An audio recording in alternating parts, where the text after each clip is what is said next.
All right. Welcome back, everybody.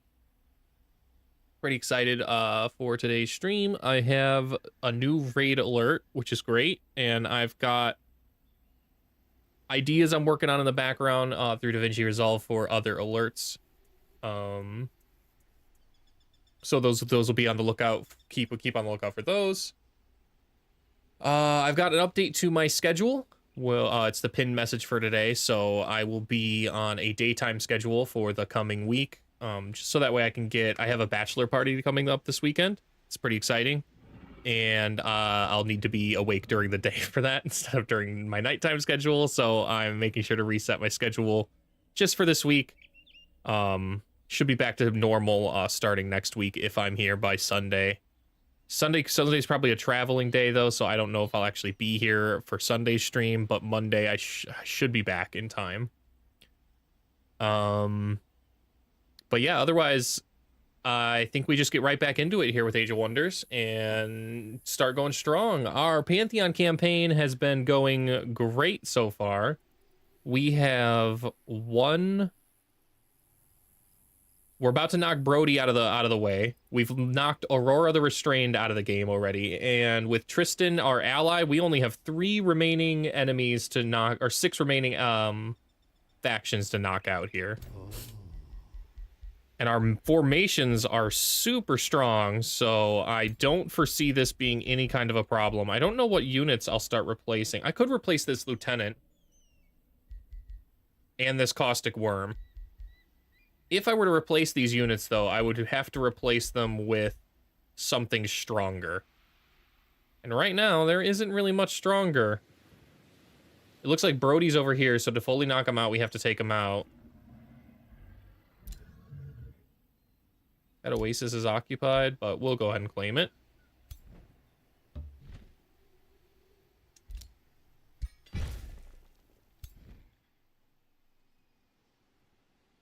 I don't have any way to easily get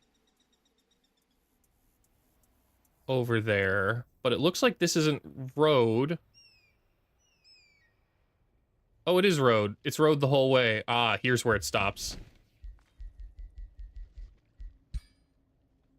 We're gonna try to do our best to chase down Brody. And in order to do that, we have to get onto this water, it looks like, to chase him fully down.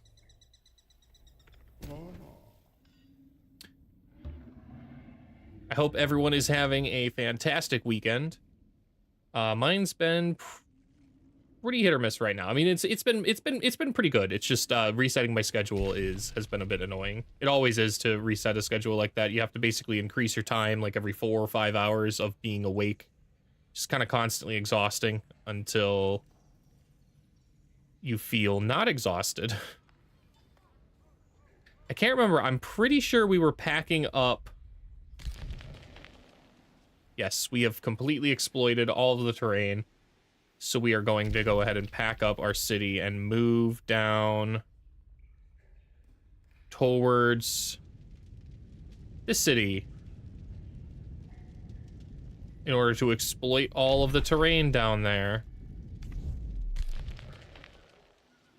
There might even be stuff on the surface, but we'd have to find a surface. There is one right here. Okay.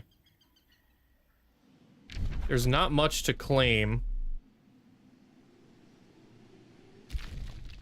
Still, that's I think our best bet to move our city and start exploiting now. While we also gear up for our next war, wherever it's gonna be.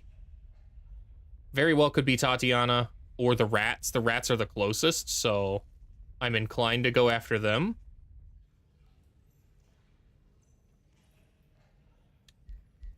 Looks like we need 2 melees or any kind in this formation. And if I remember correctly, I was going to replace this with a tier 5. Some mythic units, but I don't know what I have right now. It's not there. Our Demonkin's ready. Ooh, that's big. The Baylors. That's what we're gonna do here.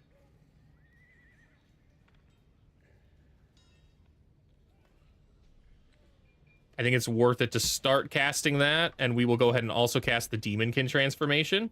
That's going to be so big here. Okay.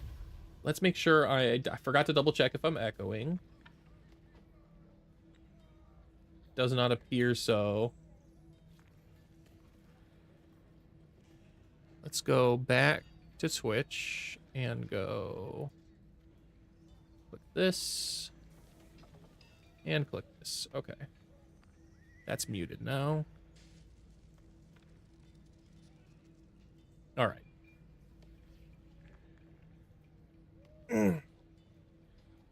With Demonkin, we're now able to fly, which is terrific. All of my units,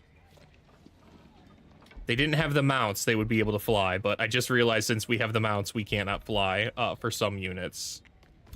However, the units that don't get mounts, that is useful for. Do I have any of those? Yes, like the transmuters. The transmuters can now fly, which is super terrific there.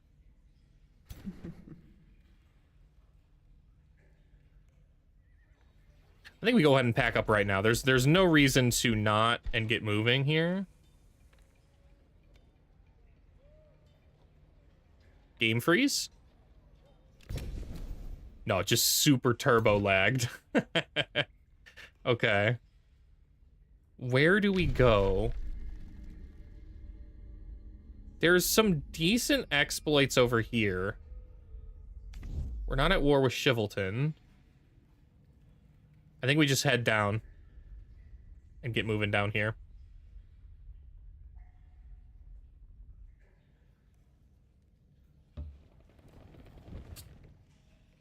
As for our armies here, we might as well fight while we're here.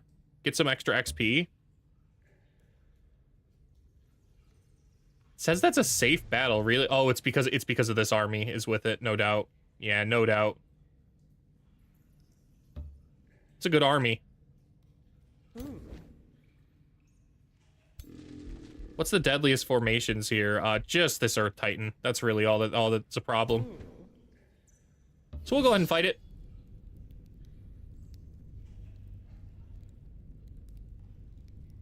Let's see what auto gives us, but auto might give us some weird casualties, man. It did not. That was nice. It did have us take a lot of damage on our battle mage, and I don't really know why. I actually have no idea why. So I think we'll start off with a combat here. I don't have the ability to regenerate health right now because I don't have my city drop, and I won't be able to do that for a while, so. Why did this unit take a lot of damage? The Earth Titan's most devastating thing is its seismic slam. And that's really all it's got going for it. Like, genuinely all it has going for it. So. We'll go ahead and spit there. Start sending in the minions. As for these ones, you know what to do, vampire spiders.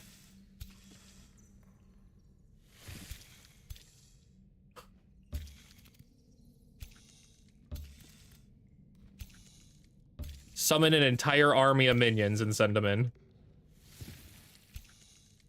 I actually wrote a post today to somebody who was asking how I have so many minions at the start of turns, and tallying it up, I didn't really realize how many minions I have in all of my formations until I tallied it up for that post, and like each of my two armies generally summons about 9 to 15 units, somewhere between there. Which is how I've been able to get around not having many units here.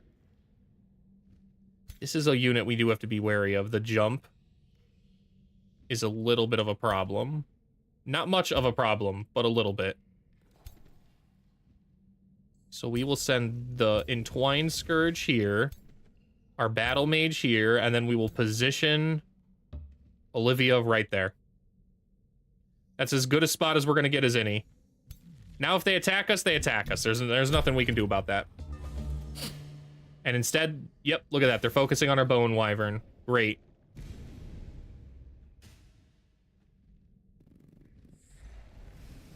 Interesting. Well, the Earth Titan needs to die. Simple as that. I don't think I can transmute that well here. It's not bad.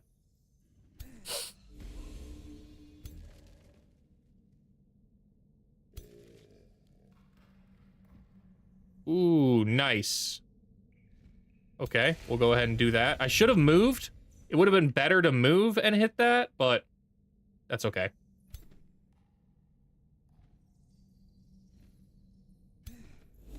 And then we'll spread the transmutation out. So all of my units have now, my rulers got double bolstered defense and resistance, which is crazy. They've used the web attack, which is the deadliest attack on those spiders. Still haven't had the jump attack, but that's okay. We will be pivoting the vampire spider matriarchs over here to guard them. And I'm going to send in Olivia right here.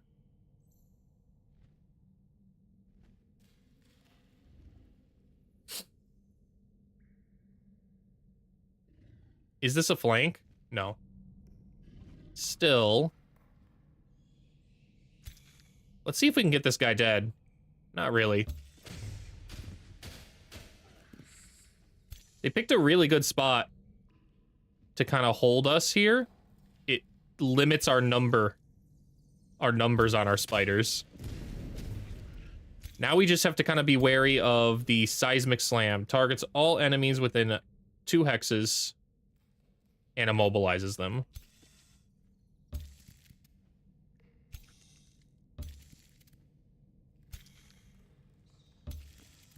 No, jingo, no.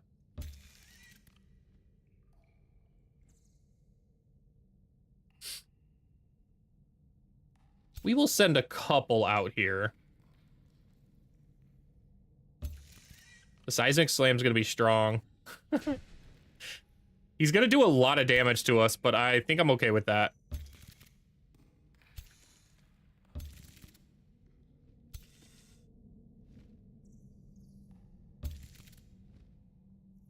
Like I said, we're pivoting these spiders around so that way there's at least a little bit of a front line. As for spells, Flame Volley's our best move.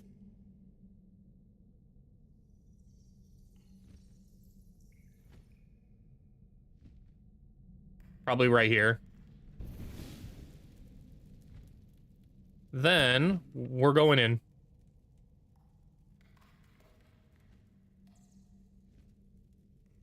Do I want to use Festering Spine?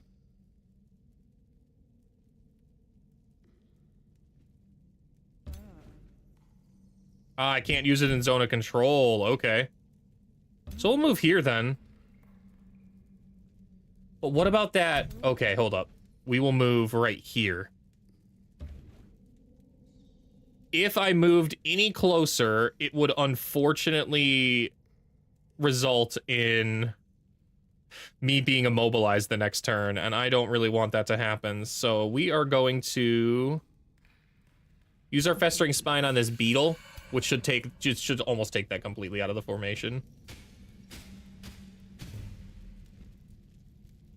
Like, nice.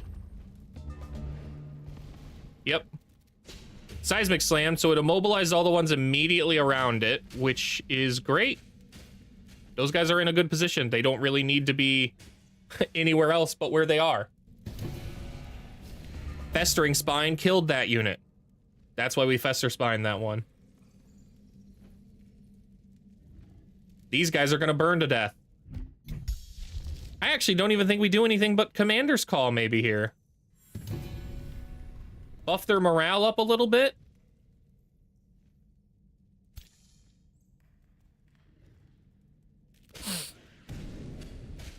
We took away its retaliation hit, so now we can just generate health back.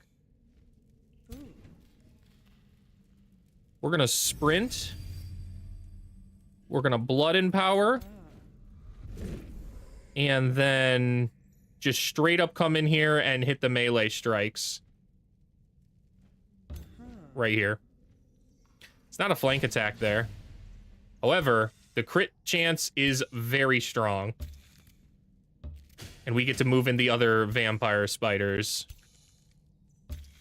I forget if this is a charging unit. I think it's a charging unit. Yeah, it only has 1 heavy charge strike, and it doesn't even displace.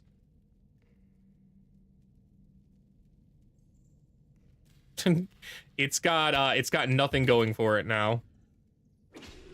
The Earth Titan's a very strong unit in the hands of someone that knows what it's doing, but the AI does not ever know what it's doing.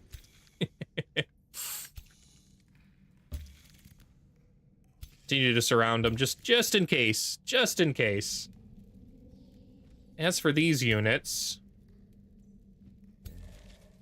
Wow, we can hit from here? Alright, just blast them then. Nice. Why does this one have extra range on that attack? Is that just because that ability has extra range? Molten Bullets only has a range of 4. Okay, I see. Well, if it has a range of 4, we'll just step up here. That one dies. That one gets really close to it. It resisted the gilding. That's okay. The farthest most unit. Okay. I think I'm comfortable going right here and webbing this way. Nice. They're immobilized, so they can't do anything, which is terrific. We will step this one forward and do that again. And then finally, this unit. Is it better to get the melee strike or go for the barbed webs? Barbed webs.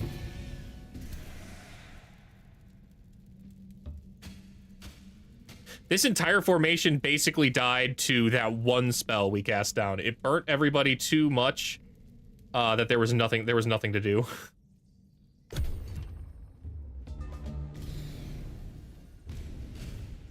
It has killing momentum. That's kind of interesting. But this is why I did this manually. I have no idea. Like, it almost killed my Entwined Scourge, and that doesn't make any sense. That doesn't make any sense. Look at how much we're massacring here.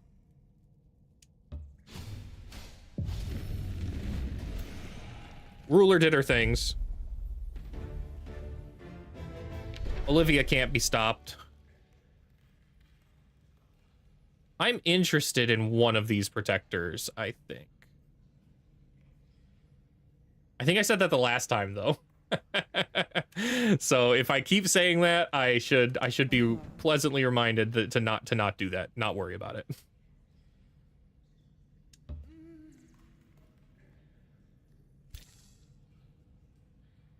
Can I take the rest of these guys out without help? Yeah, I think so. Ooh. Olivia herself is kind of a boss, so... They don't have any crazy mage units. The biggest thing they've got is the storm giants are kind of annoying. We will... move forward like this. That way we are in defense range of everything that needs it, except our city here. I guess the city could be jumped if there's something down here. That would suck. Oh no, it can't be jumped. Not without at least a fight. I forgot about my royal guard. Not to mention, Olivia is within range as well. Okay, as for Thermopolis, it's burning.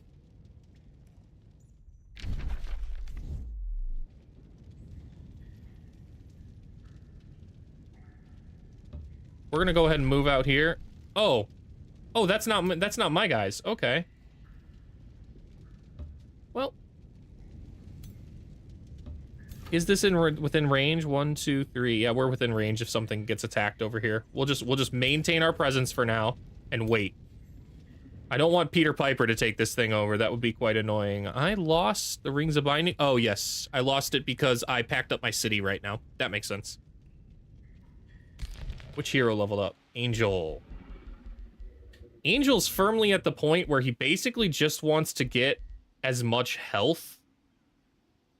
Grim Executioner is pretty strong here.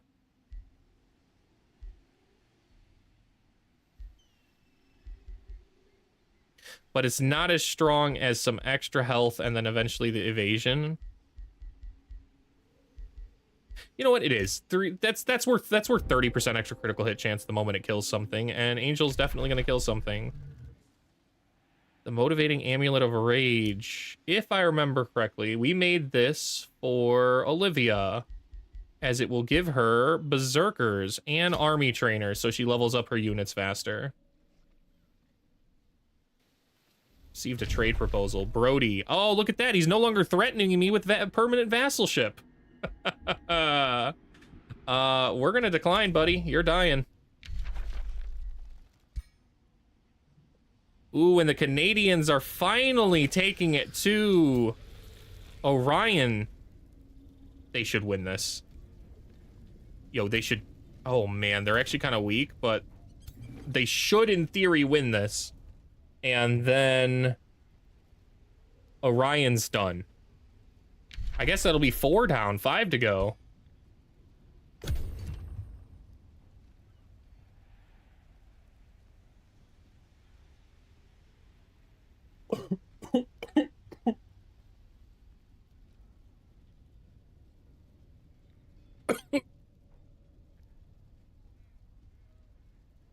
Oh, nearly died. Yeah, I decided to breathe when I drank, which was a horrible decision. I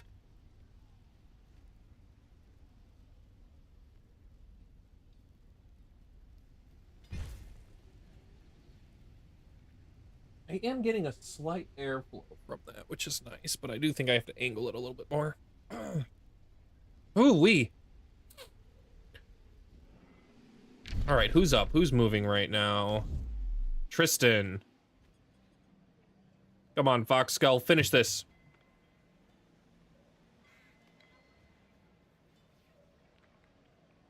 They didn't finish it. They had the city dead to rights and didn't attack, man.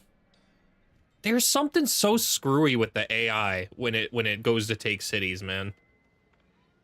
They completely abandoned this siege. They've got...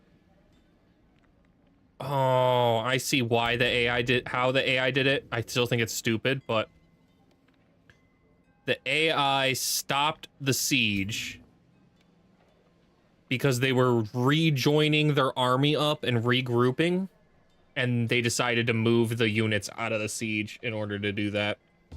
I really don't know why they did that, but they do have reinforcements on the way.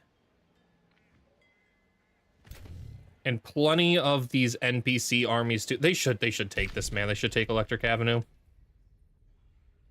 Wow, that's unfortunate. Jump to a Blood Exarch this turn. An elite Blood Exarch that spawned this turn too?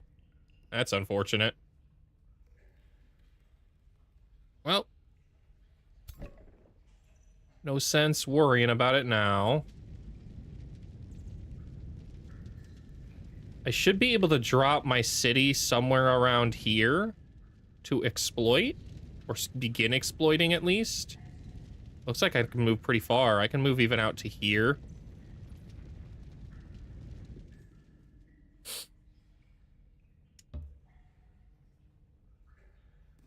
Okay. Let's send the Royal Palace Guard. 1, 2, 3. We are out of range. That's unfortunate. That moves so fast, man. I have to force march to catch up to it.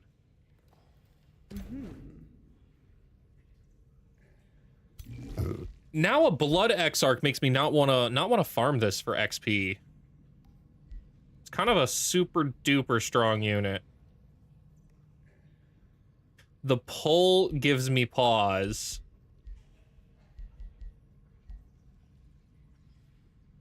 Not even Olivia can bust through that in time, I think.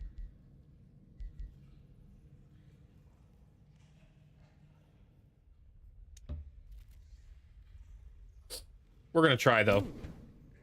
I think it's pretty comfortable. It says a low-risk battle. Let's see what auto gives us, but auto's probably gonna give us a casualty of some kind. Yeah, look at that. We lost our entwined scourge. This is quite aggressive.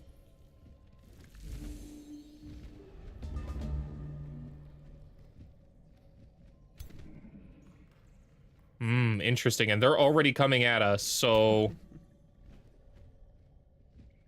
we are going to position to prepare for this guy on a charge strike. Looks like he can charge in well into here. And the Siphon Lesser is a problem on the Bone Wyvern specifically. We're going to move this unit back. Can it charge now over? No.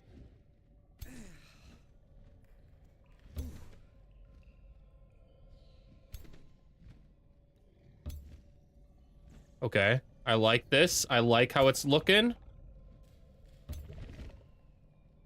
We're going to let in a very strong charge strike. Nothing to do about it, though. Though. Well done. Well done, words. We words good. Okay. That's fine. All this is fine. Not a bad spit. That was a pretty horrible echoing strike, and this one canceled the defense mode. Use Siphon Lesser on a unit that can totally handle Siphon Lesser. Now we just have to be wary of the pull. The blood pull's a problem.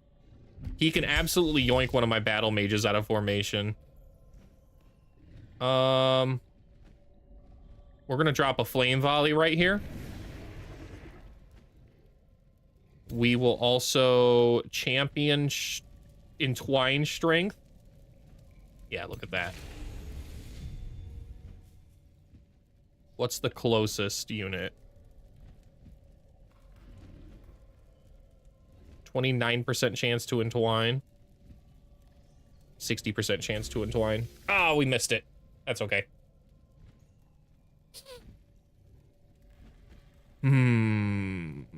Do I Molten Bolts? Or do we transmute and buff everybody's resistances and defenses? I think we transmute.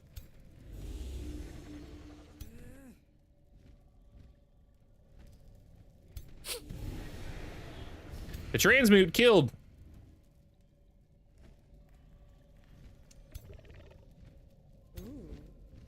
As for our ruler, we are going to Second Wind. We are going to... I should have Blood Empowered first. I should have Blood Empowered before Second Winding. That was a mistake.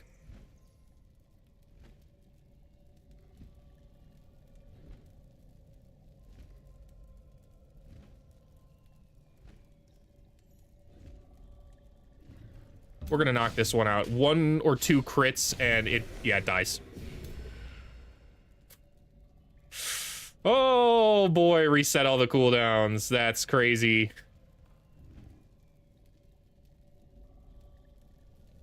Did I, unfortunately... No, I didn't. So, if it pulls something out of formation, then it pulls something out of formation, man.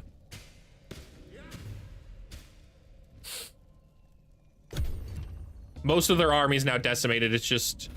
Yeah, that's unfortunate. Resisted the Blood Plague, though. Fumbled that attack. And canceled that retaliation over there. This one dies. And now we're basically home free. We're gonna focus on that one right now. Ooh, and now we're gonna split. Resisted and it grazed. That's okay. That's okay. I like continuing to focus here.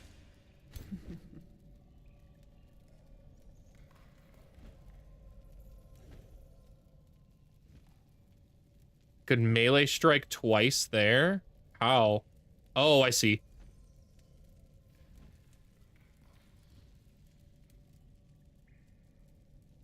If I Second Wind now...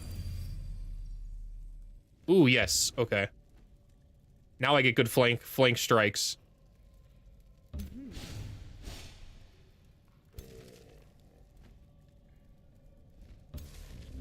That's fine. Couldn't get the crit. However, it dies. It's got 1 HP. It's burning 3. I'm pretty sure it dies when I pass the turnover, so I'm just going to Commander's Call and top off everybody's health here. Keep that going strong. That was a good move.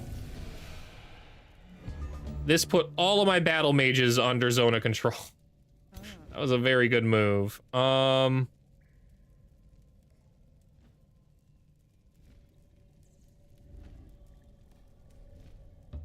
gonna move here and Fester Spine there. Magic Strike here. Someone's gonna take a hit, so we're gonna have it be this guy because he's got temporary health. And now the rest of them can all freely move back 1 or 2. Oh yeah, 2. Look at that. 90% now. And we got him. Easy peasy. Don't need the Entwined Protectors. Don't need that Staff of Shielding. We'll disenchant that. And get marching towards here. Double Earth Titan, double Storm Giant, Thunderbird is way too strong of a formation. We are not taking that out with our current army. So we'll get moving. Brody. Ah, he's trying his best to flee. It's not going to be enough, though.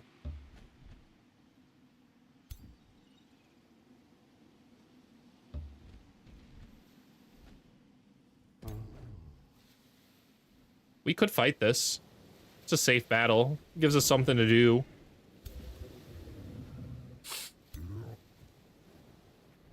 Brody's doing everything he can to try and get out of here. Ooh, cool. What is this? A ghost ship and other undead stare at your troops with fear and hunger in equal measure. Fear, however, soon seems to prevail, rendering the group unwilling to attack. The lifeless being shuffles around. I can use mana and gain some extra alignment.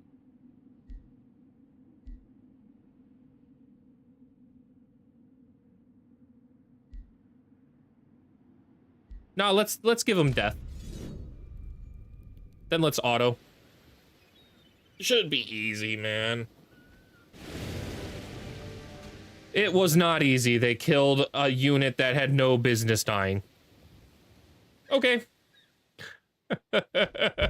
How does my lesser spirit die in this situation? Maybe the Kraken? Maybe the Kraken pulled it in with the tentacle vortex? But more likely it probably just blinked forward in order to attack. Can't hit with a Radiant Blast here. That's okay. We'll send this one forward and start attacking.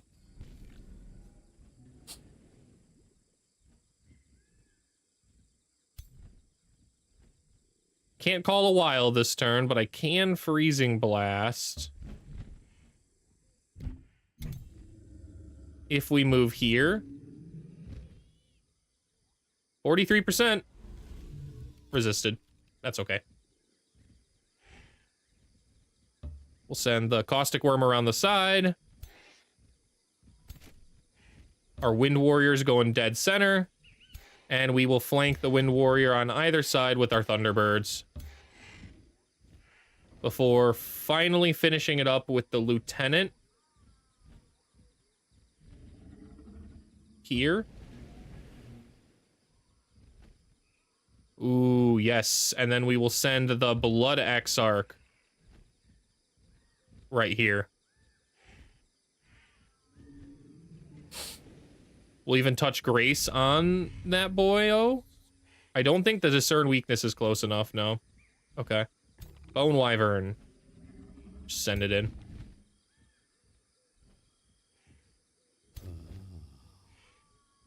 We're flying, so... In fact, so much flying kind of allows me to position wherever I want to. We're going to try and position here. Ooh, hold up. One more over. We're going to go right here. Send in the Wind Warrior. Keep our floating repositioning guys behind. Can I send the Mage Bane over there? No. Okay. So we'll send the Light Spirit there, and we will move our Mage Bane right here. That's looking strong.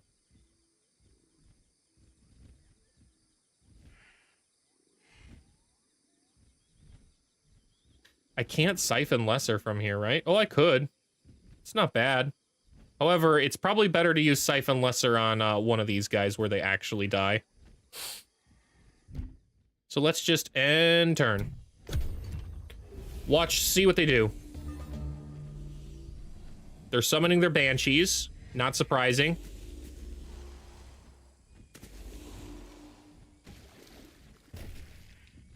Resisted the pull of the deep. Great. That would have been really annoying. Can this one pull the deep? Attempt to submerge an embarked unit to kill it. The lower the target's hit points, the greater the chance. If the attempt fails, target sustains 40 physical damage. And it used it on this, and it only sustained actually like 12 damage. So, they're greatly exaggerating when they say how much damage it would take. Cancels defense modes. Resisted. But it did remove the grace stacks, so can't quite complain about that too much. Anything right next to targets? No. So, we are going to champion Thunderclap right here. Actually, first things first. We're going to Flame Volley. Then we're going to champion Thunderstrike.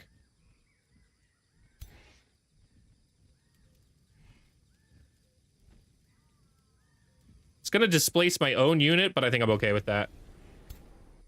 Spreads them all out. Is there... Oh, man. The wolf freaked me out. Is there a decent target? This one could die.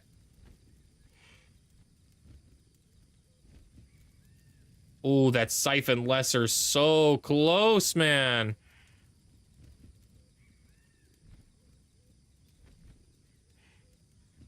Ooh. Okay. Killing Momentum's pretty dope. Now we can give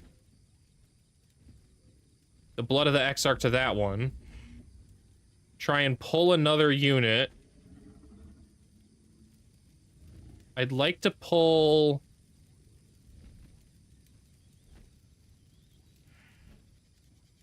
28% chance, man. Nothing to it on that one. We'll try and pull this one.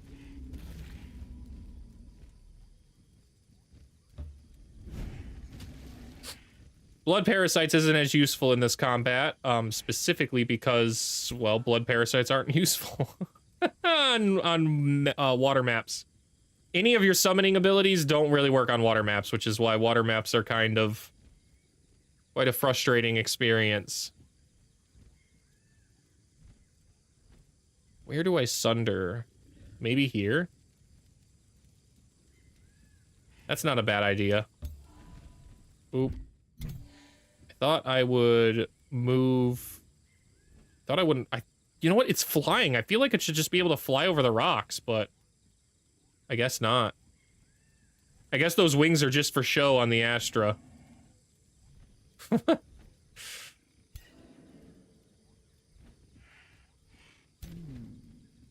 Na. Second wind's not necessary here.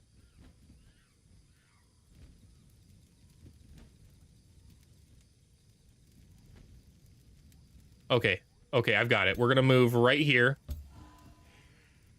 We will Divine Sunder this way.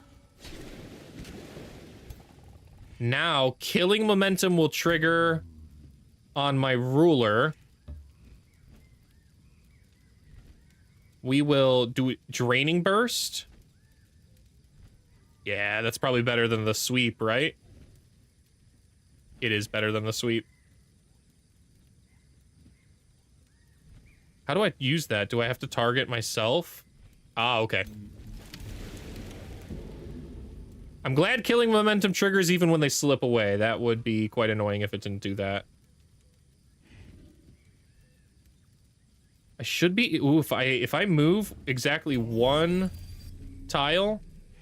Should have blood empowered. Should have blood empowered. Would have done a little bit more damage, and by a little I mean a whole crap load more.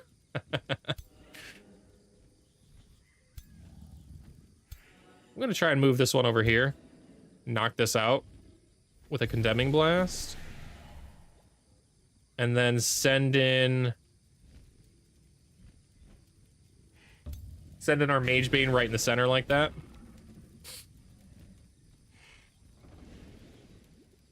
Am I close enough to you? Ooh, I should have done this too. To all kinds of misplays to technically do this way more efficiently.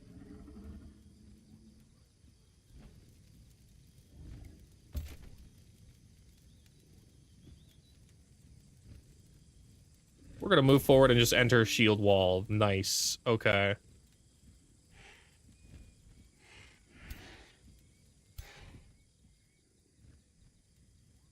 That's a big lightning bolt blast. I think we do that.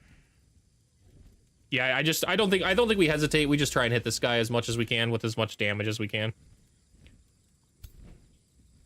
As for our dragon boy, I'd like to try and trigger killing momentum.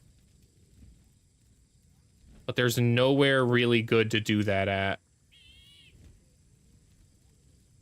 We might be able to hit a charge strike here. But it's not enough to take it down. Resurrection abilities don't do much here. So I think we just walk forward and melee strike it, man.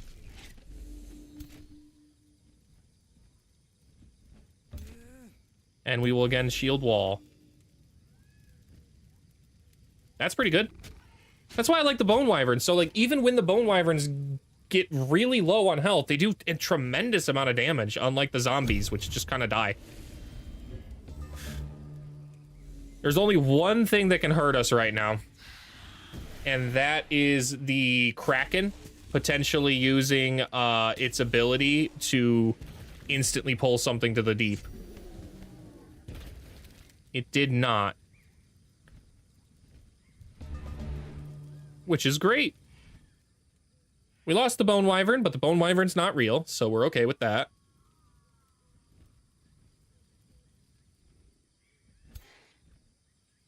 %. Is there anywhere I can move that bumps that? Yeah, okay, this.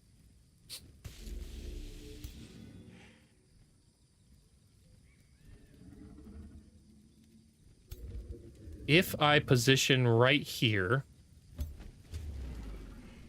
what does my breath attack look like? Really strong is what it looks like. Okay. Killing momentum resets that and allows me to hit the tail swipe. Which also kills. Double crits. Big.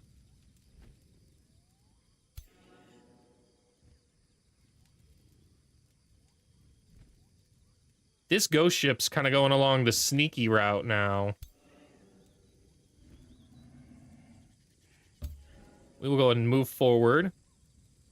Heal up the angel.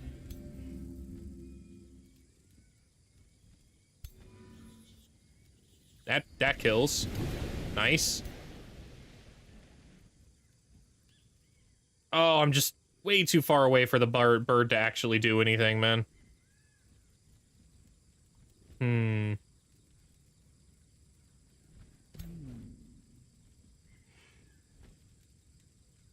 think I'm gonna move right here. Hit that charge strike. Cancels the retaliation. Nice. Now it's just a matter of how we kill them. Gonna send the worm.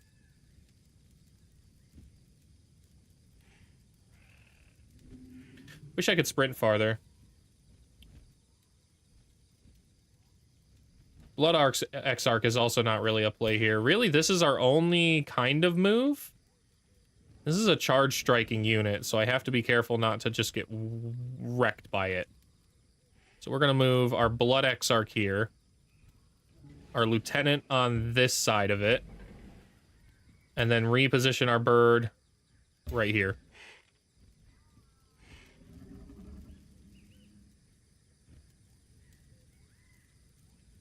Not many units left.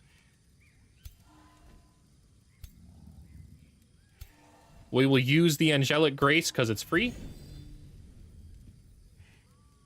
Tops off our Mage Bane, which kills one of these guys.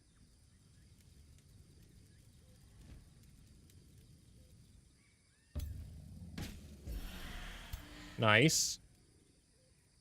Angel on that side. Kills that one.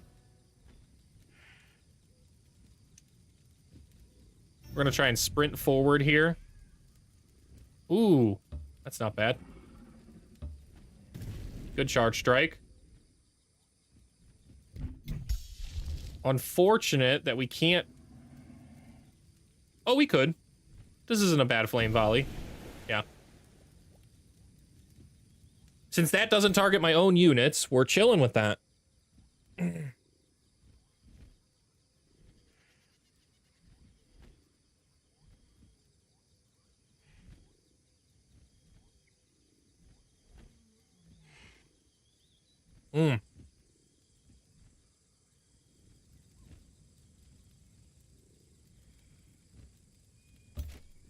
Wind Warrior in.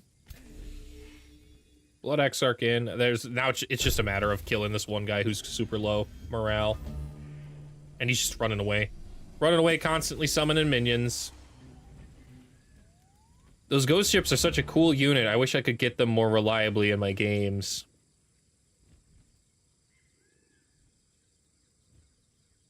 If I move forward, can I siphon lesser? Yeah.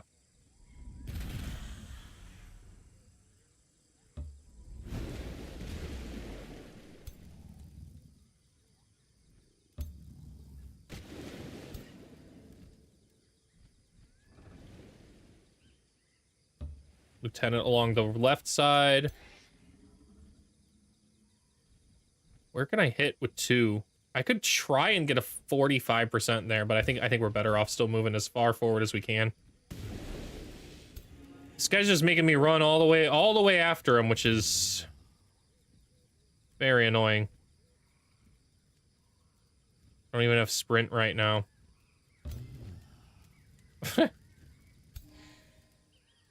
Ooh, at least we have Sundering up. That's pretty useful. That's got a quick cooldown, man. These Astra are super strong units.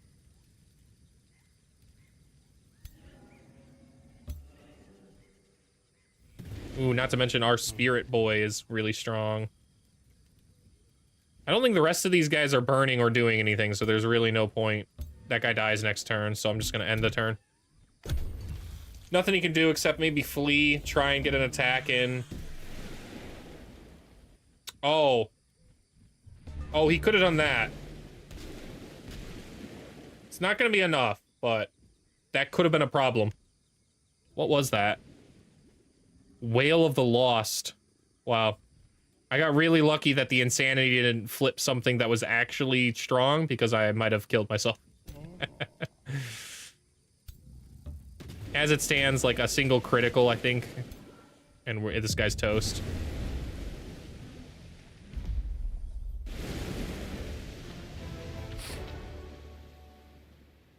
That Frosty shield's kind of useless, so we'll go ahead and remove that.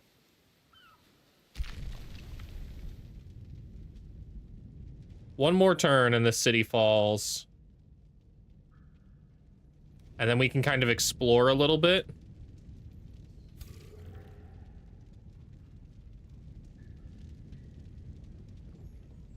This should be close enough. That's a great siege project done. Cursed projectiles is something we do want to pick up eventually, so we're gonna grab it now. We just won't be able to cast it for like a long time still.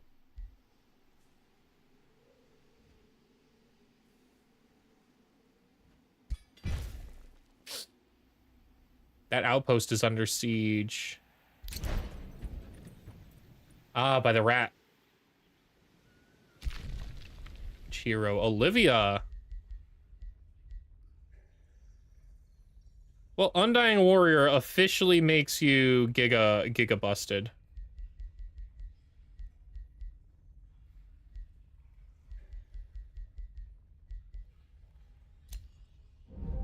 Then I have no fear with Olivia, and I just run it down with her at all times.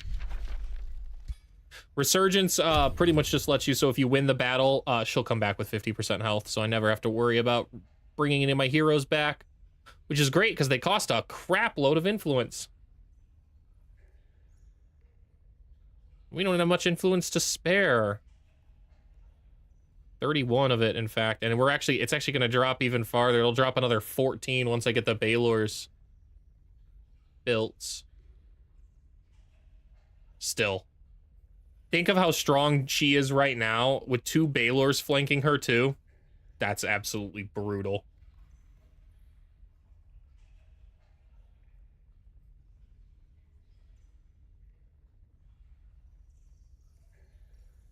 Oh yes, Tristan, let's go see how that siege is going. Interesting. I thought they flipped this. Somebody flipped that.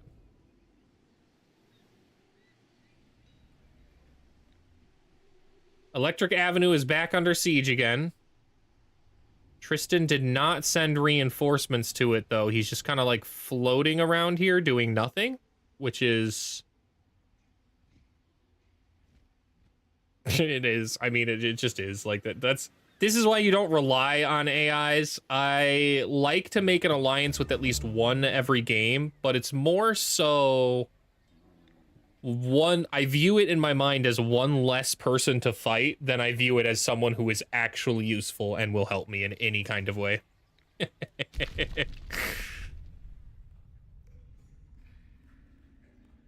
All right, with the city ruins done, we can dismantle those, and we can actually try and scout here to find our best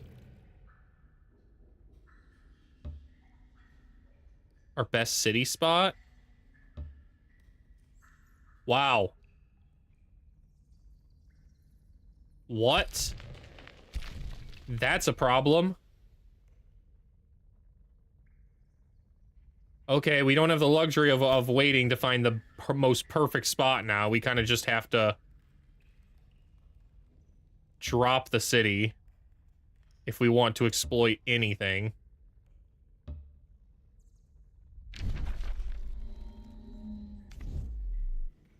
Probably over here. Man, it's gonna take a turn to unpack, though. It looks like I'm going to war with the rats.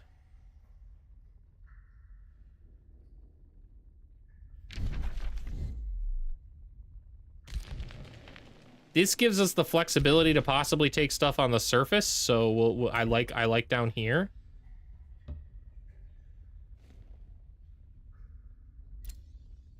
We'll unpack this city here.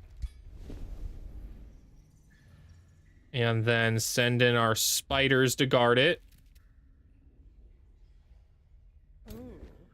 Olivia is close, but not quite in striking distance. And our guard is also a little behind. That's okay. Olivia would have, if I finished building this road, she would have been in range. Still. Peter's not attacking this turn, so I think we're okay.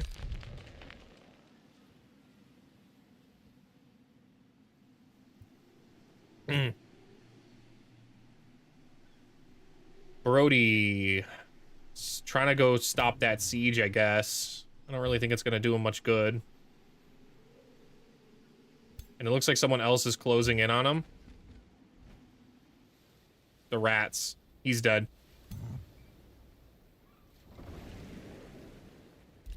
With this many armies in the area, he's dead. Okay, item forge time. We have 150 of it. Everybody's got their weapon of choice. I think we try for some legs, maybe? Let's see what kind of boots we can make. Star Blades, very fast movement, slippery, extra hit points, a ton of extra defense. I'm interested in the defense. Now I'm interested in...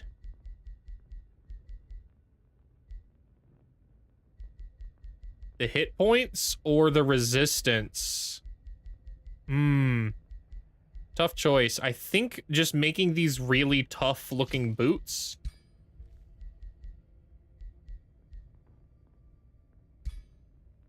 Padded greaves. I don't like that name. We're gonna go with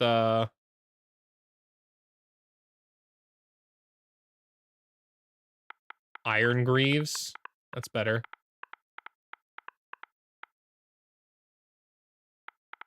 We'll just go with iron wall.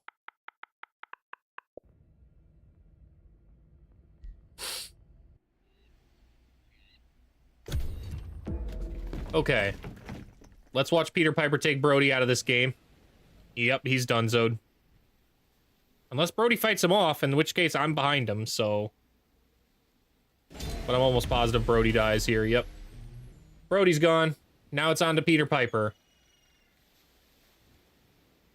I'm not sure if I think because I'm a destroyer chosen nomad, I can just go to war with Peter Piper and just crush him here.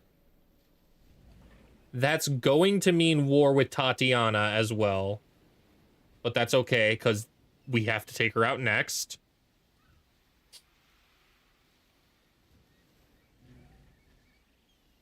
And once those two are destroyed, it's just a matter of cleanup on the southeast side of the map.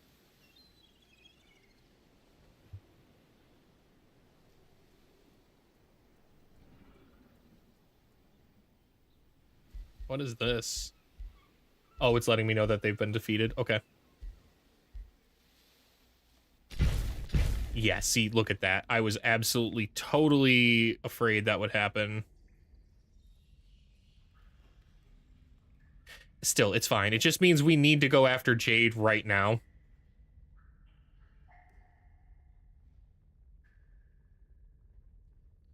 And we're in a great position to do that because we now have 3 armies to back up this side of the world. We don't need it, but we do. We have it. We'll be sending in Olivia along with Winter Famine and Tabarax, and they're gonna go crush Jade. While I leave the vampire spiders and our elite palace guard to defend the capital.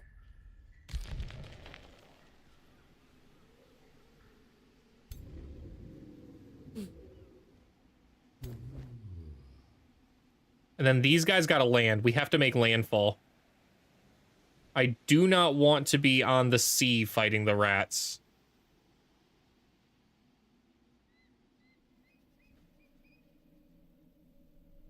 Ooh, I forgot to take this.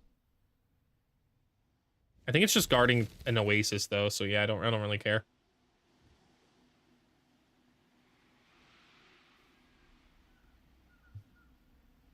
Oof.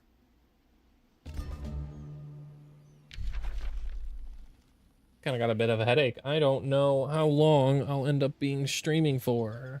Might just get back to making content for the stream.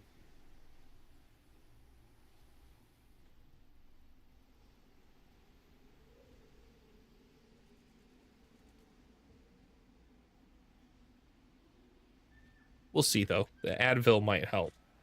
We'll see if that fixes it.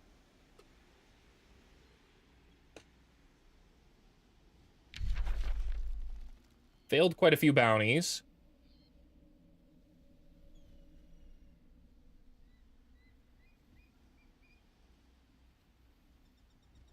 But considering our economy is sitting at 12,000 gold, I don't think we care.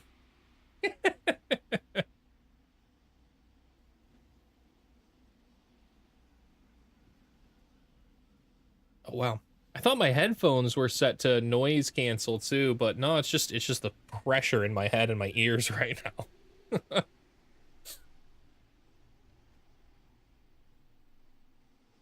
All right, I should be able to annex the Altera elements here, which will help a little bit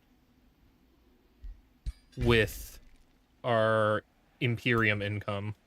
Not a whole lot, but a little bit. With Judgment unpacked,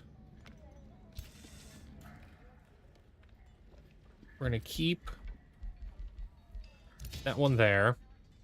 We will cast our Baylor spell. Olivia has joined. And it begins. We are going to... They have more grievances than I do. So I'm just gonna have to pay them. I started an unjustified war. Whatever, man. Take the 560 gold. I don't give a crap. And I'll pay for that too. Now I have minor war justification. So I'm just gonna declare right now.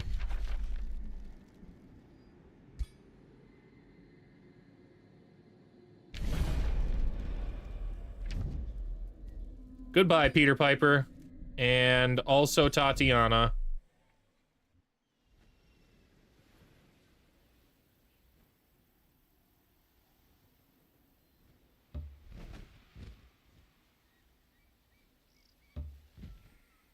Nice. Okay. So, if I move this army in, this should be a land battle. I'm almost confident it's a land battle, but we'll have to see.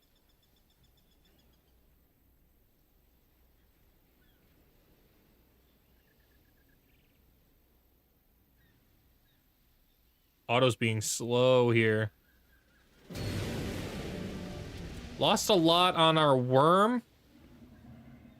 But ultimately we won the battle, and I can heal that if anything goes down. The Goop of Solace.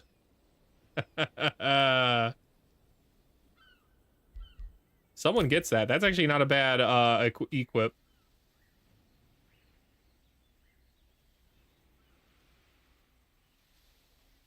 We will give it to Winter Famine here.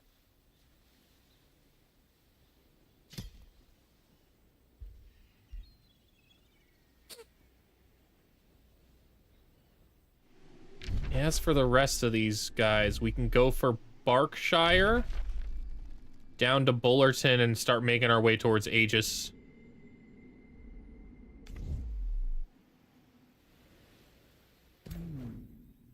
In any case, we are on the land, which is where we need to be to make this really work. We do have to capture this. Well, we don't have to, but I'd like to. Finally, our last Baylor, and then we can start casting spells that buff everything. Did I miss it? Oh, I didn't click it. There we go.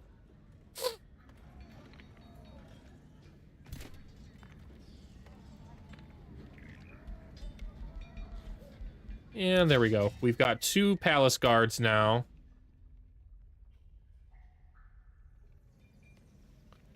What is Olivia's? Personally slay a unit of legendary rank in combat.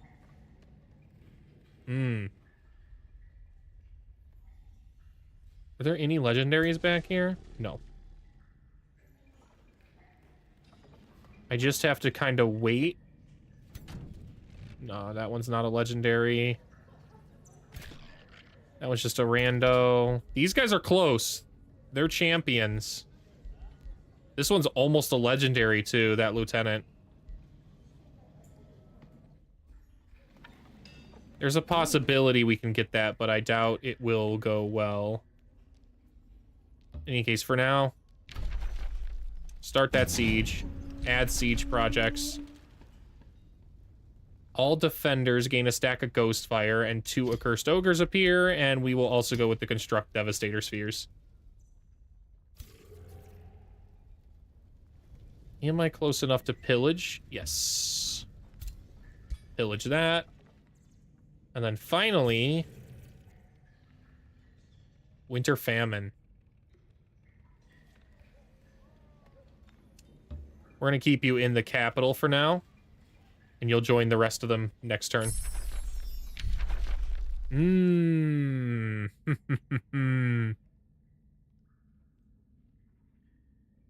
As far as tier 5 tomes go, I don't really think there's a better one than Chaos Lord.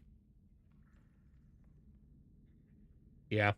The Avatar of Chaos lets me summon my ruler anywhere. That's a crazy strong spell. Demonic Siphon, crazy strong. Because it'll give Infernal Might to all my units that are fiends, which are, I believe Demonkin turns them into fiends. Let me double check on that.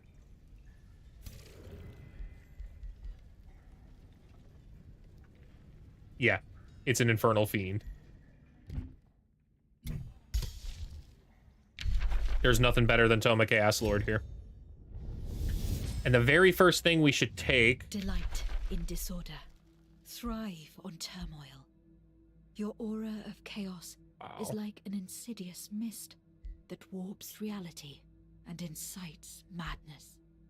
The very land we'll go with Demonic Siphon and lock Demonic Onslaught. Demonic Onslaught is also a very strong spell. Giving killing momentum to all of your units and not just like the really strong tier 5 ones. You can do a lot with that.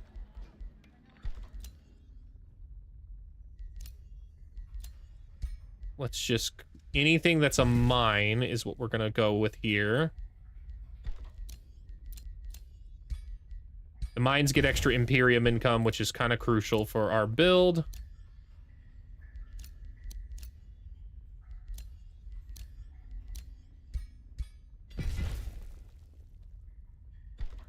Kind of have to go up here. Oh, wow.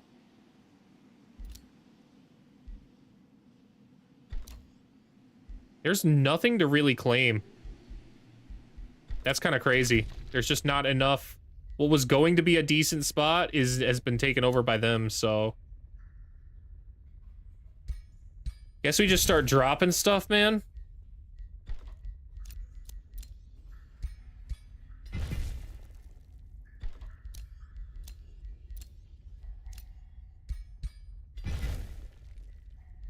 And then we have some unique buildings. Transmutation Circle will go here. And it will give us back our Fireforge Stone. Which gives us our Ring of Binding. We will go with the Doom Depth Trench here. The Rune Carver's Camp here. And the Spelljammer right here. Cool.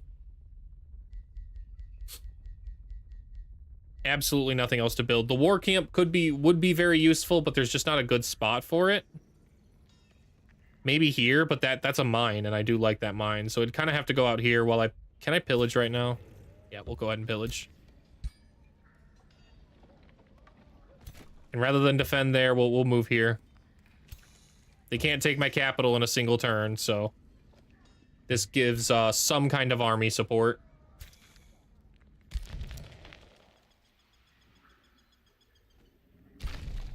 Nothing to...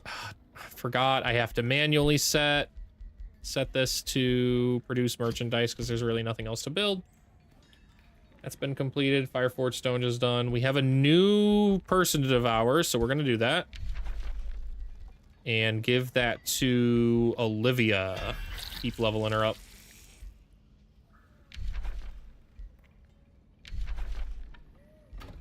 We're just gonna end turn, man. We're just gonna end turn. It's fine. I don't care about those notifications whatsoever. One life. No, no.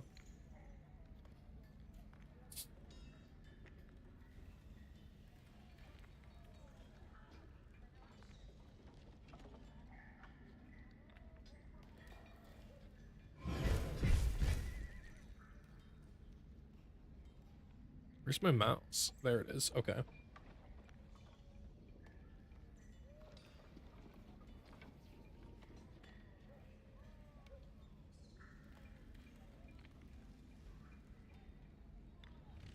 Okay.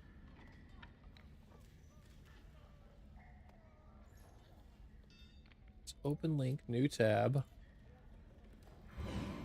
I see.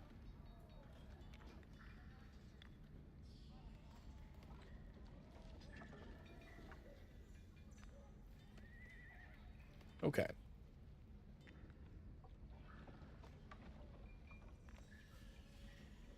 Whew. It is insanely hot still. Let's see if I can fix it. Turn rolls over.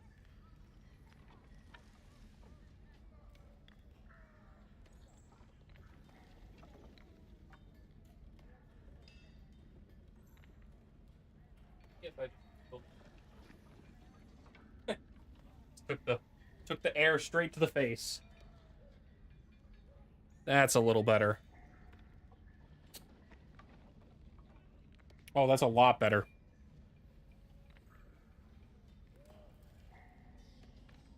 Oof. Day 94. The pillage tiles to allow me to complete the annexation of them.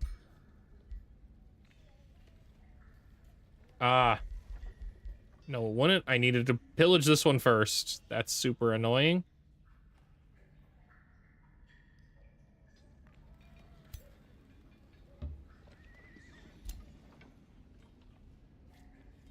Why can I not pillage this? Requires an army? Oh, I didn't move onto the tile. Silly.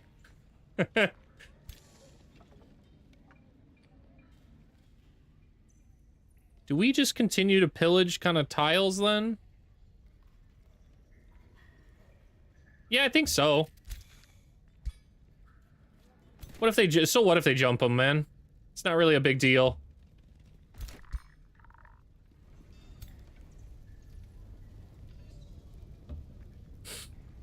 They're stat guarded, so it's not like they can do much here.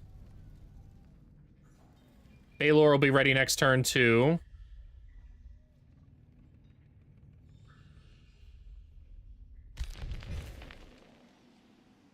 I think they fully retreated. I think they got out of there, man. Nice. Nice claim. Annex up there. We'll take this.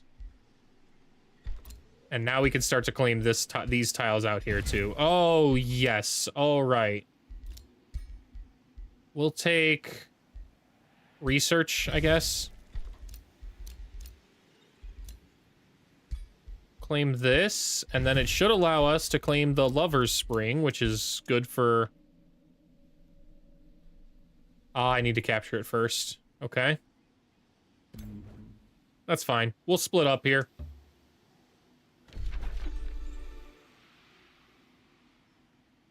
Not a big fan of splitting up, but there doesn't appear to be anything on our radar that can jump me right now. Maybe they have some armies in here. Maybe. But that's a big maybe.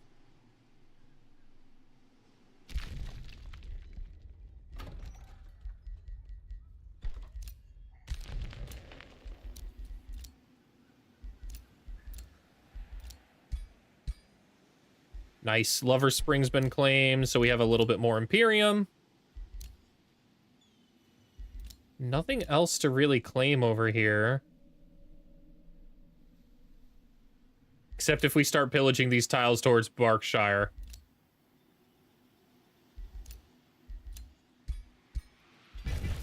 So we'll just claim that for now. And that's... Ooh, that's where we'll drop our war camp. That's a good spot for it.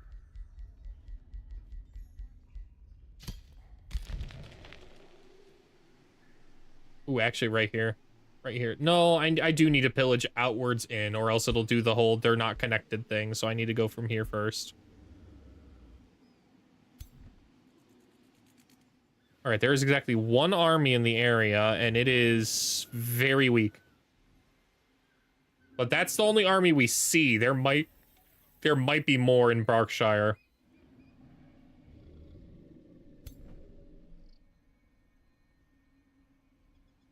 And I'm not sure I want to be aggressive out here towards war camp. We're gonna quick save. If I get jumped, we'll go right back and basically drop our unit underneath instead and wait to reform up the lines.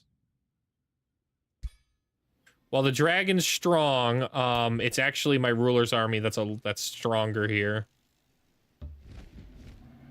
However, moving here allows me to regenerate my health and get in a good spot.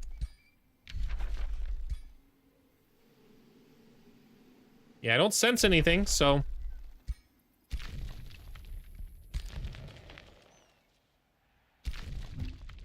Is there anything useful to claim? Right of possession. A Baylor with power of slaughter is going to be nice. We would happily replace the worm, I think, in our army right now with that.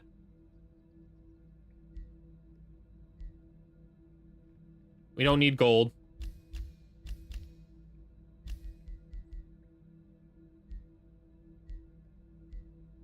Gaining an extra siege project is also pretty useful.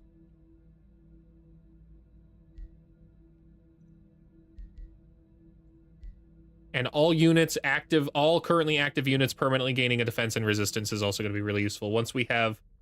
There are a few more Imperium things to spend on once we have our armies fully set up here.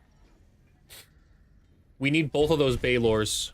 We need the Baylor with the power of slaughter, and we need this one we're summoning right now. And then we're good to go. Blood Moon ends next turn, too. But that's okay, because we're mostly fighting underground right now. And we'll just summon another one. It's not like we're hurting for thralls. I'm way too young to not here forever. I'm way too old to die, so whatever, come hang. Bang, bang, bang. It's Tristan. Let's see how those Canadians are doing.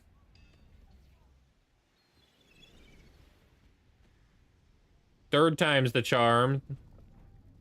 They're officially breaking in. They won. They won. That's another one knocked out. And then there were 4. And then there were 4. That was their ruler too. So they got him in 1. You know what's kind of crazy? They still haven't taken out this umbral nest here. They're just like moving around it, not giving a crap that it's in the double umbral nests in their land, and they're like, eh, not my problem. Let the people die.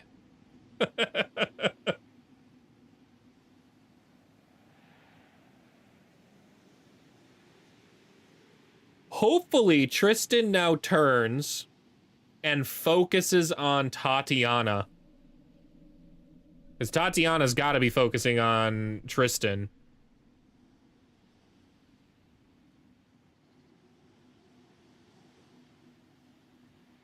He's got good units in Toronto, and he's starting to mount an invasion, but Tatiana's got forces, man. She's been virtually untouched by war. So it's just a matter of where they're at and how she's mounting her assault.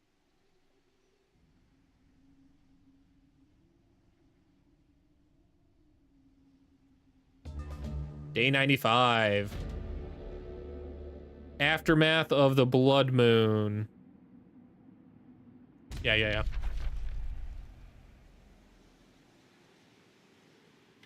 Well, we survived being aggressive there.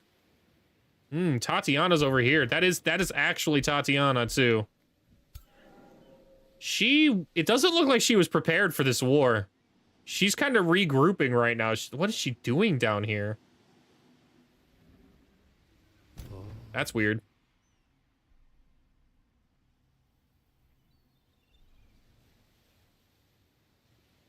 We're gonna move right here and start our pillaging process.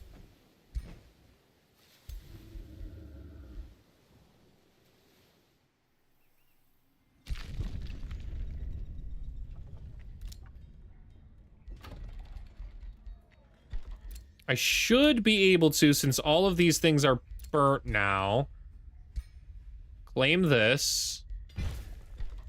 It's gonna kill a population from the city each time, but probably worth it, right?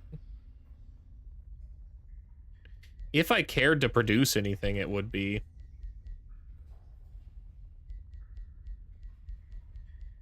And all that I have left really is the guilds.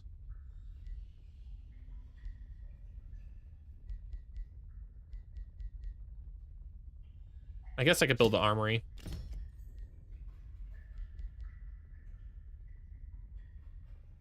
Come on, annex tile, thank you. Dude, it's super laggy.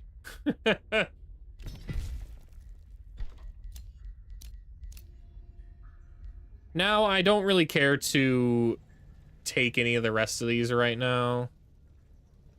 You know what? I do.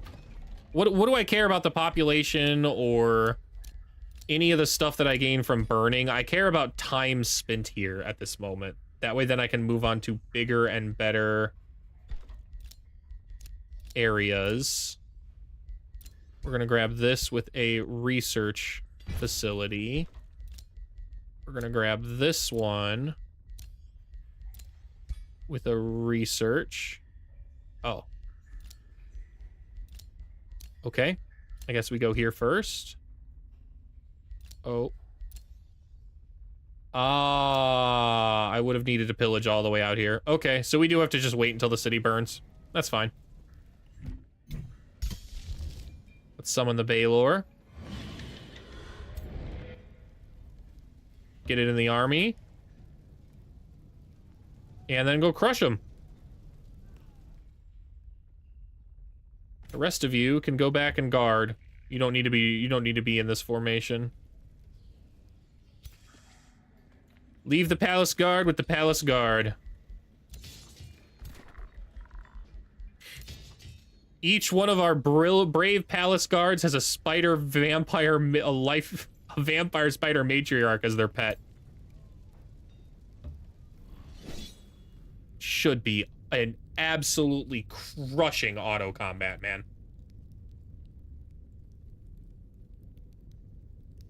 I don't even know if I want to send in Tabaraks, if I'm being honest. I'm not going to.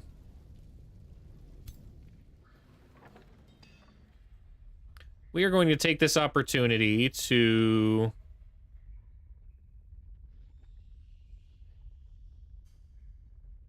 begin the march towards Tatiana. After all, my other two armies are going to comfortably handle over there.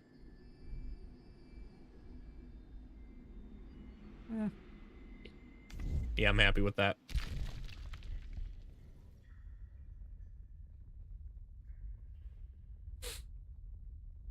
Am I happy with that? Yeah. Yeah, I am.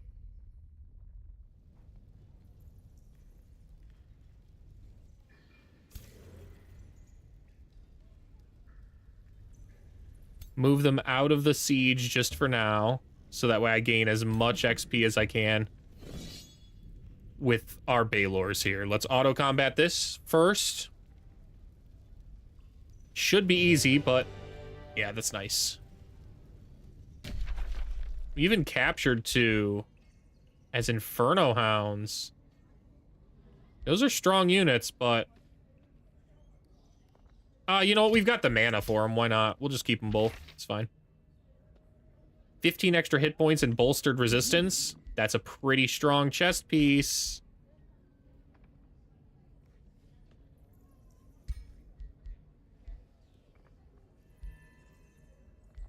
Wow, that's a very strong chest piece. Who needs the extra health, though? Olivia, unfortunately, needs the extra melee. We'll give her the legs. Dude, she's got so much defense now. That's insane.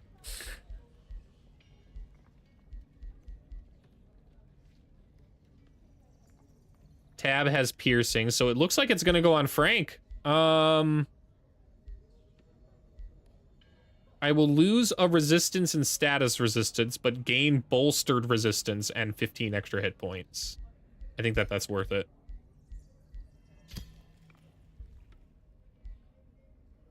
The moment I get hit by a single magic attack, I'm already back up to where I was because of bolstered resistance.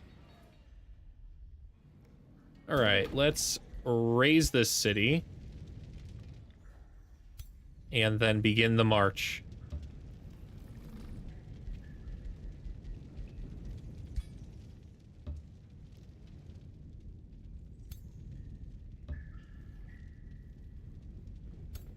New Palace Guard units.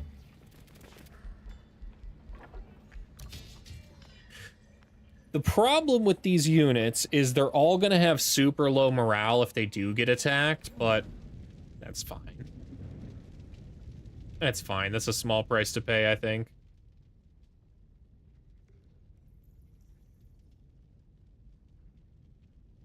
Let's move right here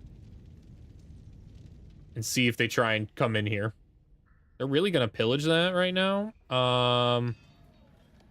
No. How about no? You're like one unit, dude. Bye.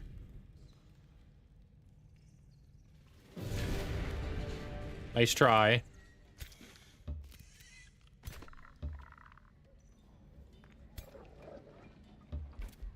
Drink fast and enjoy the buzz. Drink fast and avoid the fuzz.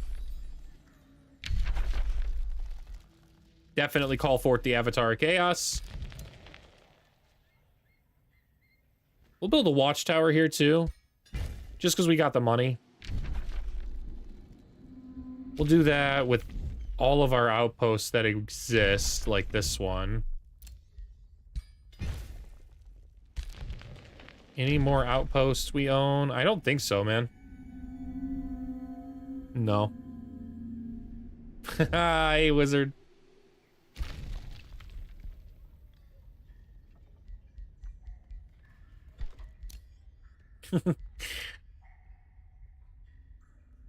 What's up? Oh, you know, just finishing up the campaign here.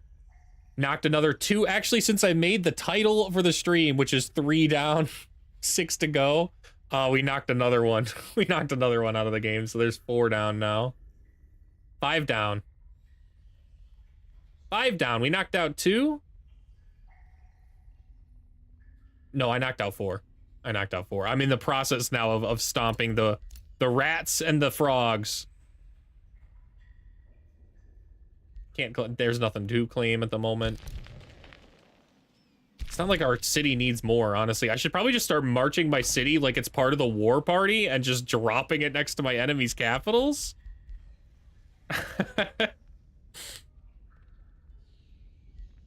You streaming today, mate?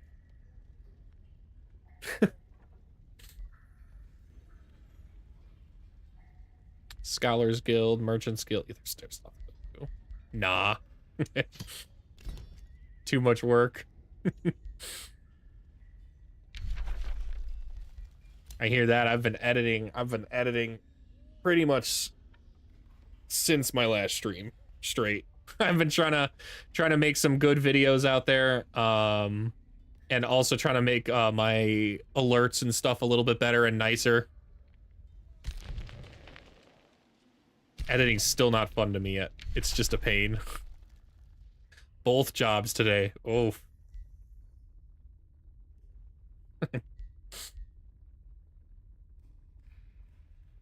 I guess we'll just make peace with the remaining cities, but they're gonna go to war with me anyways.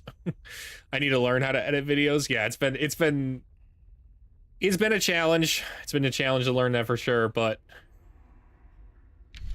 I feel like I'm getting faster with it, but also I'm working on one video and it's still taking a really long time. Granted, the VOD file I have is like 3.5 hours of footage, so it just takes time to get through that.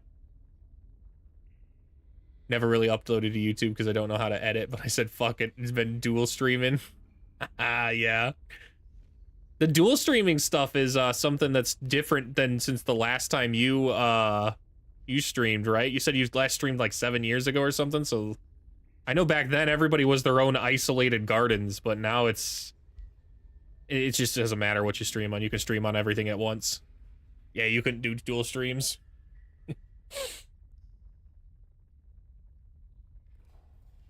The quality without edits is eh. Yeah. Yeah, it is. Still, I tried to just because I kept making excuses for myself that I just wasn't going to be able to, I wasn't going to edit because I kept making excuses. So I was like, it's better to put something out than just sit there and try and agonize over something no one's ultimately going to see, you know? So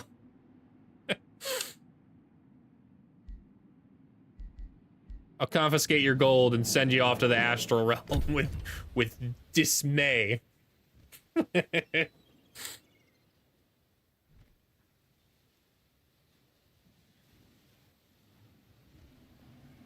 I'm going to be messing with my schedule here for a bit though too. Just I reset to a day person, so that way I could be up for. I've got a bachelor party I'm heading to this weekend, and I figured it would suck if I was sleeping or tired during the day the whole time. So temporarily resetting to a day schedule before for that. I was originally going to stream like 1 to 2 games on my stream, but now I got like 5 to 6 games going.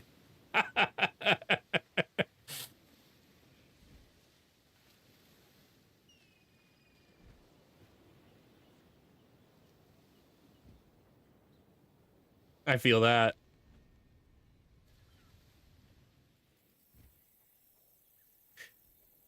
I've been pretty consistent with Age of Wonders.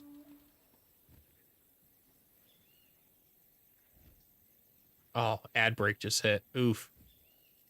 Has it already been another hour since the last one? Damn. Those go by so fast, man. I guess time flies when you're doing what you like. And I definitely like streaming.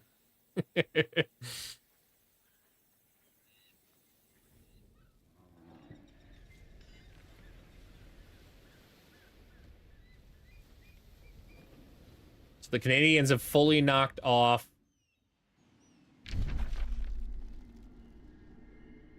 up here. Where are they gonna go?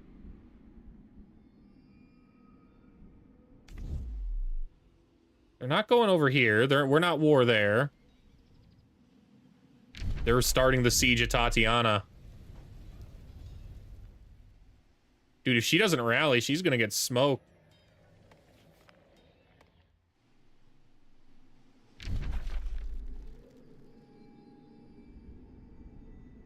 However, she does look like she's starting to rally, at least get her units back to her capital, man.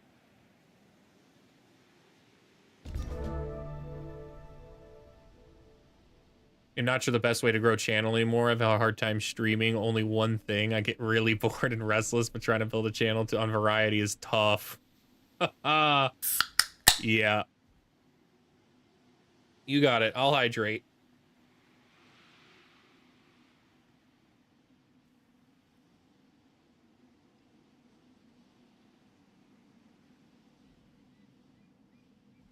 Let me type here.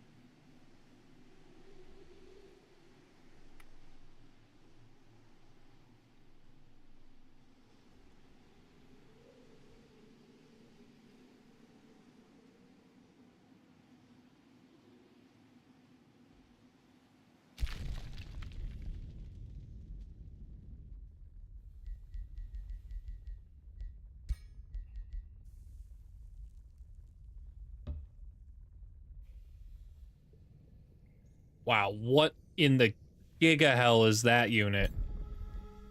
A Litharine Simulcrum?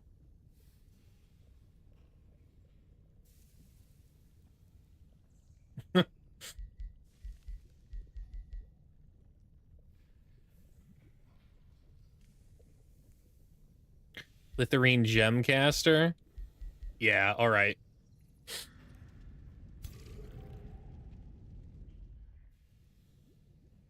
Can I take that right now? Nah. Okay. Trying to build a channel on variety is tough as fuck. Yeah.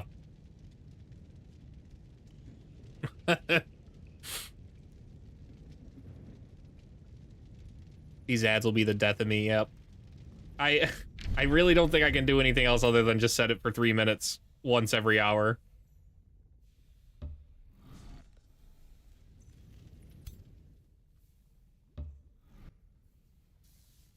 Wonder if ad blocker on Brave blocks it? Maybe. They've been trying to combat a lot of ad blocker stuff, but it blocks all of YouTube native. Interesting. I've been, I think, a premium YouTube person for God knows how long now. I genuinely don't know.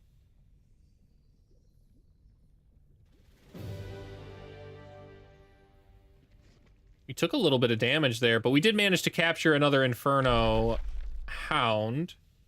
We'll go ahead and recruit it, man. What do we care? More Palace Guard.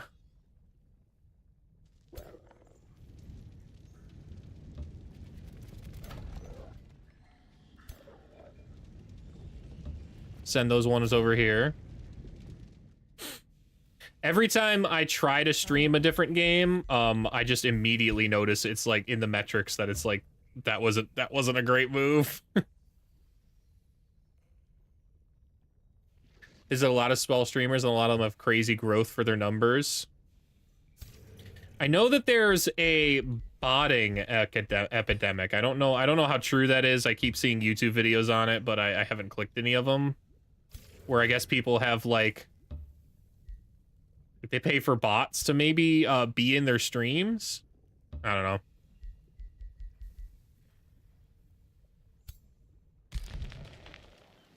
All right, that one's pillaged. We can pillage this and begin the process of moving forward over here as well.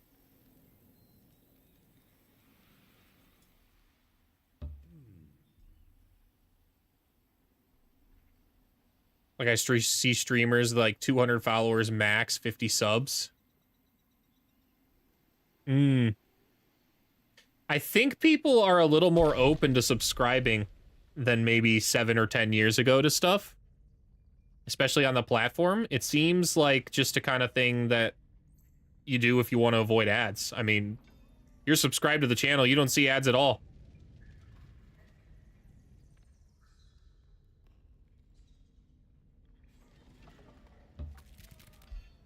It's a great way to support the people you're watching too. Just kind of nice. I see small streamers now who have like dedicated communities and followers and they legit just starting out. They could be stream your first year with like no viewers. Oh wow. But to be fair, your content was trash. It's great to be self-aware.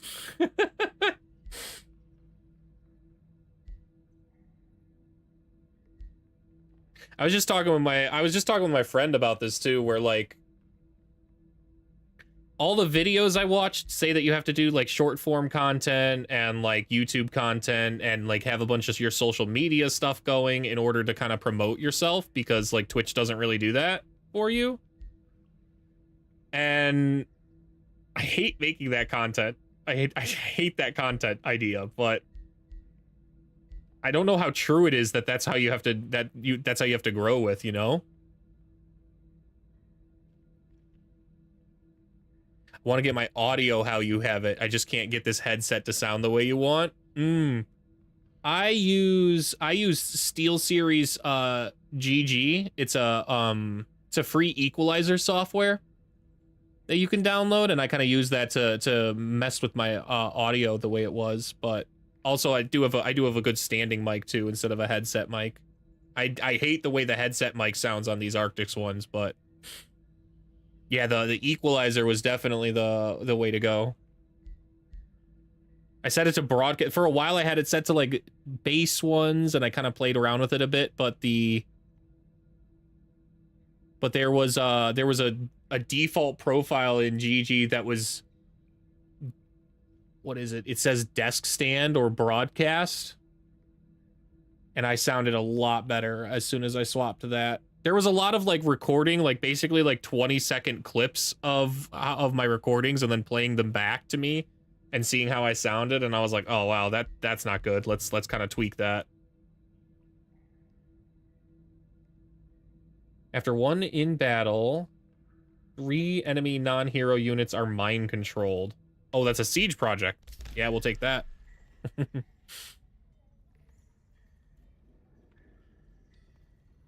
I just compressed noise gate normal stuff on OBS. I had conflicting, a lot of them were actually overriding each other because I had a separate equalizer software and then OBS's stuff, so they were like, oh, dude, and dumb Microsoft, too. Microsoft trying to step in and override with their own settings. That was crazy annoying. I'm still messing around with audio because it's not where I want it to be just yet. But also, a video I watched said, it was from EJ at Stream Scheme. The first thing he said after, he's like, congratulations, you just did your first equalizer stuff. Now you're also going to be doing this for the rest of your life because it'll never sound right to you. So I kind of took that to heart to kind of just, sometimes when I get too focused on like, oh man, it doesn't sound perfect to me, I'm like, it still sounds hell of a lot better than doing absolutely nothing, you know?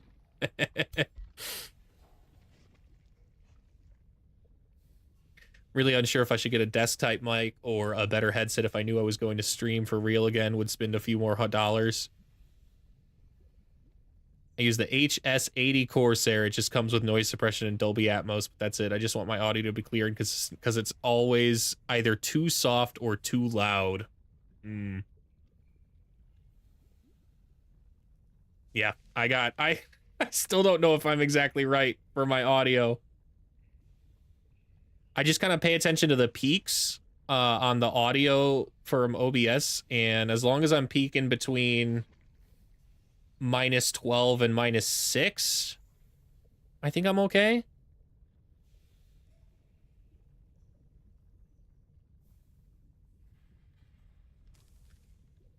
Issue is also that you get loud when you're excited.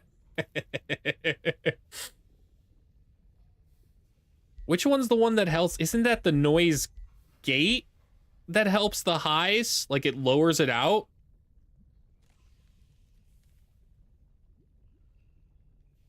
Compression, that was the one. I couldn't remember exactly which one it was, but one of them I knew that it shrunk. Like, if you got really loud, it kind of kept everything where it needed to be.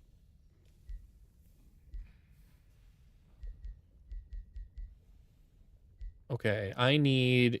Yes, ignores 3 status resistance on the Warlock. That's gonna be so nice for mind controlling now.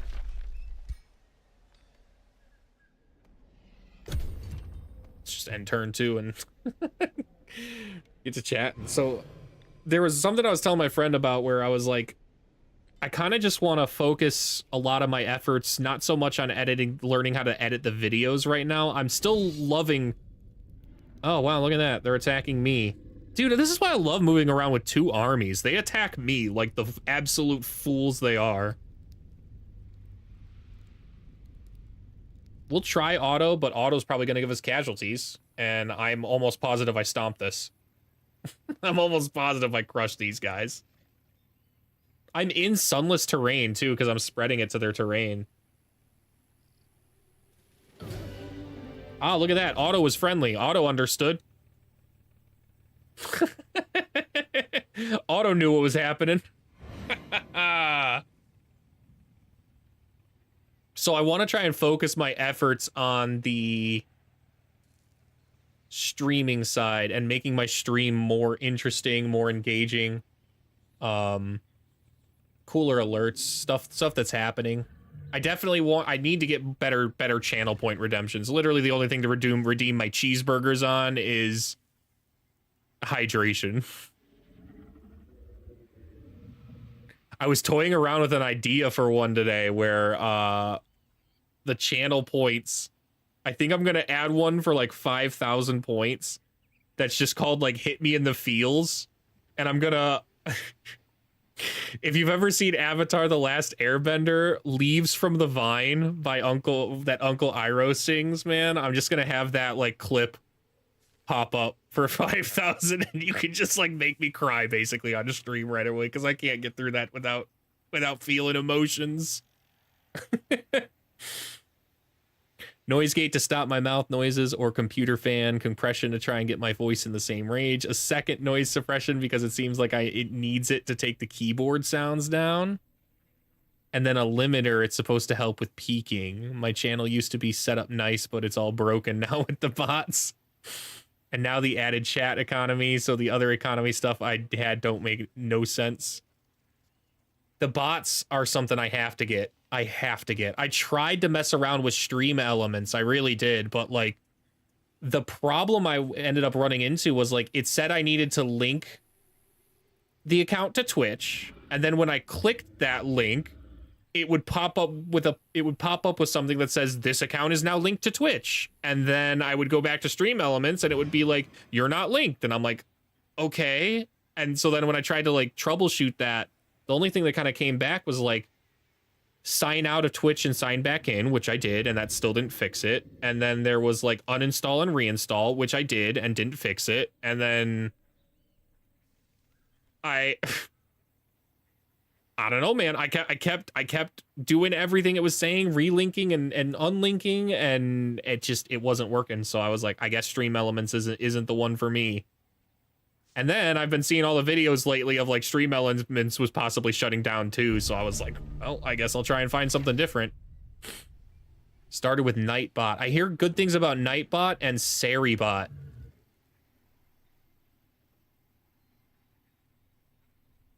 It's basic and old. The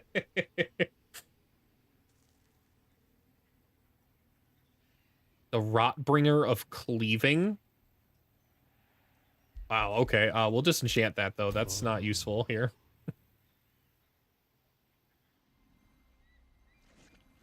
I should be able to annex a few more tiles here.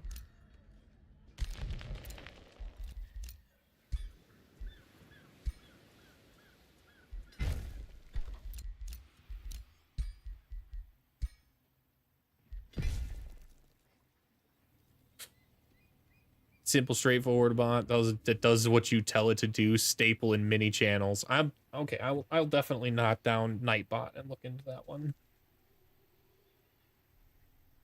The other one I got as well is StreamerBot. I've got that installed. I just haven't messed with it because it's a lot of it's more coding.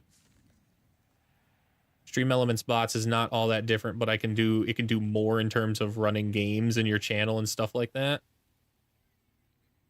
I really like whenever people have stuff that's like when you raid them or they raid you, and then like it immediately pops up with the bot information of like they just got done streaming XYZ game and here are their channel thing. Go follow them. That seems so cool, man. We'll put the note here, Nightbot.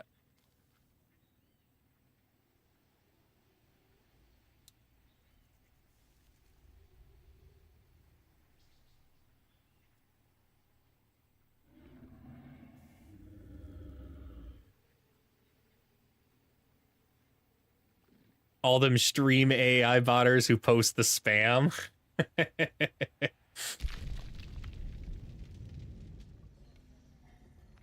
I get kind of wary about it sometimes because they've gotten kind of good.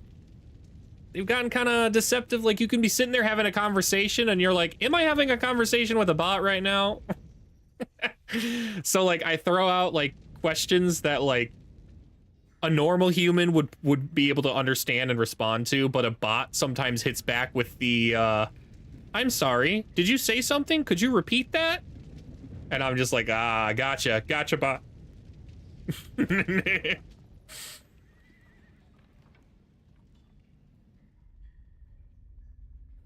There is no... Well, all right. We'll just go defend here then. They have to jump like through this underground portal to try and get here. So I think the city's gonna burn and it'll be all right.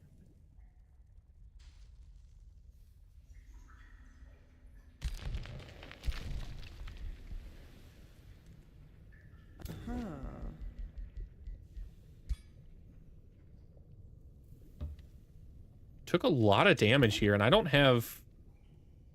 Why is this one red?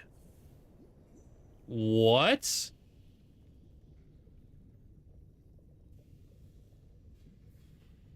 Wow, it's like turbo buffed, that's why.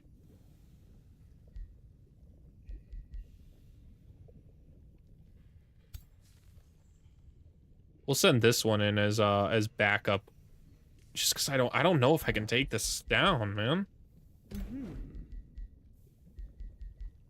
I don't have much in the way of health regen in this formation. I need to really get to that outpost is what I need to do.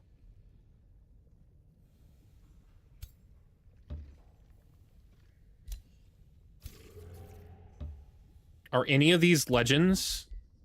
No. Oh, this one is. Okay. Ooh. Okay, we're gonna manual combat this. I need Olivia to kill the Wisp, specifically. The other units I don't care about, but the Wisp has to die to Olivia so I get the renown boost I need. Interesting. Where's the Wisp? Ah, there it is. Okay. I think we're just gonna hold strong, too.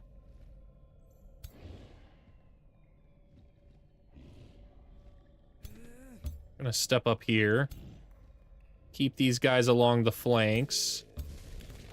And just stay. We're gonna hold exactly where we are. I wish I had some kind of healing ability on Olivia right now, but it's fine. Wisebot gets them before I even see them most of the time. If stream element shutdowns, I have to get new overlays.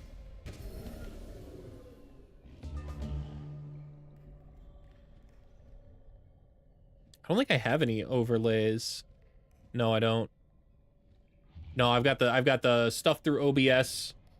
And then anything else I've made through Canva.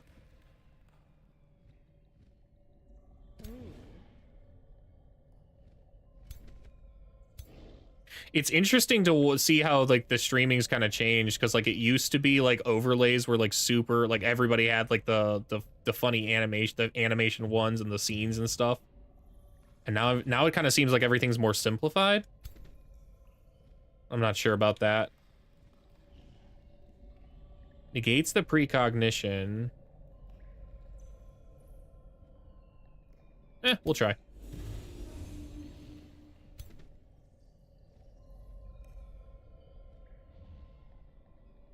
It's going to get precognition back up there. Yeah, it's worth it.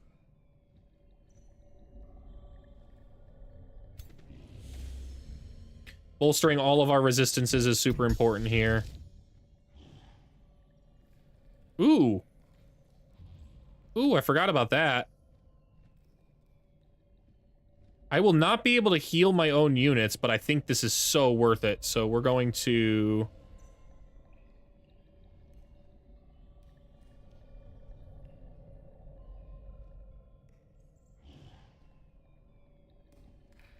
call forth the Avatar of Chaos, which immediately summons another Bone Wyvern. Dude, that's one of the most busted spells ever, because now it just summons your ruler on the tile. Astral Blessing's the spell I would like to cast, but we're gonna cast Grave March right over here.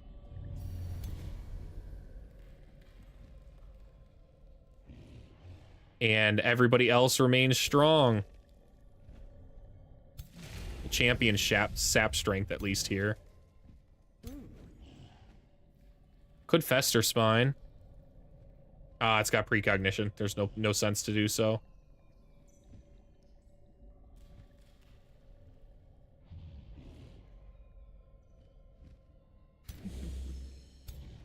Rest of you just enter defense mode. Just keep waiting it out. That's the opportunity. It's isolated by itself.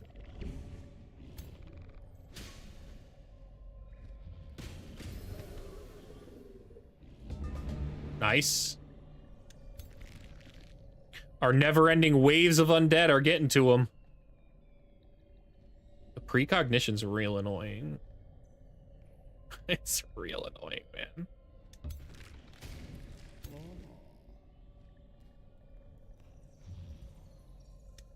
I'd like to Astral Bless, I think. So first we're going to Second Wind. Then Astral Bless.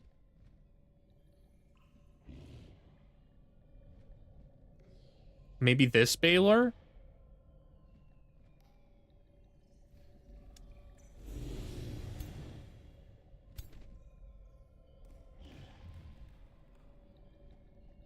Does it have precognition right now?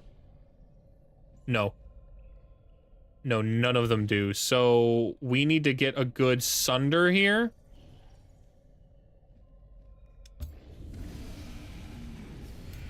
Nice.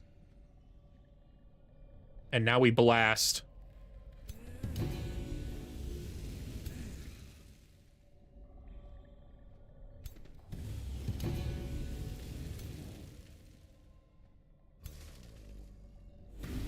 Got that one.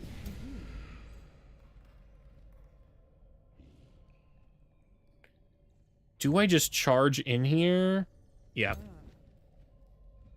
Let's try and Fester Spine right away. Okay.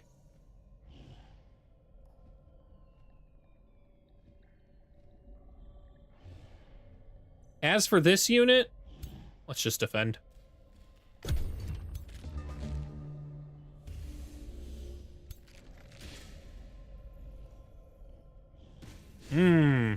That's kind of annoying. Does give me hasten, though. And I don't think I've used my Second Wind. I would like to use Blood Empowerment. Got him. Got him. Okay, that was all we needed. We needed to make sure we got that kill. No others really matter here.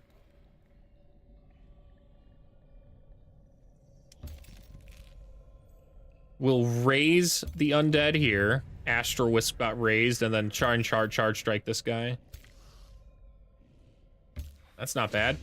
Double melee strike.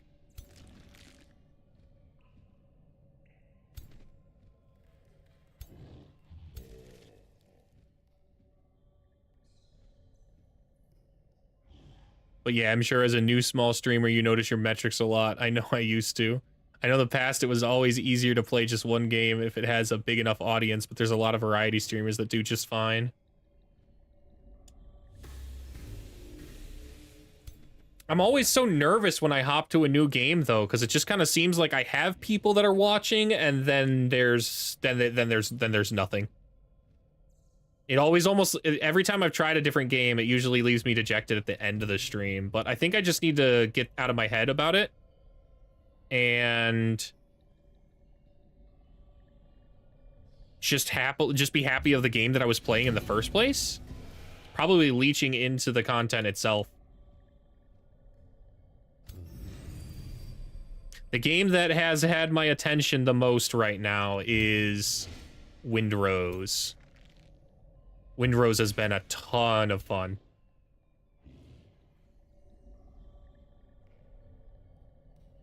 What does Chaos Brand do? Interesting. It's a big spike of damage. Weak raised.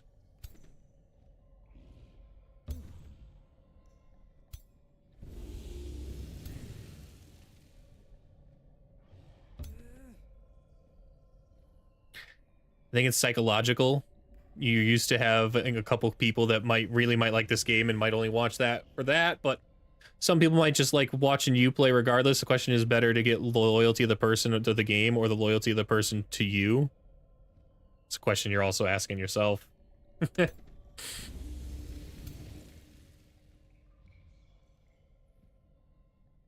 I think there's something to be said for consistency too.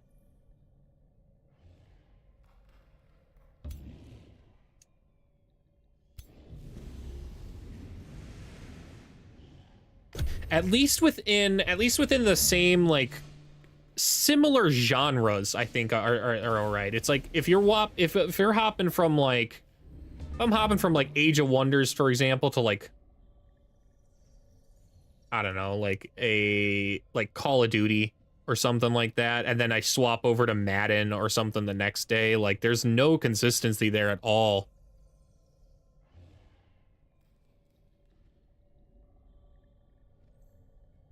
I would rather have people that like to watch me play versus people who only want to watch me do one thing. But I don't know if I can get those people.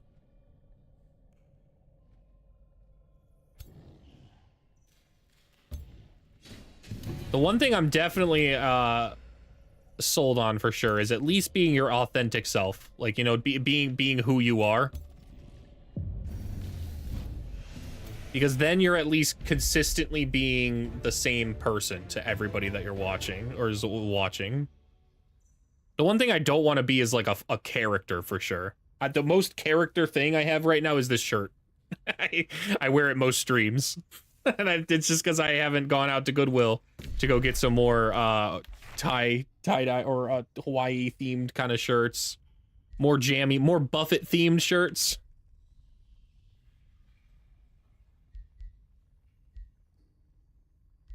It also reminds me of my first, ooh, that's a cool wand. We'll give that to somebody. Not Winter Famine. Olivia could use it. That's not bad. Gives her some extra skills to use. Genre for streaming is mostly RPG simulation and strategy, mostly. The Crusader Kings and Divinity and Age of Wonders is where I found you. Yeah, that tracks.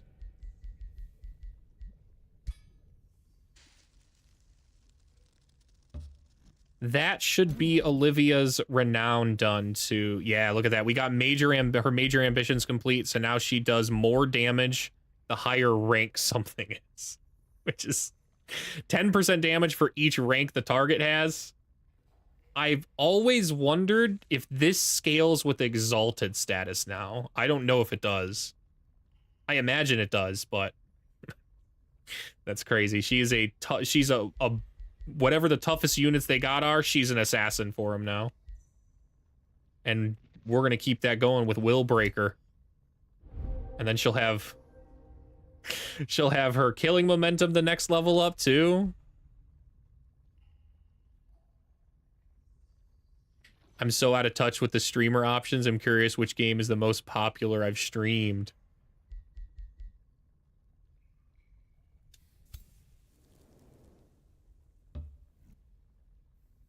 I'm curious about that too. What game do you think it is? Leave them dead and let them keep on causing mayhem. Use mana to release their spirits. Sure, man. 20% extra magic damage is nice. On the right unit. That's already got 20%. What about Winter Famine? We'll give that over here. Nice. And Crusader Kings multiplayer. Age of Wonders is so weird because there's like 10,000 people that follow the game, but there's only ever like 4 or 5 streams at a time, if that. There is a lot of times that during my time block at night, I'm literally the only person that's streaming at that time.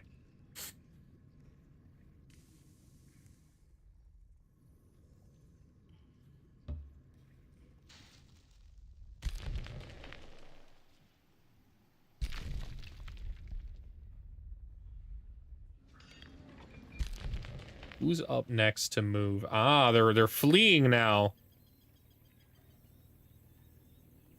We should be able to comfortably take that. Auto. That's probably part of the reason for your metrics that can change. Like, I've seen... Oh, we lost that unit? No way, man. No way. It's part of the reason for your metrics that can change. Like, I've seen partners playing this, eating all the views. I'm just happy when genuinely when larger streamers get on the game, because it's a fun game, man. One of the things I like about Age of Wonders for content creation is that it's kind of got guaranteed injection of life every 2 or 3 months when they pump out a new DLC or update. A lot of people tune in around the updates to see what's up with it. And depending on if the update's awesome, they stick around. I don't think my channel didn't even really start gaining momentum towards affiliate status until the Nomad update came out.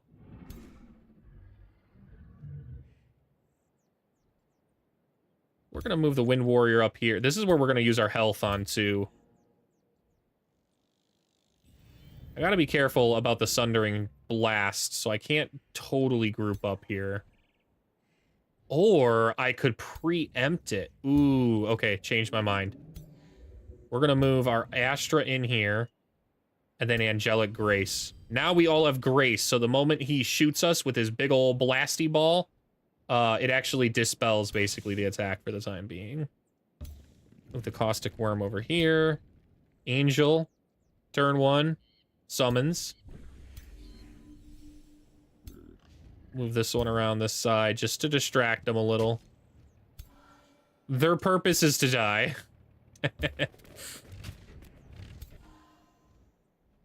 And we'll send the Vigil all the way up.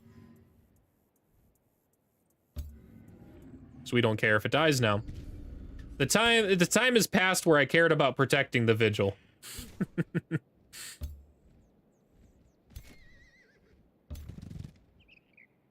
We'll touch Grace there. And then kind of send these guys, I think, here. That seems like a good plan.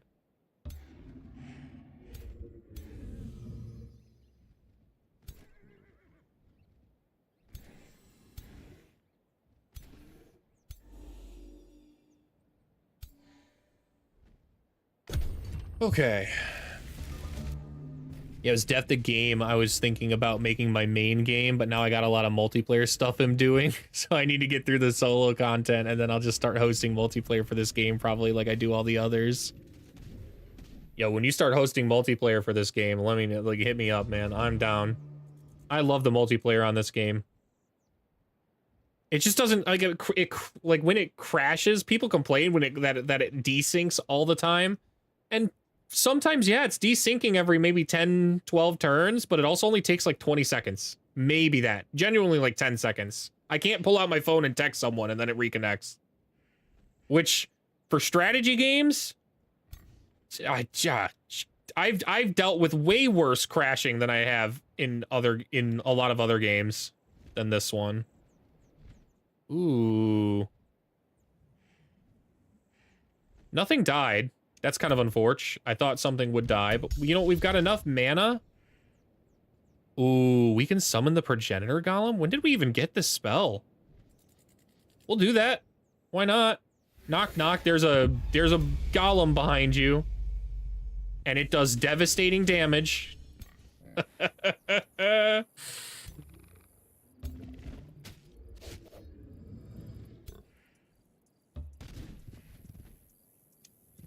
Quill shot, 3 damage. Wow.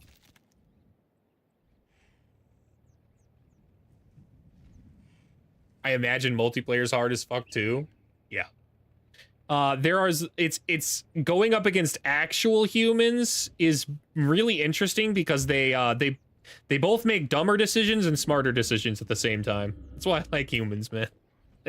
Fighting humans.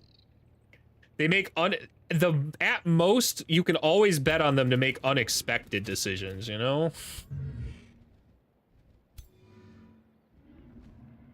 The AI is almost always predictable. You send in minions along a side, they'll move their units to try and counter those units. So you're like, cool, now you're completely out of position, split up like a dumbass, but a human might just hold strong. A human might just sit there and go, no, brother, hold. Hold.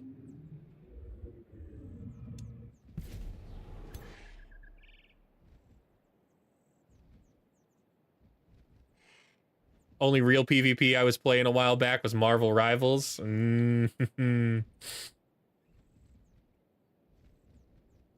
I have a love-hate relationship with Marvel Rivals. I find it sometimes a lot more fun to watch Rivals content than it is to play.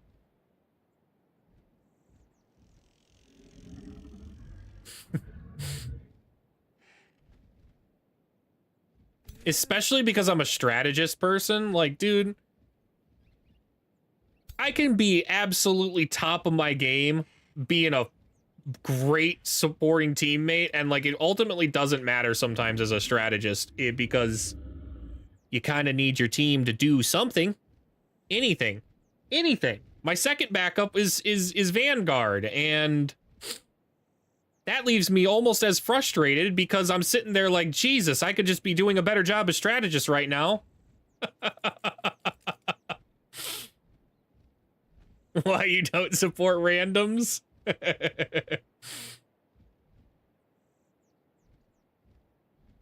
guess we'll just send it. We'll just send it right up the middle here. Can't hit anybody with this freezing blow. Oh, we could hit this one. Resisted the frozen. It's fine. It really doesn't matter. We're pushing them so far in, and we haven't even hit them with our actual army yet, which is crazy, but...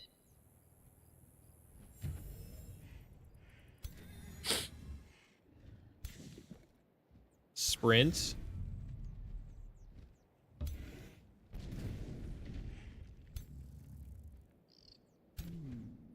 Dang, Frank just almost died. They almost smacked my ruler. How did that even happen? It took half of his health away. What was the spell? Blaze of the Horde. Okay. Well, I guess we need to heal ourselves now. It's fine.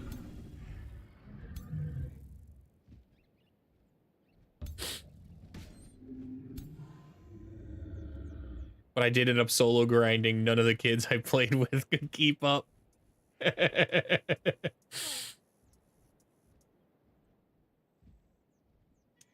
That's some of the worst feelings sometimes, is like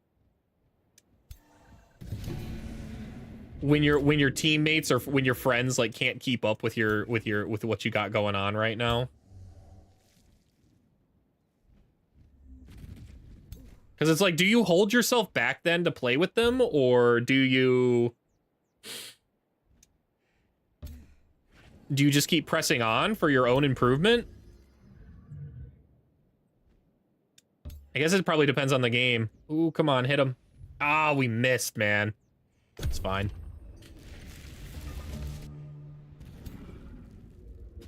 Played with some top 500 type, top 100 types, not in a party, just in my lobby. Damn, man.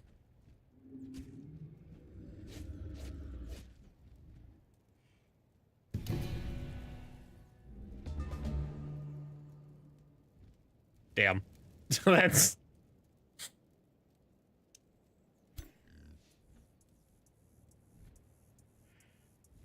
You got some serious skills if you're able to play with them.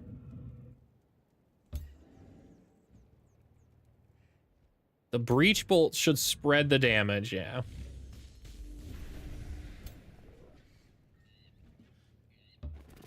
They're dead to the minions. They're dead to the minions, and I haven't even fought them yet. How did they kill my... How do they always kill my light spirit, man? I don't get it.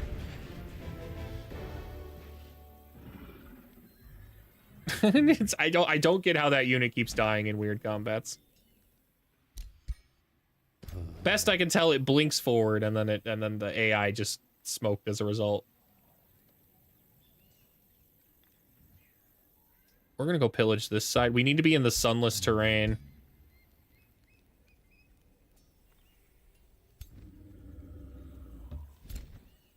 Pillage that. We're in range, right? 3? Yes. Okay.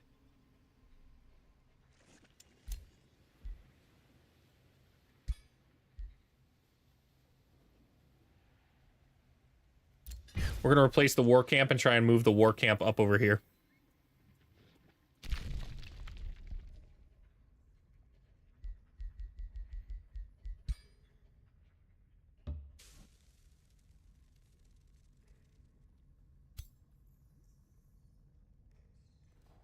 Olivia's gained a level over now. Yep, we knew that.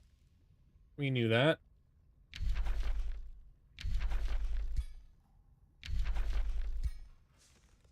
And now we end our turn. Oof, okay. These armies are heading for Tatiana. What's the quickest way over there? She's got Topaz right here. I think that's probably the best way in. And then we start marching up.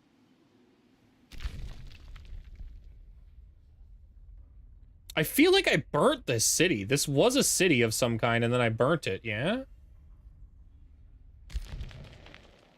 It was. I just never got rid of the city ruins, so she moved back in and made her own city. No, Topaz. Topaz was, Brody's city. Oh, okay. I think it's coming back to me now. It's coming back to me. I went down here to burn this city and then found her already besieging it. So that's why I left and then went down here to burn this city. Yeah,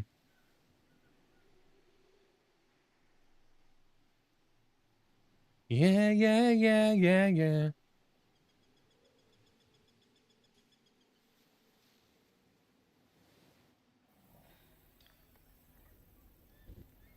Berkshire's gonna fall. There's nothing here to it. What is this? Oh, a shop. A trainer shop at that. Ooh. That's exciting. As soon as we pillage these next turn, we're heading in there.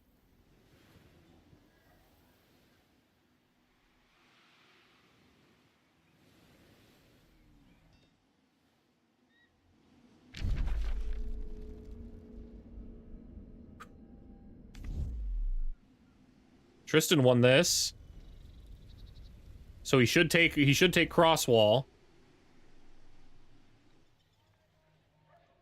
If Tatiana doesn't get her shit together and put up a decent fight, she's just gonna get rolled. She keeps throwing out like single armies and they're not doing anything now. Like, what is she doing? She's got like nobody. She's way too broke apart.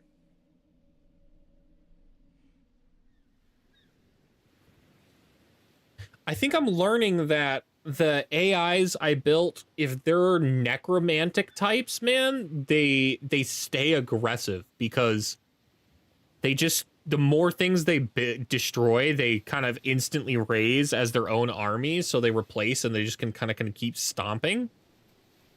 Whereas other formations that rely on building stuff or getting their units up, man, they're so scattered.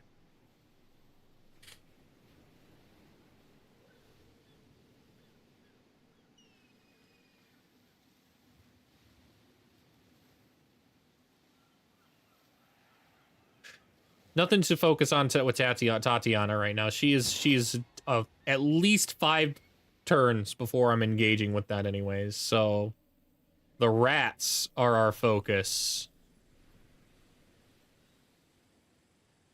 All we have to do is capture their capital, really, and we knock them out, but their capital is so far in, I might as well pillage along the way. I might as well just pillage along the way. Jolene, Jolene, Jolene.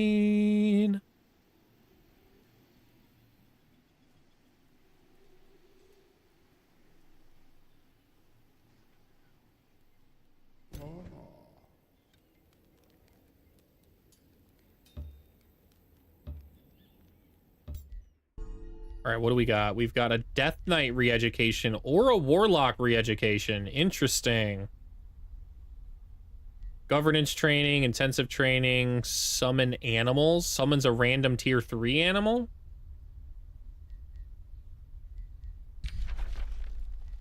We will go ahead and give enhanced defense to Olivia. We will give summon training to Olivia. Gives her a move to do if we don't want to move on turn 1. Intense training.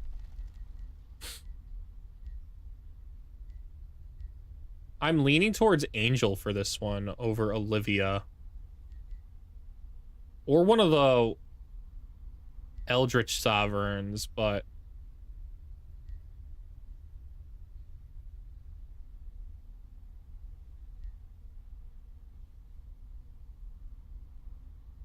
I suppose the stronger Frank is, the better the better my chaos summons is too.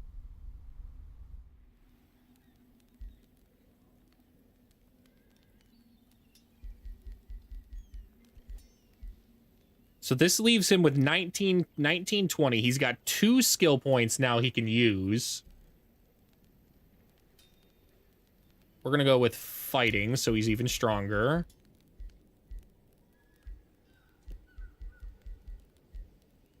Exhume the undead, maybe? Nah. It's probably better to go here and get the dominated over searing strikes. We certainly don't need Undying Warrior.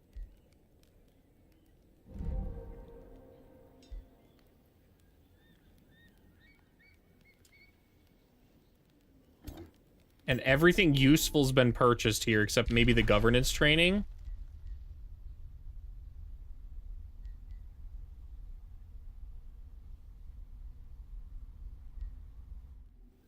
Which hero would use that the most? It's either Winter Famine or Tabarax, and Winter Famine's a raider. Tabarax is an instructor. 30 to level up. 100 to level up. So we'll go with Winter Famine.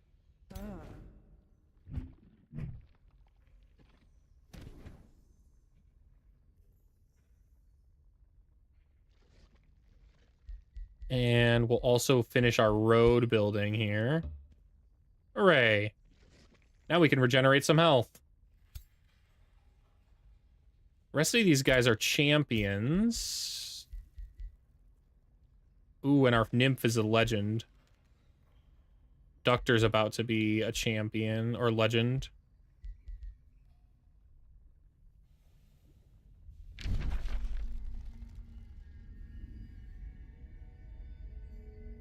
Once I finish harvesting all of these resources, over here is not a bad spot. I can then close this outpost after we harvest over here.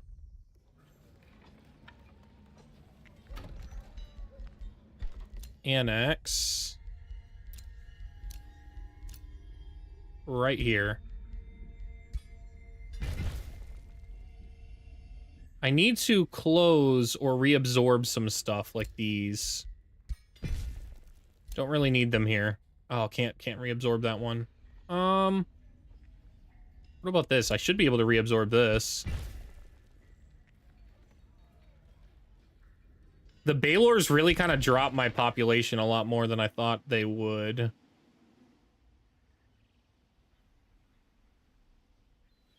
We'll reabsorb this as well. We don't need that tile there.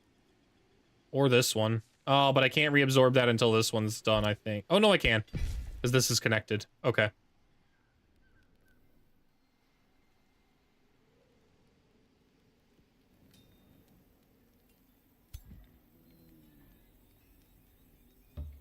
Let's just start this up. Add siege projects.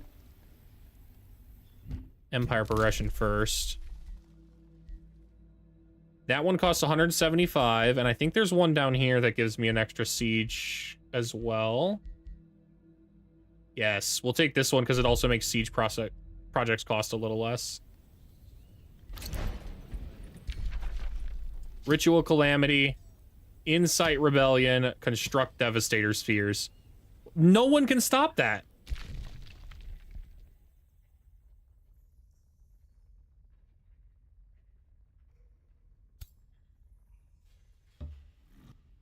You could use a little health too. This one doesn't need health though. This one we can just start crushing stuff.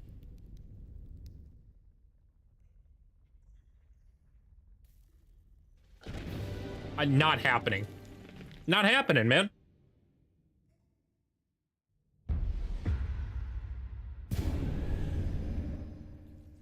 In what reality do these units mess me up?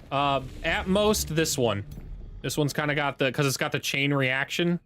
It's a pretty strong spell, not gonna lie. But the rest? The rest got nothing, man.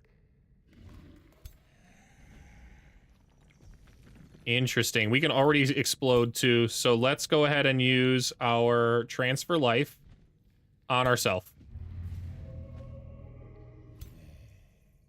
Send in the fleshling. Bonk. Let's transfer life again into ourselves. Now we're 2 strengthened.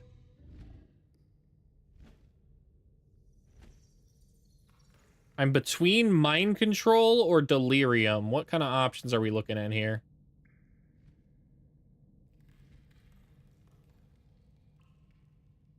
Can I hex pack from here? Ooh, yes, okay.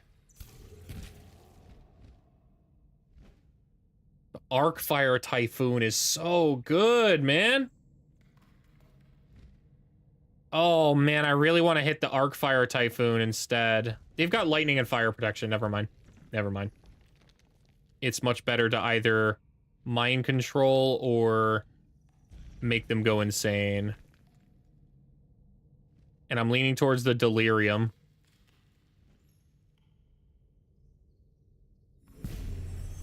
Nice. Got him. That guy's insane, so now he's gonna fight his own guys. Oh, no, we didn't get him. We just sundered his defense and resistances. Okay. It happens. Send this one in.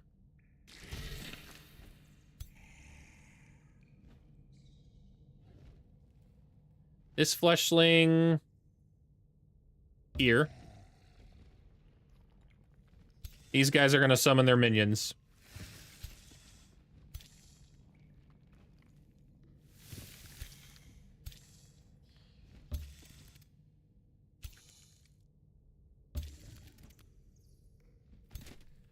The Warbreed is what died.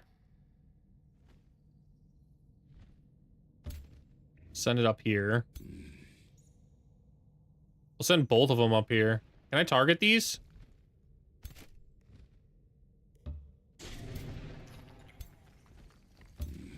There. And then finally, our transmuter. Right along the back here. These are a lot of minions. I think we're gonna crush them, but we'll have to see.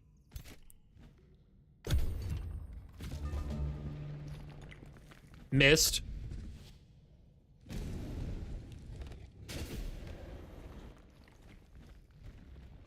They have disruption. Heard. Heard. Okay. I would like to Eldritch Mind Control now. And to do that, I'm going to need to move up maybe to here.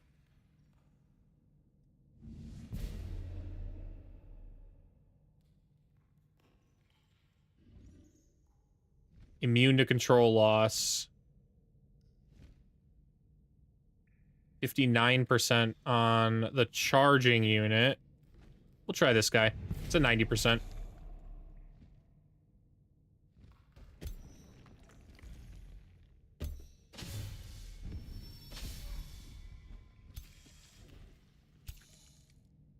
That one's immobilized, so nothing to do there.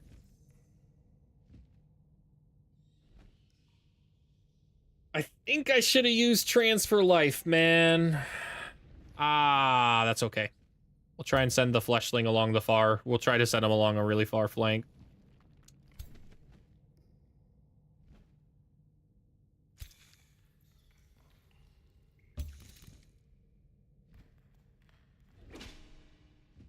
That's looking good. We'll stick around for a turn because we're going to try and transmute here.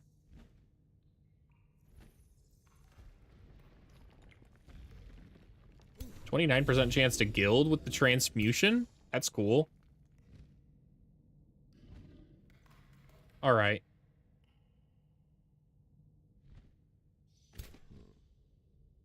Charge strike or power cleave?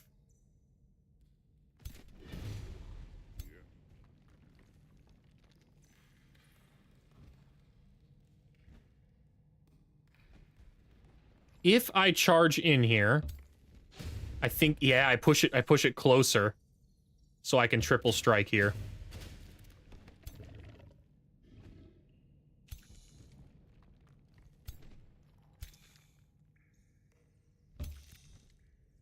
Has this Lithomancer used its Belasty thing? It has. Cool.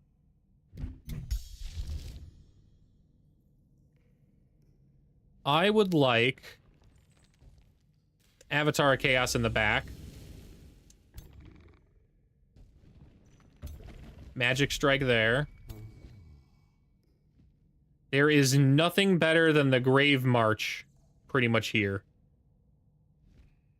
However, I'm going to try and no, I have to use the Grave March on turn 1, right?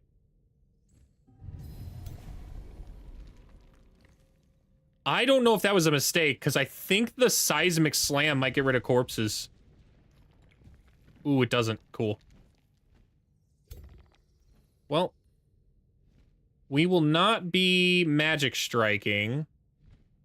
Oh, yeah, we can. Never mind. We can Magic Strike this one. This one's fine.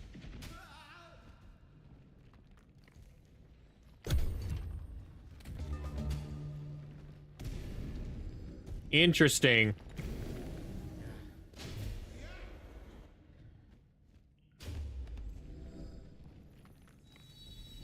Fumbled, so that's good. All that grace that they get, that my ruler, my Winter Famine gains is so nice, man.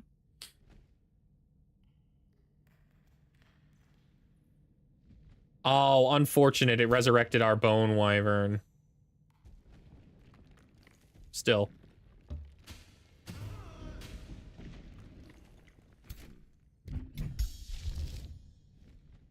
Not enough to get the Progenitor Golem.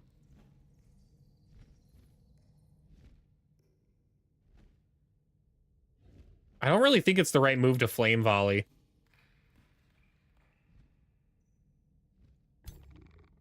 It is the right move to continue to keep attacking this guy. We've pretty much pinned their toughest unit, which is nice. Transfer life into myself.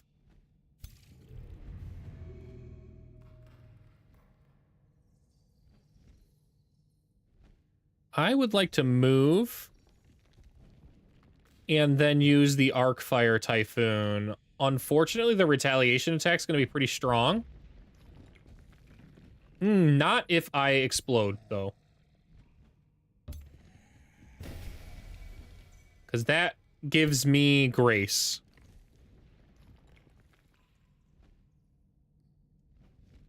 Transfer life into this unit. Now we can move comfortably over here.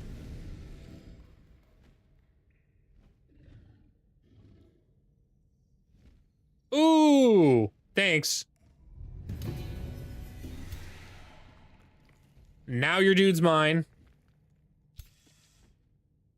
Send them in. Send in the spiders.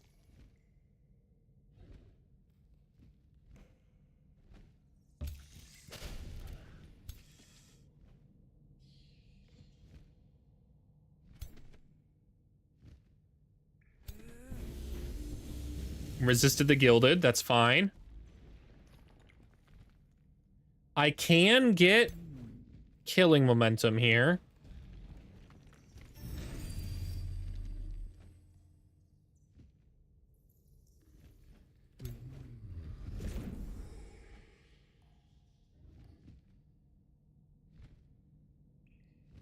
Where is the right move, though? I think right here.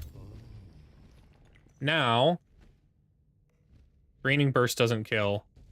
Sundering Sweep doesn't kill. This kills, though.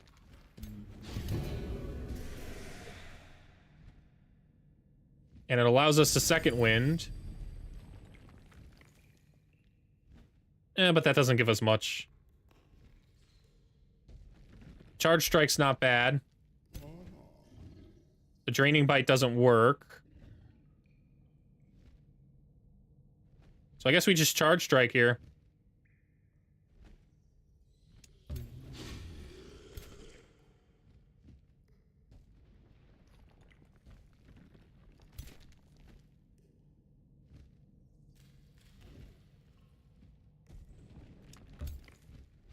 Got him. Can't be displaced, though. Got that one. We'll just send this one in here now.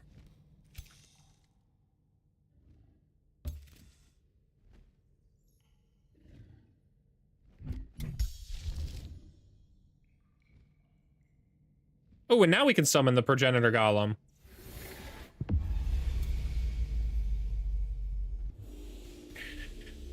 That is because of death magic. Every time a unit dies, I gained 5 combat points, so I was able to gain almost 30 something that time.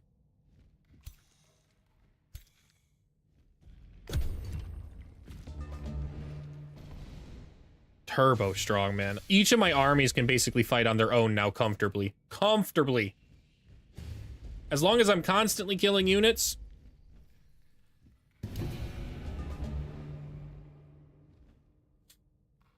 What was this unit that just died? Oh, the rock giant.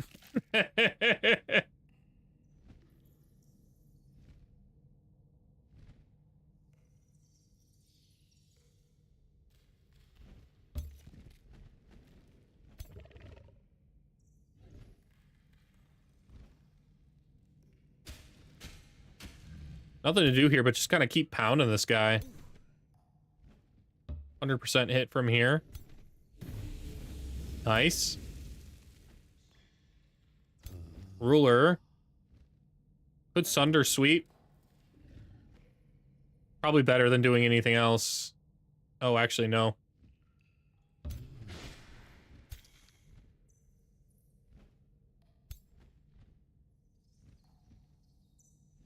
Transfer life into ourself.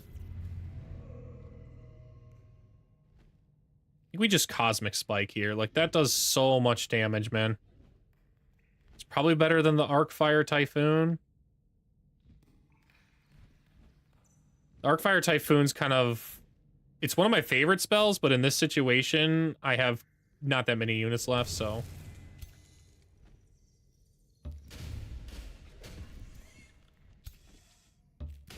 The little minions, the little vampire spiders, never underestimate those bad boys.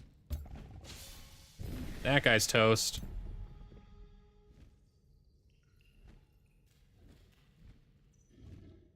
This is a charging unit. Wow, I had no idea. It's okay, this guy dies.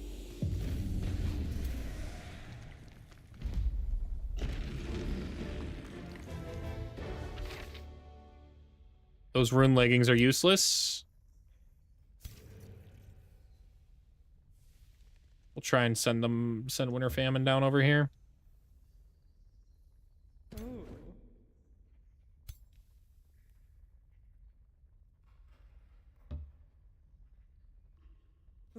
Knowing what I know now and how to fight, man, I think we just go in.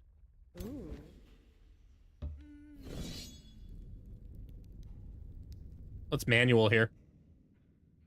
Do that again. Run it right back. Biggest concerns are those wizard boys.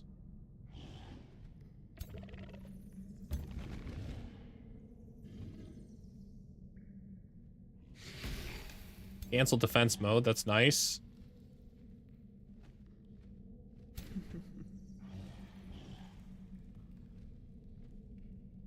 Ah, summon animal is a up close spell. Okay, that's fine.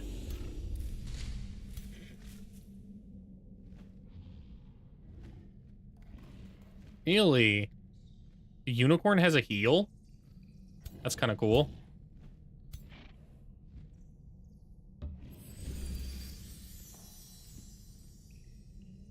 Could charge straight at him. And I kind of have to. Either that or I move over here and wait for a good blink.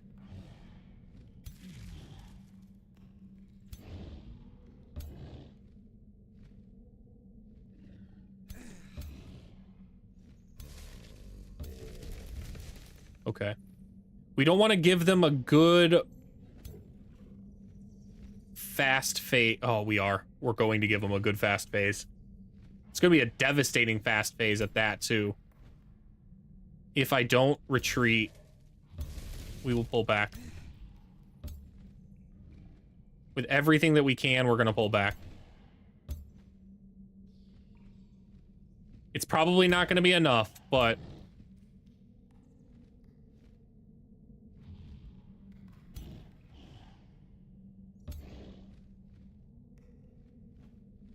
it at least gives us a chance to avoid the fast phases. Maybe then they'll target the minions. Wow. Wow, good Arcfire. Unlucky they got the Arcfire Typhoon. They can get any spell, and they managed to get one of the worst ones they possibly could have got. That's pretty bad. Not even gonna lie to you. That's pretty bad.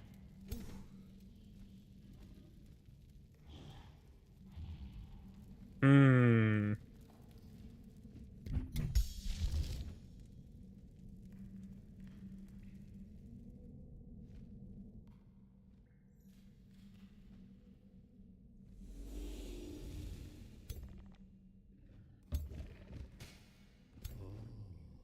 And then finally, we are going to Second Wind, Brave March.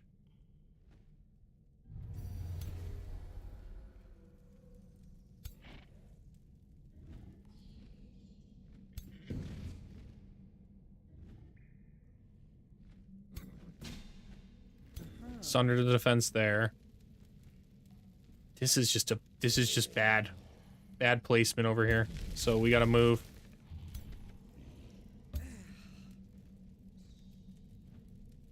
Luckily, we don't much care about the fire. It was the electrocution that was kind of a problem.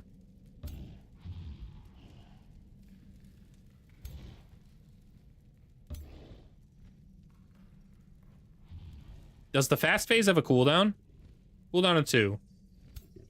They haven't used it yet, so they can kind of come in here and do quite a bit of damage. However, so can Olivia. So we're gonna send her straight in there.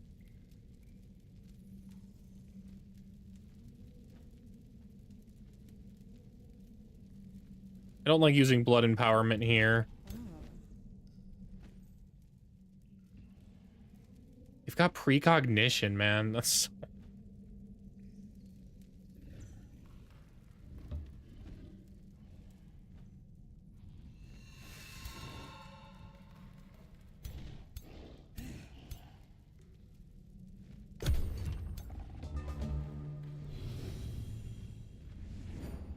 Astral Rift, and then it tomed. Taking out the Bone Wyvern, that's fine.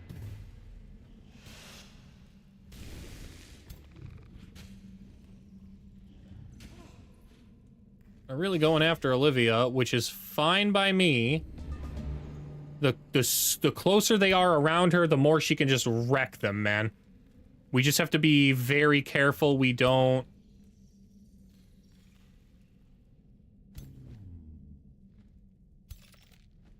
die here. I need to finish my thought. We need to be very careful that we don't get stunned. If we get stunned, then that kind of sucks. Does Sunder the Earth Yeah, it deals damage to everything in the tile. So we kind of want to make sure... Ooh, wow. So maybe moving here will let me do what I want? Hmm.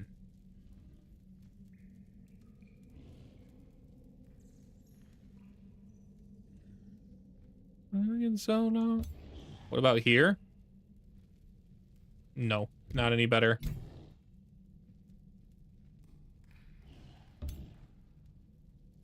This is the move. All right, we've sundered defense at 3 on that one.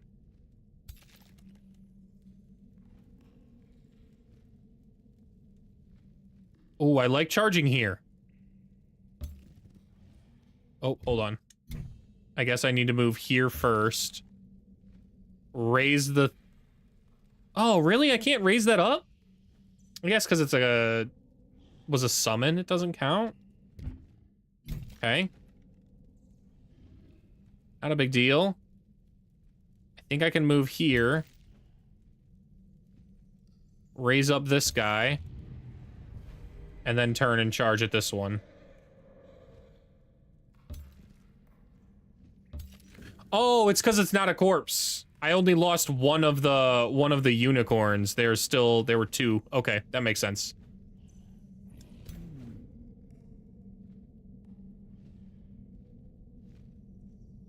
I'd like to blood and power this turn. Now, who are we charging at? That guy.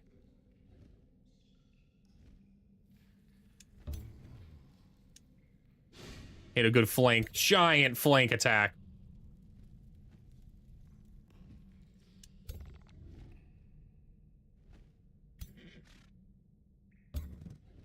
As long as we keep this battle mage pinned, can't use the most devastating attack, which is the champion psychic gaze.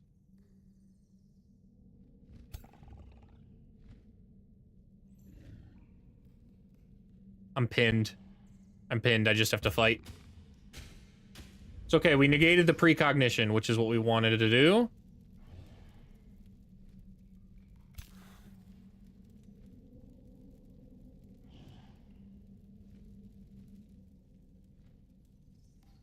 As for these remaining units,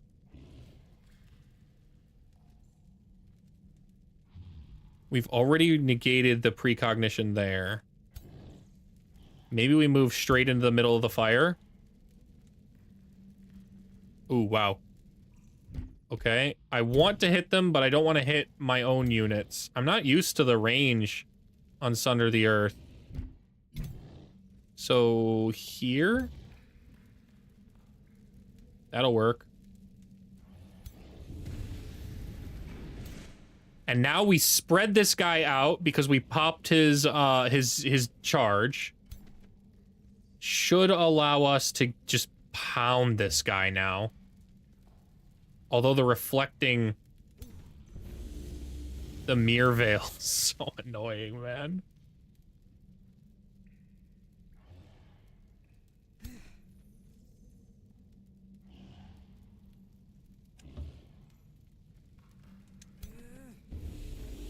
At least it doesn't do much for damage. I was kind of nervous it would do a lot, but... Does a bit more on my champion guy there.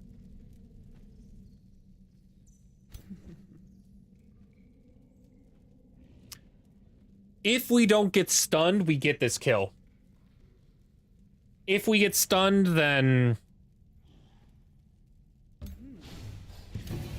Crap, man. Oh, we got stunned, but we got the kill. I don't know how to feel about that. I got both of the things I wanted.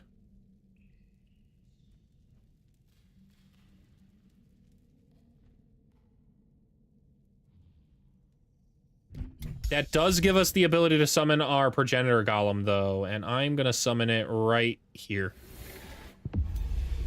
Try and get this one dead.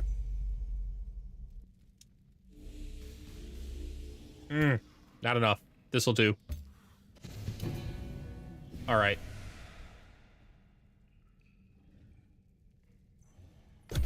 I feel a lot better about that. The phase beasts are the only thing that really kind of have me nervous for exactly that reason, man. Exactly that reason. That is an immense amount of damage.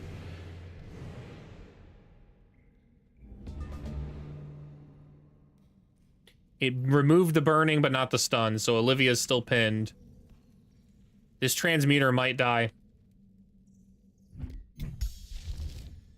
At least with the current way that I've done things, it might die. Can I Chaos Brand from here? It'll just make it go berserk, man.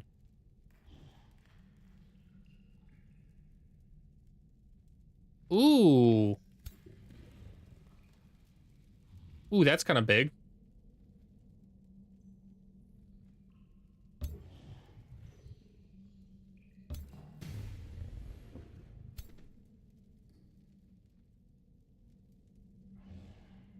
What is this?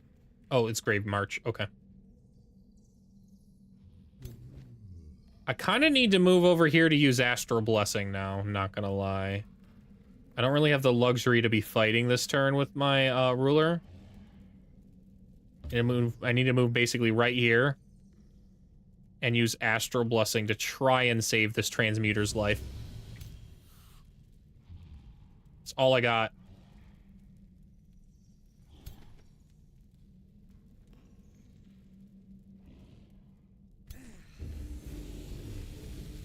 That Mirror Veil, man.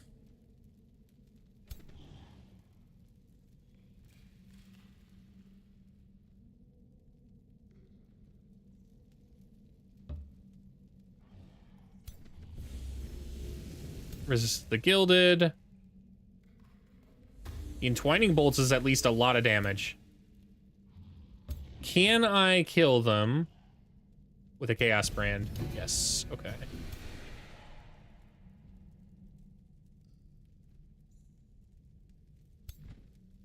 I'm in zone of control, unfortunately, with this unit.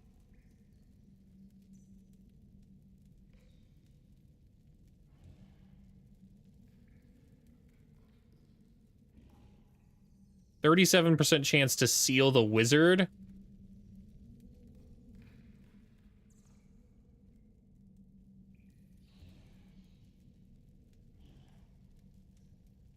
%88% on this one. Sealed. All right.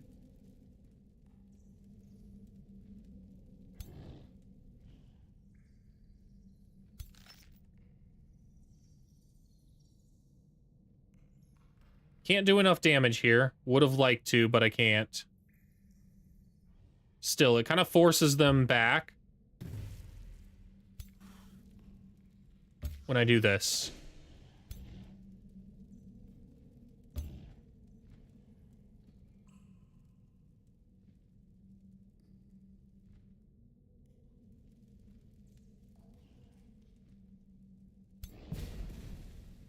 Not bad. Okay. I don't have any spells. Oh, Commander's Call. Okay.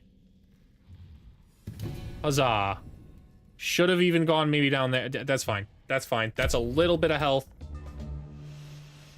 As long as they don't Arc Fire Typhoon again, we're all right.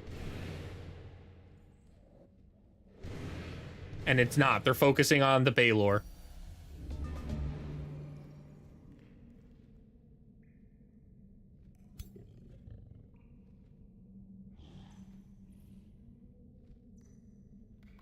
Where did the unit go that I sealed? Was it a combat summon? I sealed a combat summon? Awkward.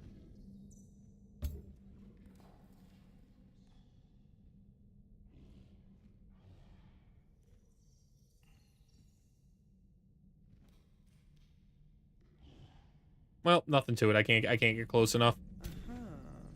Olivia's almost at full health though, which is excellent. We're gonna move here with her and fester someone's spine. Probably this one.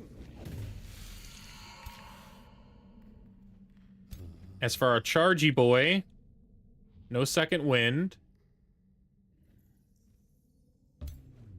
We'll just send it.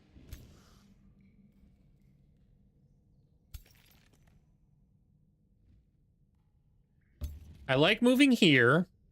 I'd like to see if the Blood Rose Drain doesn't kill. Okay, so this one kills. We'll take that.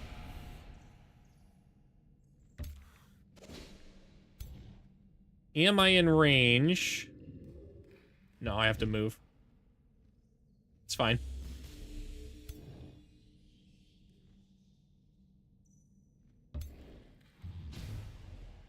Big crit.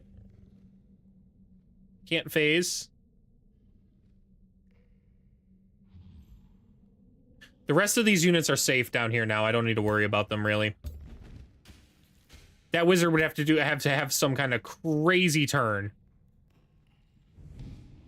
to be able to do anything. That would actually harm my units down here now. We live. That was tight. That was tough, though. That was touch and go for a little bit.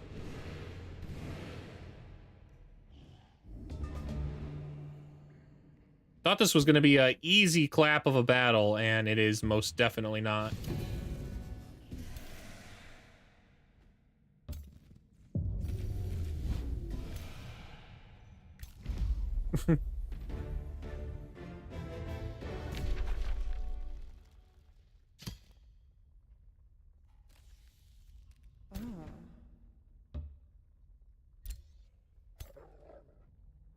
And how do I move right here?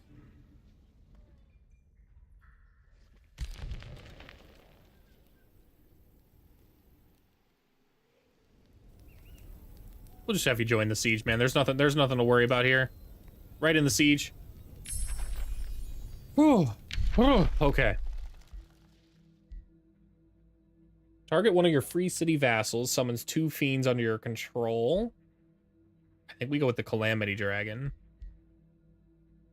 I'm really not sure if either of these are right, though, so I'm going to try and shuffle and see if there's something I need better.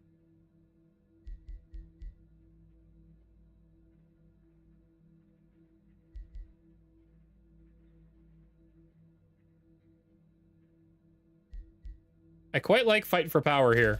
We're getting a lot of the Inferno dogs, so we can slowly convert the Inferno dogs into really strong tier 5 units. I'm just a loser.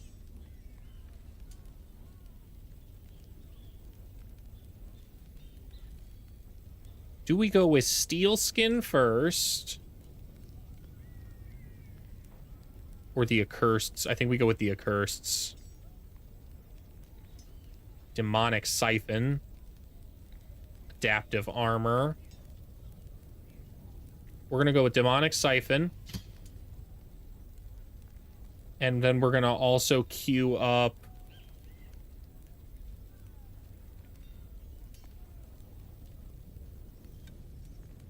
Accursed Armors.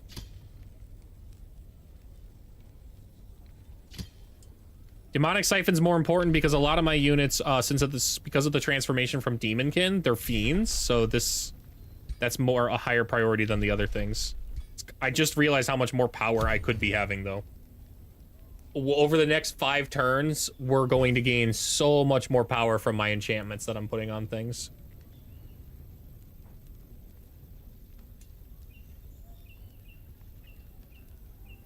They're doing their best to try and maybe break this siege, depending on if this is actually a strong unit. It's not. Okay.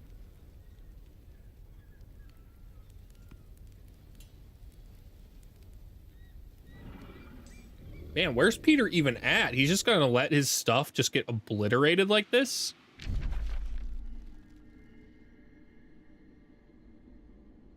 He better be gearing up one hell of a defense force, man.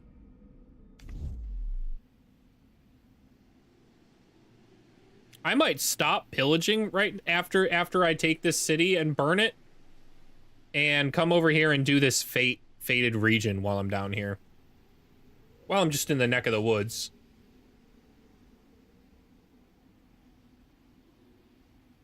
I don't remember what the fated region gives me as far as an artifact.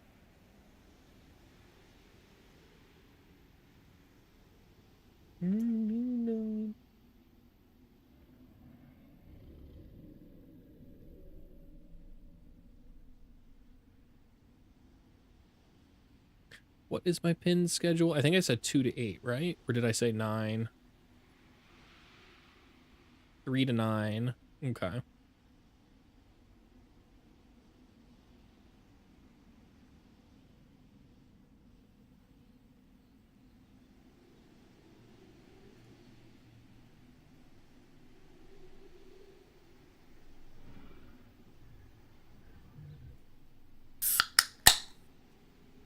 My stream times, they're going to be, I think, 3 to 9 p.m. on Sunday, Monday, and Wednesday this week. Though tonight specifically, I think I might end up doing cutting it at 8 and going to go make dinner for my family downstairs and watch a movie. Seems like a fun way to end the weekend before the week starts. Chaos Godier's Aid? Yo, he's from my Pantheon. Marco. I always have room for you, man.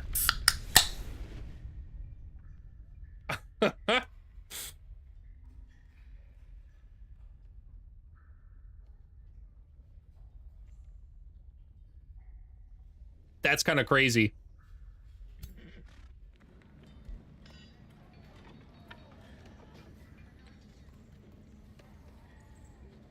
I'm gonna reset this. Okay. It's definitely Initiate of Chaos. He's a champion. And a Spellblade. I don't have any Spellblades in this group right now.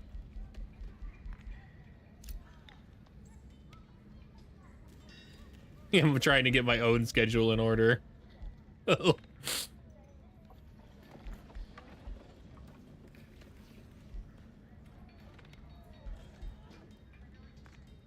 It's a good thing to have, I think. It kind of seems like having a set schedule and at least sticking to it really does set you immediately apart from a lot of the like 1 or 2 view streamers.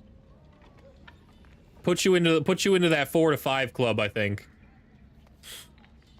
Plus it helps able to, yeah, exactly. It helps it with coordinating with other people's schedules too.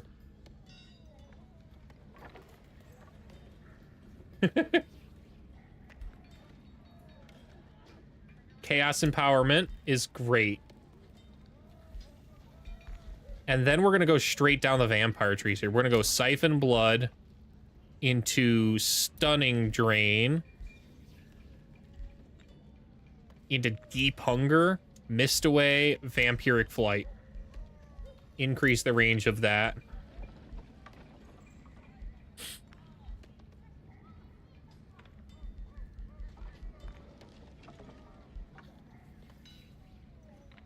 I think with our remaining enemies, Tarnek's one of them. He's a lightning guy. He's a lightning god, actually. So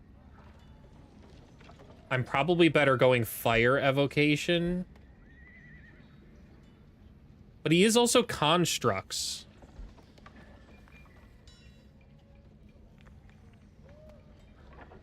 We'll go... We'll decide based on what I like with the skills down here and said Sundering Evocation, Cascading Evocation, or Devastating.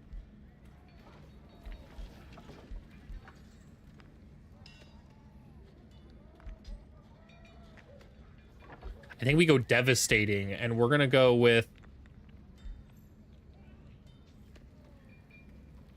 Lightning Evocation, Devastating Evocation, Arcane Skirmisher's very critical to actually have Spellblades kind of do their thing. Arcane Skirmisher lets it so that way your melee attacks grant prepared spell, which is 20% more damage on your spell attacks. And a magic attack grants you the inverse. It's 20% more damage on your next melee or strike. So that's what really makes Spellblade start singing.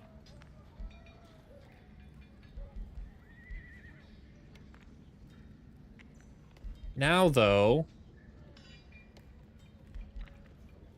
I like Debilitating Aura Mm.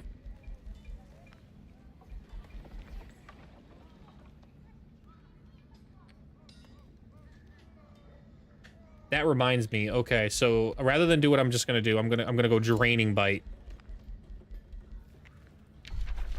Initiate a Chaos. I need to reselect these. The reason I'm changing right now from Siphon Blood, which is what I was going to have for my vampire skill, is with a -5 adjacency on status resistance. That means I have a much higher chance to Drain Bite dominate something. Significantly higher chance. We'll go Deep Hunger, Mist Away, Vampiric Flight. Lightning Evoker, Devastating Evocation, Arcane Skirmisher. Okay. Alright, those are our skills right now for Marco. I don't even have a Discord. I have a personal Discord for Jammy Buffett. I just don't have a Discord for the channel yet.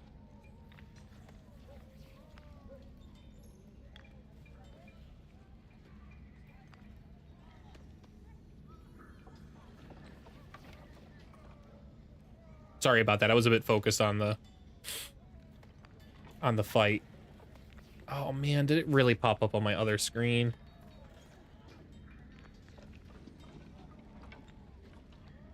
Yeah, it did. That's crazy.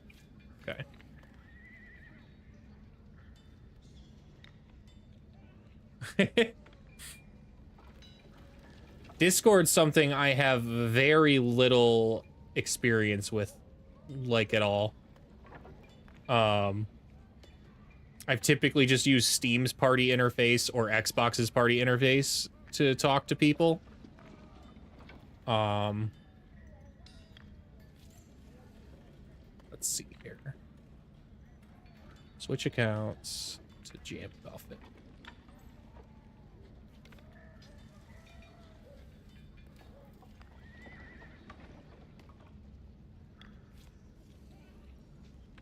Okay.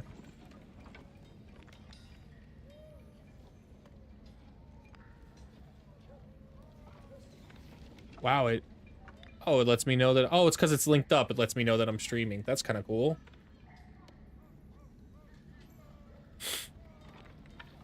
I used to do a lot of modding on it. On Discord? I didn't even know you could mod on Discord. Oh, unless you mean like you are a moderator on Discord. I was thinking like... Okay, I was thinking like, like the train shout in Skyrim, like those kinds of mods, like... Let me see. I need to make Marco a good weapon. Let's grab him. He's an axe guy, so we're gonna grab this axe. Give it radiant damage. Do I want to give him radiant damage, or should I spread out the damage types? No, we're gonna give him radiant damage. He's joining the army that does a lot of blight damage, so this is good.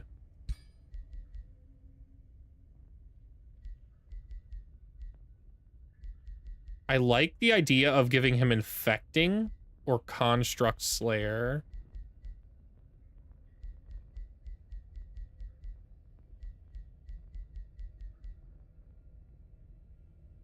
Let's go with poison. We're gonna stack so many negative effects. Decaying. My attacks will also gain burning and electrifying and blinding already because he's a spell blade. Bleeding. And then...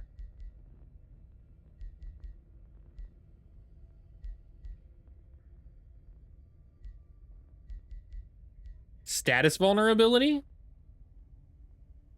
Stacks up to 5 times.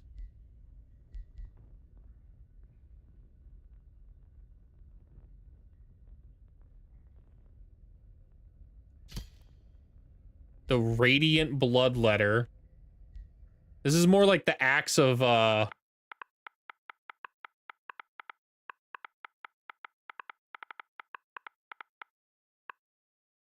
Is malediction the word I'm looking for?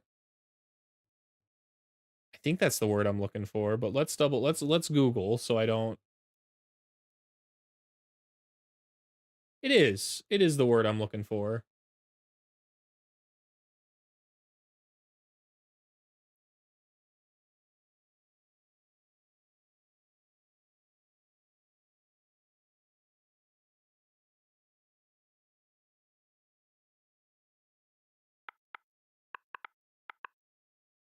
But we're just gonna go with its root word. We're just gonna go with malady, so that way, I don't have to spell that out.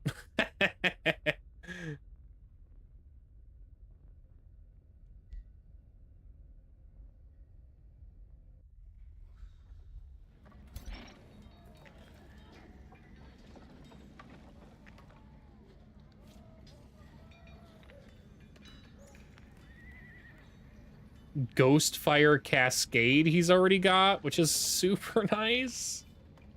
Wow. Okay, let's remove the horse. He doesn't need it. Unequip. We'll give him the Helmet of Farsight. It's better than nothing. The Healthy Chestplate. No boots. No ring. And no miscellaneous. We're on the lookout for some shields then, too. What kind of units do we give this guy? I think we'll just give him all the fiends, man. Give him all the dogs. Come so tired, so much more away. This all I want to do is be more like me and be less like you.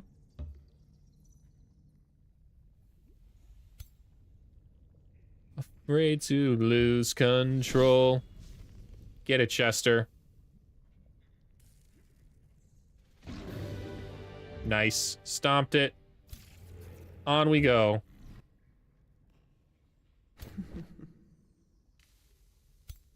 We'll send Tab to go grab this and see what kind of quest we get. Ghost manifests in front of Tabarax, unaware of his presence. As if still alive, the ghost strolls along, speaking to a figure that is not there. Suddenly he turns with fear across his face. You hear the ghostly thunder of galloping hooves drawing near. And then shunk, his head is severed. Yes! I love this quest. It's the Headless Horseman.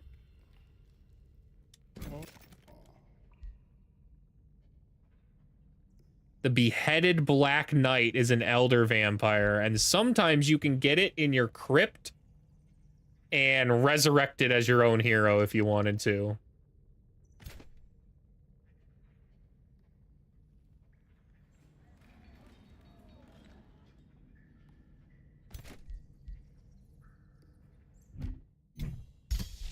Have I... Oh, yep, we can already cast the Demonic Siphon. That's awesome. That bump power here. And then they're immediately condensed into a tier 5 unit.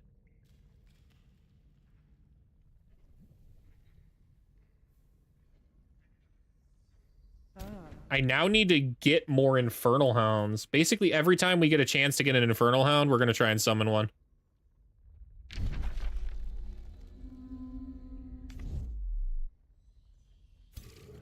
Stay grouped up for a little bit here just to generate some more health. And then we're going to rejoin our other army up. A new tome. Summons a non-fiend tier 5 mythic unit with fire and burning related abilities on target hex. Well. Well, I can't really turn that down now, can I? Tome of Severing's good here, though.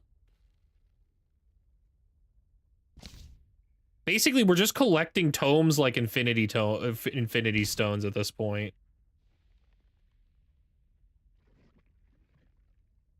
What is the Dark Temptation?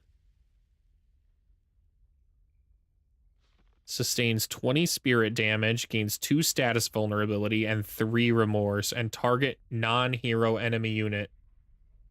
Okay. Wow. Pretty damn strong unit.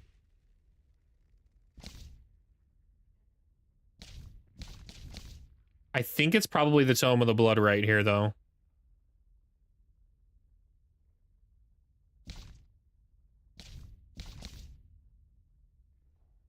Everything kind of sucks.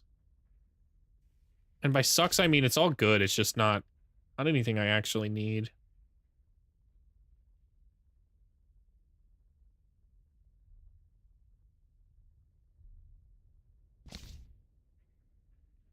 Revenant's not bad. Grants enchanted units spirit killer protection, fire protection. Oh, but it only affects undeads, so...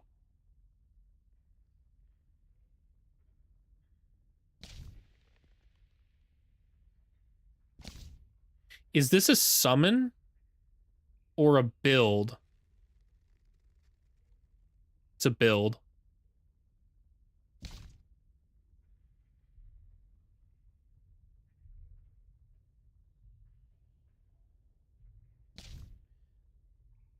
I like severing here. Stops them from doing what they're doing. Disrupts my enemy's plans. To slaying any other monster. It necessitates preparation. If your mark is prone to conjuring astral creatures, it is vital to sever their connection and remove their arcane crutch. We're gonna shuffle this research. It's not what I was looking for at the moment. By administering minor astral siphoning pests, or should the opportunity arise. The Comet of Calamity is not a bad idea here. But I'd rather just summon the Progenitor Golems at almost all the time now.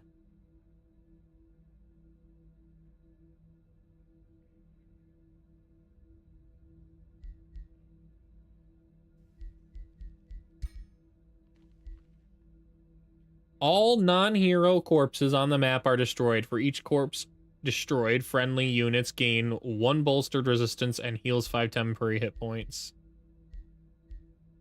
Don't like that. Disrupting Blades is what we were looking for. I'll ever be, and I don't want to miss you right now.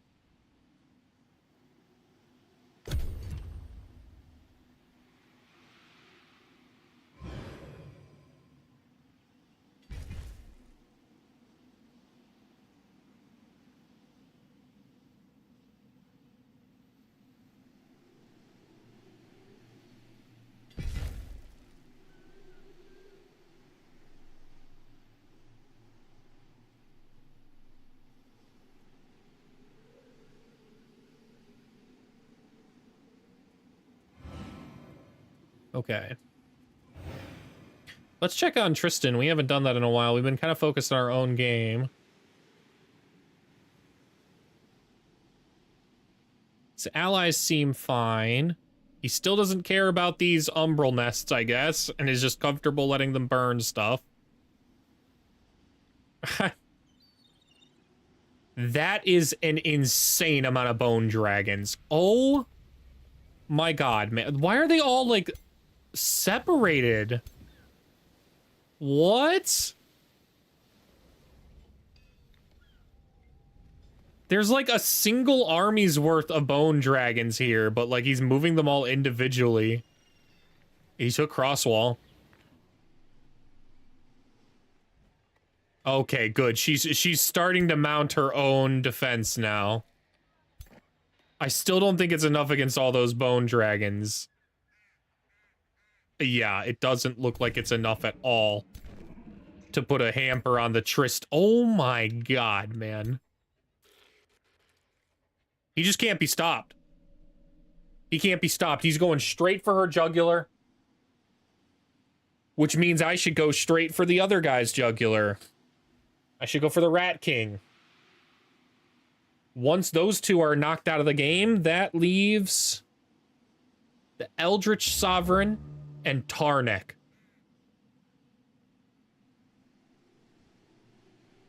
Man, am I glad I didn't have to fight the Canadians. We probably would have been bogged down up there in the north for a real long time.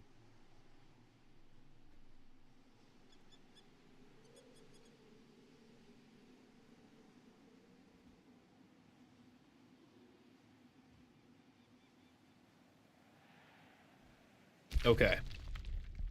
Marco spells.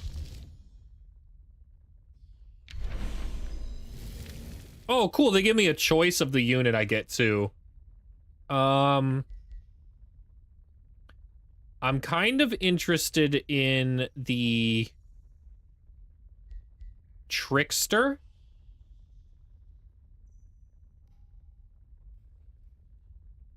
That's an interesting unit.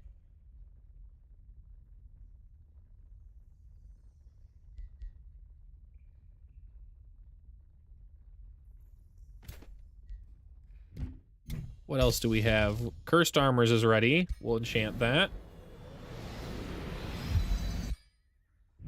And then we'll cast Fight for Power again.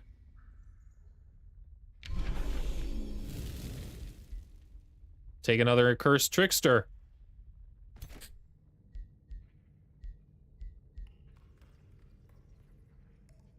Because we don't do what we don't want to.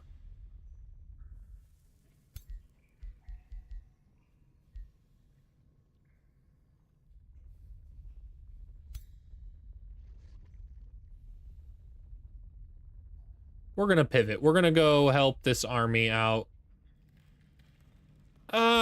I lied. I think we can take it.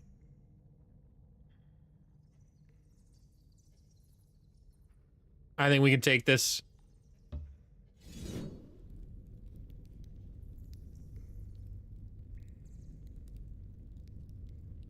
I think we have to manual it though, since it's all melee, and I've got 2 battle mage ladies. Yeah, they're so quick. Wow.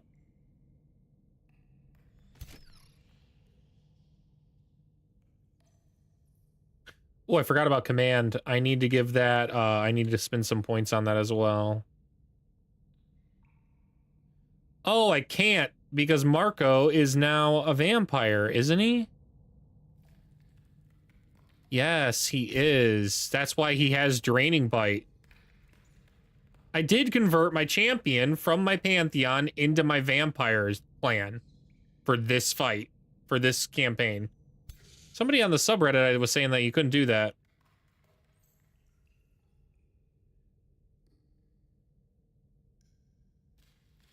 %43% chance for insanity.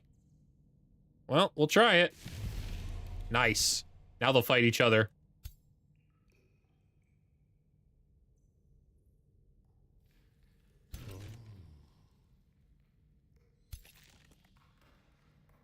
Unfortunately, those charge strikes are pretty brutal. Oh, and they're just out of range of my cascade. Come on, man.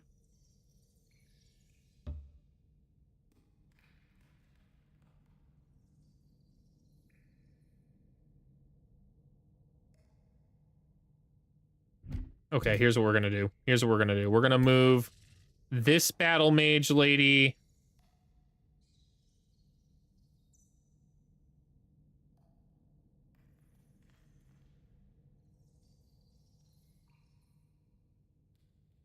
right here.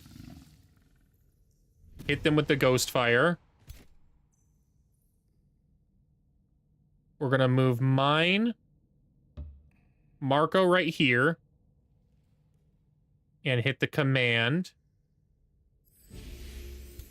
Now, she can hit Maddening Phantasm. I'd like to try right here. We'll try... Awesome. Double insanity. So they should just immediately crush this unit. That should be fun. Let's watch that play out. It worked out exactly like I thought. And now this one's going to try and come in here and... Wow, that was a good stun. Quite an annoying stun at that.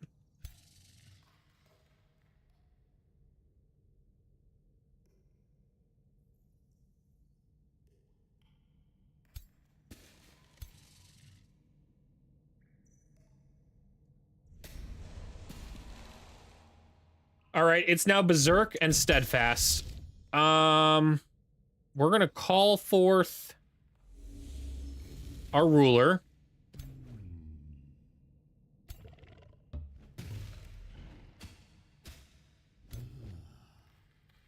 We will be second winding.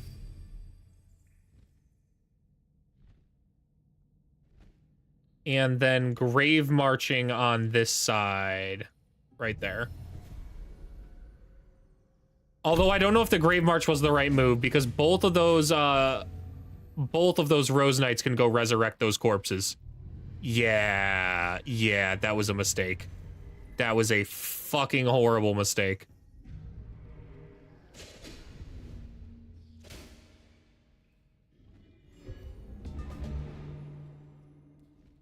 I basically just summoned a whole extra fucking army for him. Okay.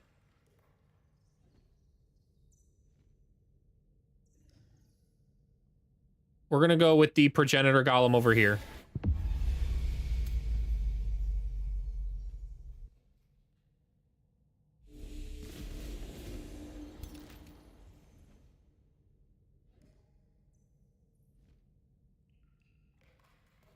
How did I gain another one of these units? Like, what?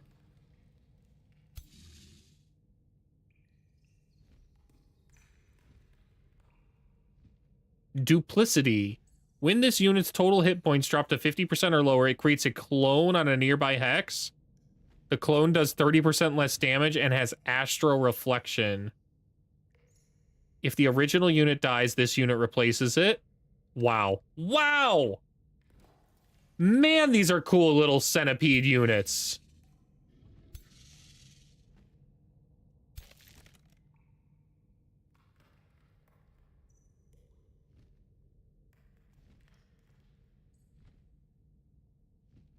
We might genuinely lose Marco before he even gets a chance to not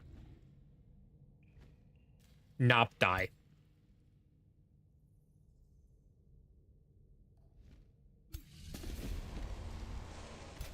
Missed 3 misses? Come on, man. Oh, that hurts. Okay. Sunder to Sweep. Okay. That one has Slip Away, dude. Are you serious? Okay. Not a big deal, just an annoying deal.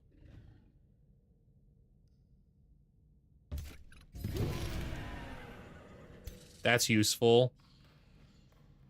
Now I think all we have to do is kill this unit. And we're done. We're out. No, we're not. Why? These were summoned units. Okay?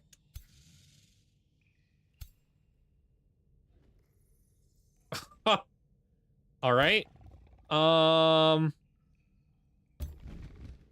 If I can hit this, all right. Now we have the ability to do something. We're gonna move.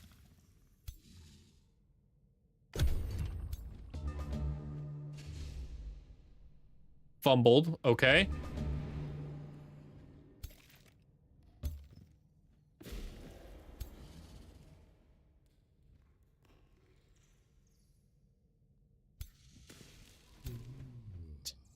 That's so cool, dude. Those centipedes are so neat.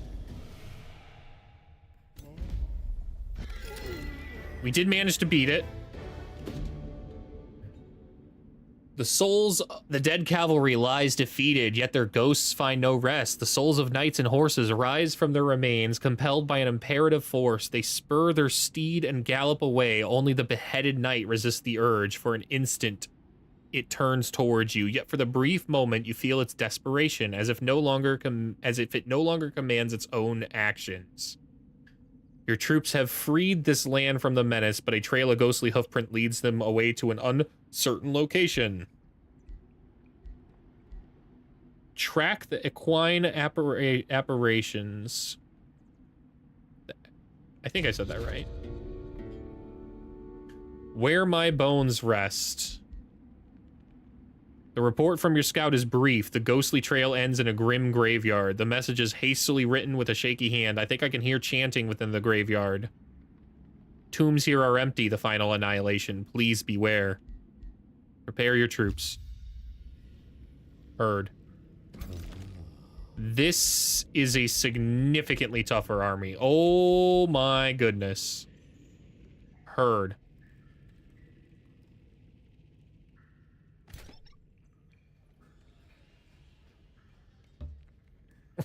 Heard. We need a little bit more going on before we can get that.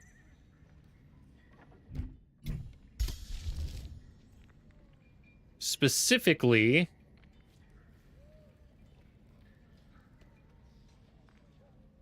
an accursed ogre. It's a tier 2 fiend.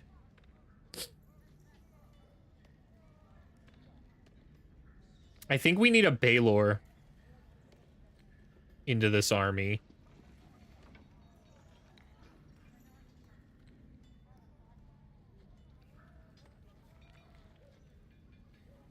Adaptive armor might help.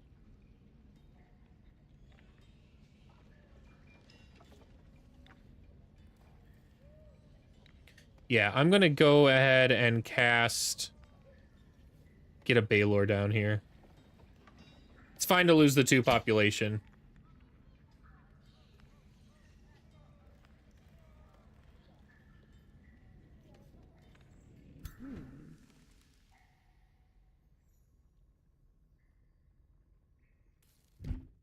If I cancel this, though, and get the blood transfer ritual going, I can get moving. Then again, I could always pillage for health. Call me maybe.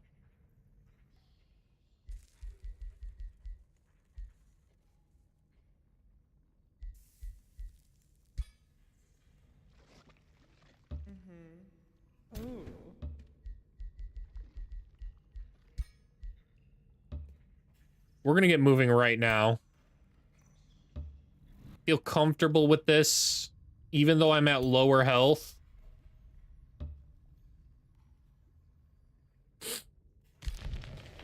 We lost the Stormbound Maple. He completed a major ambition. Personally slay an undead fiend or umbral of tier 4 or higher, which is nice. Treaty was broken. My wizard's bond.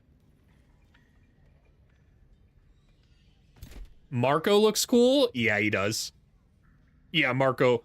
Marco is was a champion ruler, and the very interesting thing in this game is, you know, you always want to make your really cool dragons or your vampires or stuff like that, but the champions and the wizard kings, they actually keep all transformations and things you put on them that game when they ascend into your pantheon. So this guy got to keep his demonkin transformation and a lot of the other spells and things that I had cast on him that game. The Vessels of Chaos he's got on him.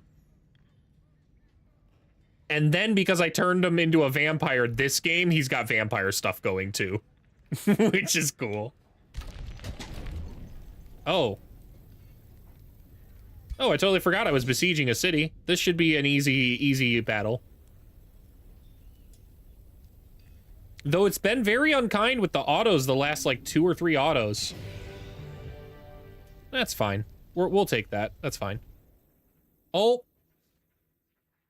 Well, we're doing it now.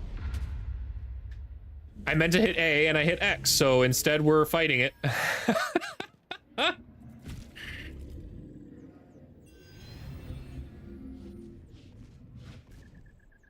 The bolt repeaters get to fire on turn 1.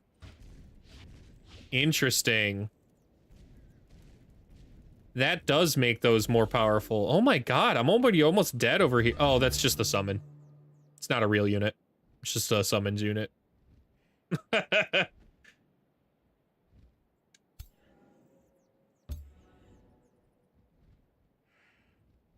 And there you go. Now it's healed.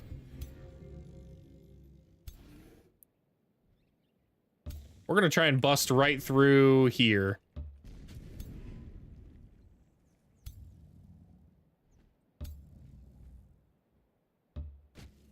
Most of the caltrops are now down. Can the Devastator Sphere just charge in? No, it can't.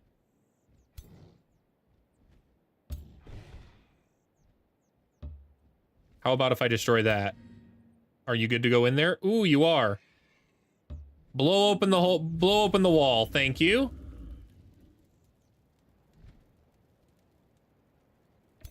Send in the minions.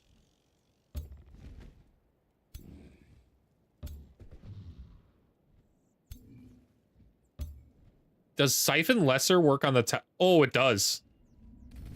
That's kind of cool. That turret's done.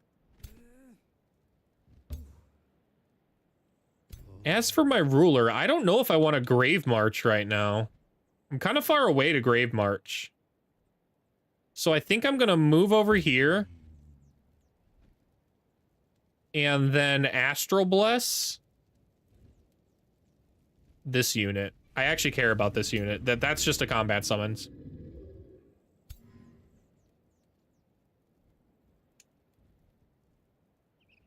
Yeah, turrets are no joke, especially these turrets. The bolt repeaters. Yeah, they absolutely suck, man. They at least have a turn cooldown, but I didn't know they used them on turn 1.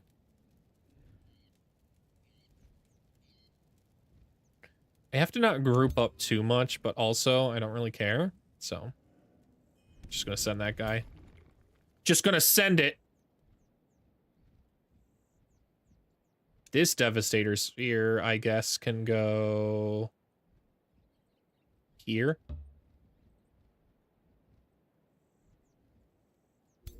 Angel, I need you to call the wild, please. Thank you. Send this guy in here for an acid spray. And send this one right here.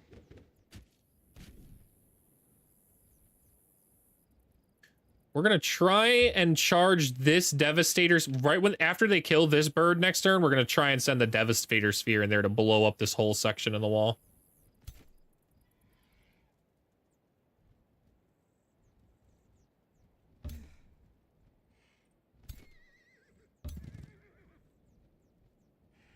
Touch the Grace there.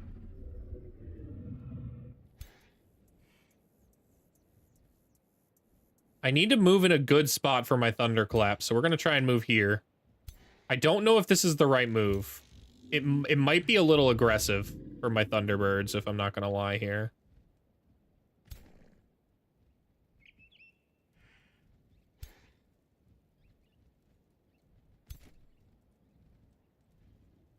Interesting. Okay, here's what we're going to do. Windborne Rescue heals that one's up.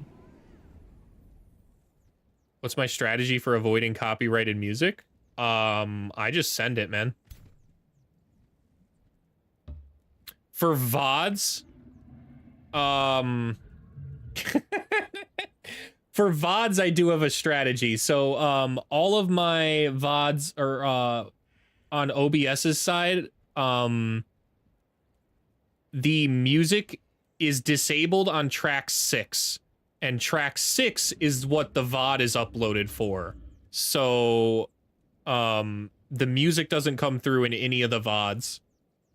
on either YouTube or Twitch.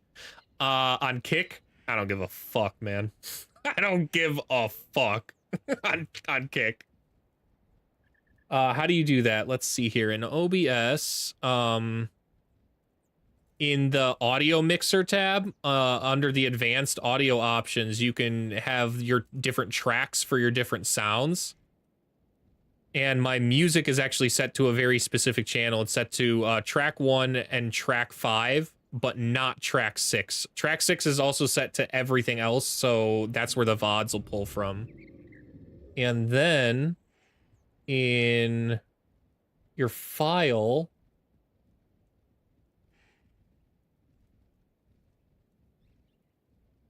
output,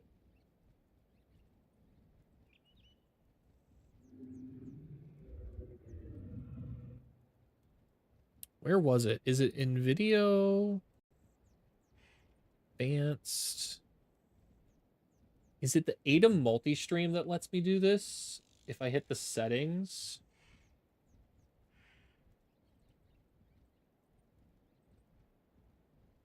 Let's just cancel that.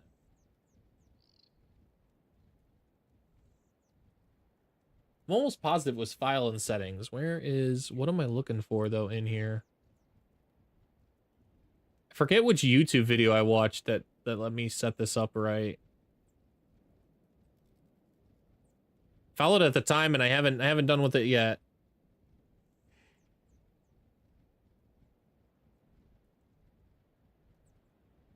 Oh yeah. Okay, so in your OBS settings in output, there's a Twitch VOD track, and I have the Twitch VOD track set to channel 6, which doesn't have the music or copyrighted music or anything go through. So whenever the VODs get uploaded, they don't have the music and they stay, and they don't get flagged for copyright.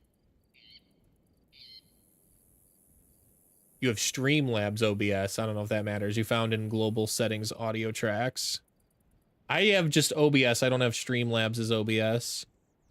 I don't know if that matters either.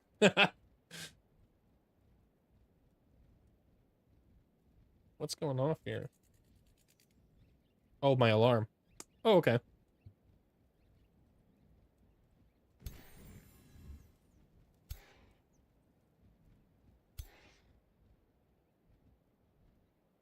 Set streaming track 1 to 6. Let me see here. So with my advanced audio properties, I've got all of my alerts, my capture card, my desktop audio, Discord, mic and aux, and then my music set to track 1, which is my streaming track. That's what comes through live on stream. But then my VOD channel, track 6, everything is checked except my music. My music is not checked for that, so that way that doesn't go through with the VODs.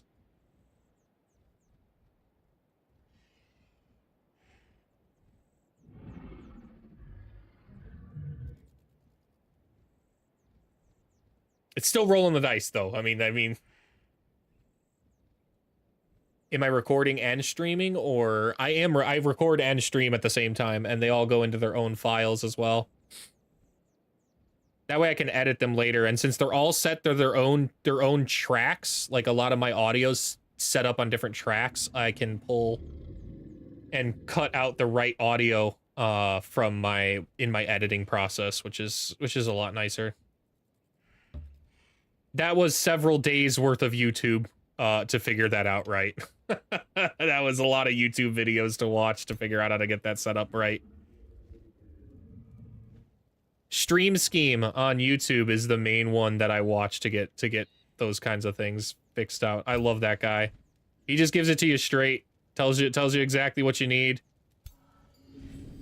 Doesn't try to sell you extra products.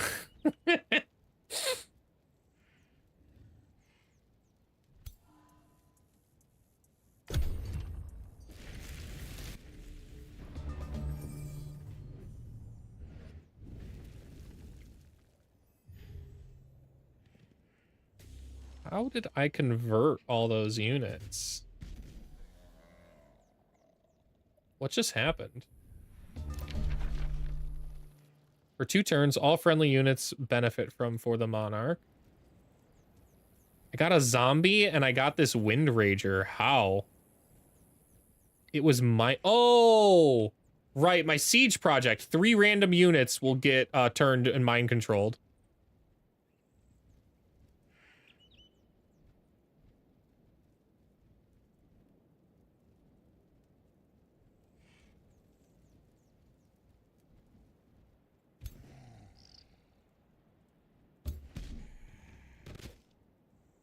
Hold up, now you're confused. I'm holding. What's up?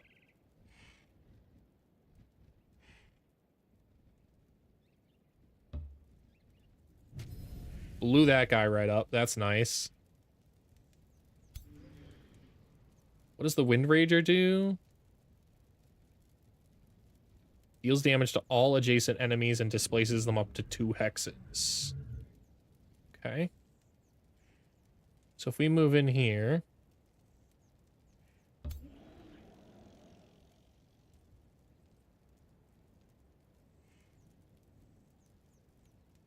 Okay, so I just checked your Twitch VOD, and it definitely has no music, but the Twitch VODs are just the previously lives. Your recordings are going to YouTube and all that with the recording. But if your Twitch is live, then I should be able to do that. Okay, so you mean like my... Because my YouTube also has my VODs go uploaded there. But through the ATOM multi-stream, I have that set so that way...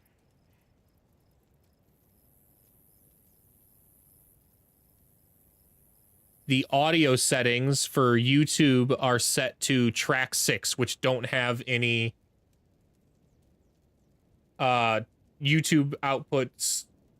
Since they're set to track 6 and track 6 doesn't have any of my live music, it never records any of my music over there on YouTube either. So right now live, if you headed over to the YouTube channel, it shouldn't have any of the music playing on the video over there. That's live, and that's because it's set to track 6. That doesn't have my music going.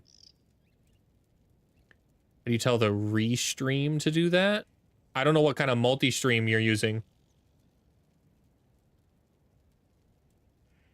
I use ATOM multi-stream for OBS in order to multi-stream. You just use restream. I have no idea what restream is.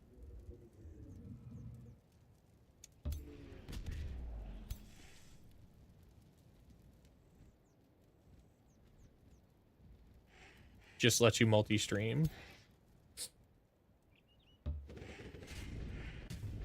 Well, they didn't kill my bird.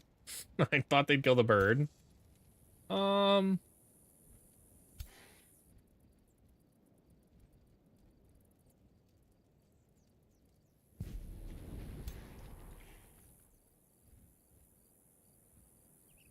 way you've ever known how, lol. Yeah, the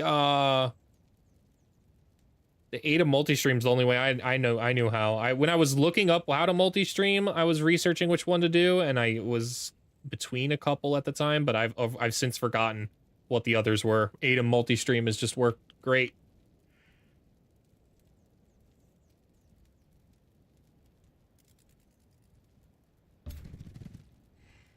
ATOM.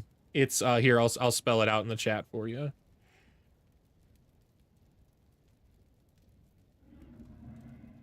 There you go. That should let you search that up, and then they've got their own websites and stuff. It's a plugin for OBS, so it just once you have it installed, it's like a little tab I have up there. They even have a ATOM vertical that just automatically converts it into a vertical format, which I do have. I've just never bothered setting it up.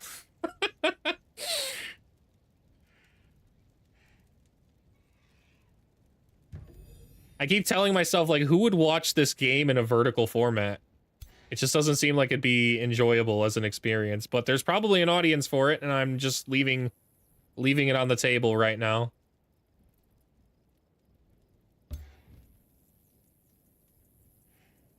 Big lightning bolts there. Wow, those were huge lightning bolts.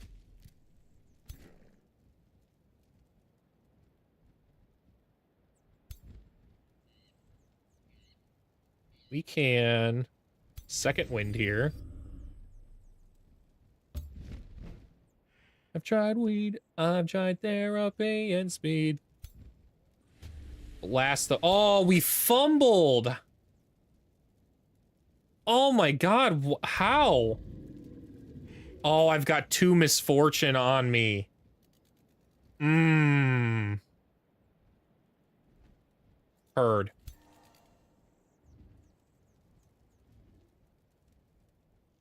Well, we're gonna go take these down, man, because they're about to blast again. Are you late? No, not at all. Welcome back. Today is, this week specifically, my schedule is a little different. I have to reset to a daytime schedule just for a bachelor party this coming weekend, so... For now, I'll be streaming on Sunday, Monday, and Wednesday from 3 to 9.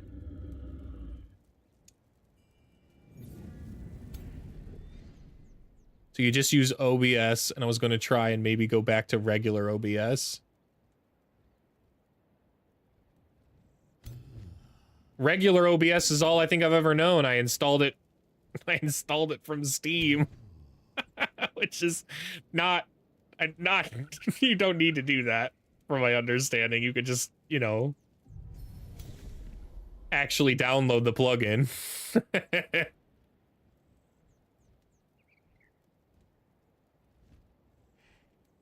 Streamlabs OBS just has a lot of extra features, but also more buggy. That was one of the reasons I just stuck with regular, was... It seemed like there was a lot of bugs people had, and I was like, I don't want my streaming software to be buggy, man. So I just went with regular OBS. Plus, there was a pretty funny video, I forgot what I was watching, but they were like, they were talking about your streaming source, and like, you want Streamlabs OBS or OBS? And they said, and in 2025, there's no debate anymore. You just want regular OBS. And I was like, all right, good enough for me. I'm trying to learn, so. Finally finished a campaign and actually enjoyed it. Thanks, by the way. Hell yeah, man. What was your game? How'd it go? What'd you enjoy about it the most?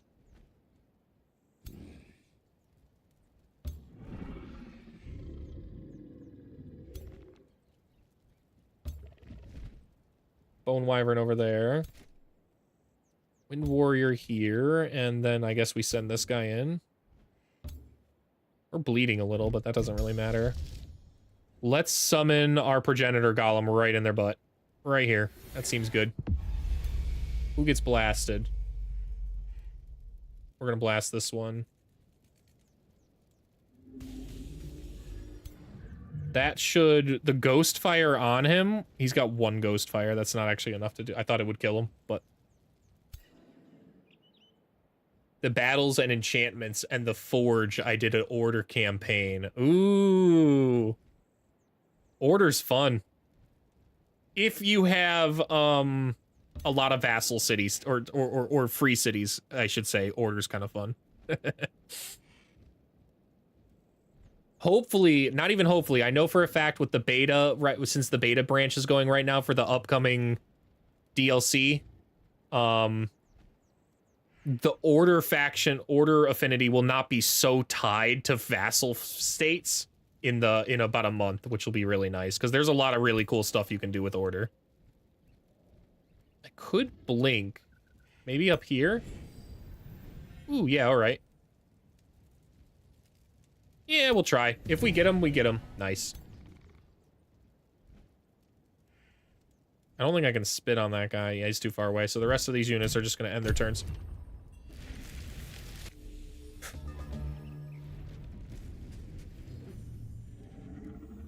Marked and immobilized. Interesting, but I don't think it's going to save them. They're killing their own units, which is really cool.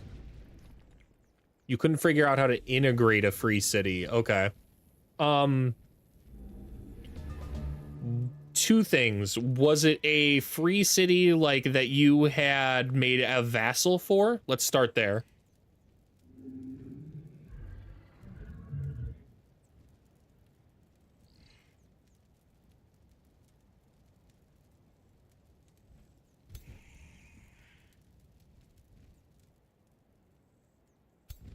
Ooh, can we blast this guy? Yeah. It said you'd vassalize them. Okay. So in order to integrate the city after you have vassalized them, you need to keep vassalizing them. So there's actually kind of two phases. So like there's the part where you're working towards the vassalage. And then afterwards there's a whole bunch of extra tiers of vassalage, and once you're at the final tier, which is like supreme vassalage or something like that, you'll have an option to spend like a ton of Imperium to incorporate that city into your empire if you want to. That Imperium cost is why most players prefer to just incorporate free cities the old-fashioned way with the sword. Because it's just quicker, but it's peaceful. There's peaceful ways too. It just takes some time, and with order, it takes significantly less time. They gain those units so quickly. They gain affinity rather so quickly. That's the word I was looking for. Wow, all my best units got immobilized. That's annoying. That's super annoying, actually. That's okay. Let's see if we can hit them with the champion thunderclap. And maybe move them closer. No, we moved them farther away. Also unlucky.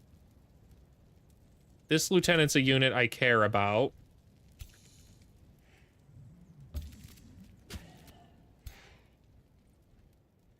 We'll send this one in there.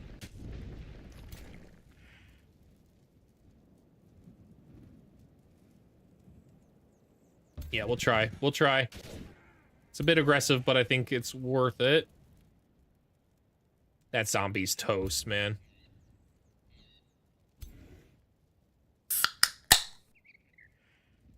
I just drank.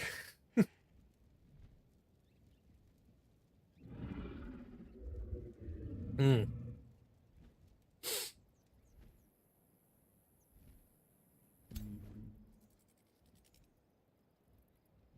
Sprint? Dang, man. I'm like so far away from the battle because they just keep stunning like my units, man.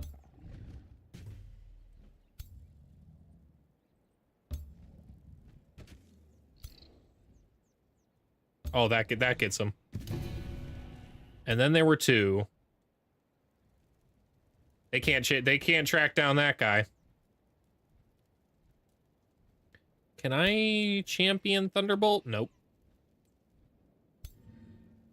Nope. Out of range.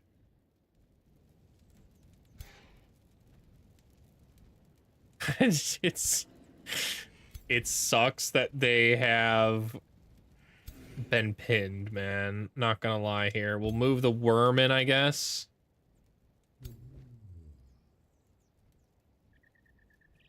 I can astral bless. There's nothing to bless. I guess we'll bless our dragon. Like, it doesn't really matter, but spell-wise, another progenitor golem, and I placed it horribly, so we'll just try. We missed. That was a horrible placement. I could have summoned that anywhere, and I summoned it in a spot blocked by a tower. Classic.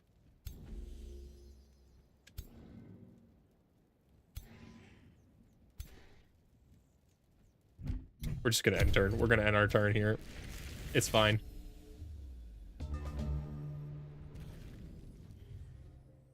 They've only got 2 units left.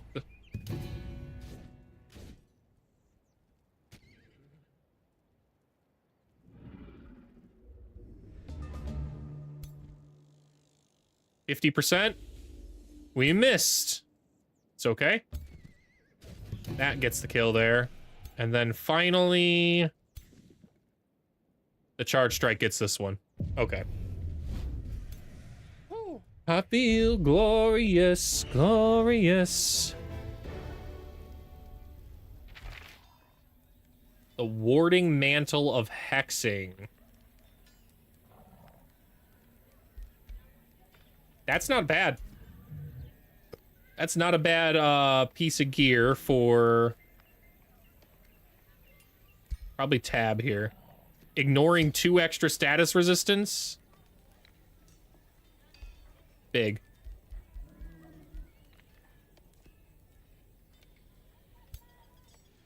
All right, let's start raising the city ash. And then... Ooh, what's this? Already been bought. What about this one? Oh, this is a brand new. Not a fan of any of those, though. Yeah, we don't need any of this. Okay. Do we go? I think I said I was going to, so that's what we will do.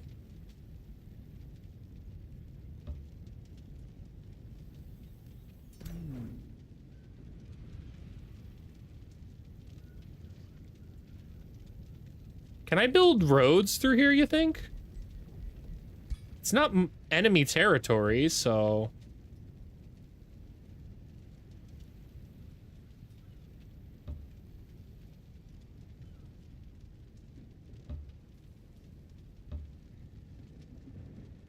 Okay, let's see what this is.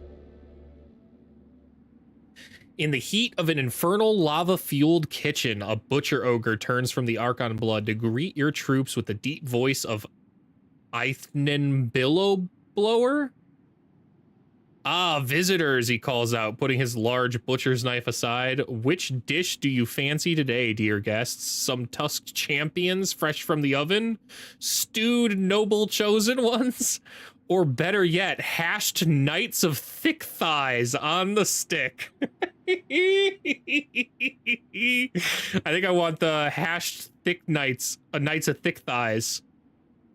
The butcher ogre leads forward as if he was sharing a secret. These upstarts from Obadoth think their temples of carnage are a novelty. They should have seen this slaughterhouse arena in all its splendor. We served kings and held nightly banquets unequaled. The butcher knight takes up his knife again. Which one of you will be first? Boil the Archon blood to cook the butcher ogre himself. Thick thighs. I think we'll boil the guy. All right. Can I build? I can. Okay. Ruler leveled up. There were several level ups, so I have to be... I only have 2 more points as well, so I should be careful with them. I'm interested in taking Inspiring Killer or grabbing the Domination.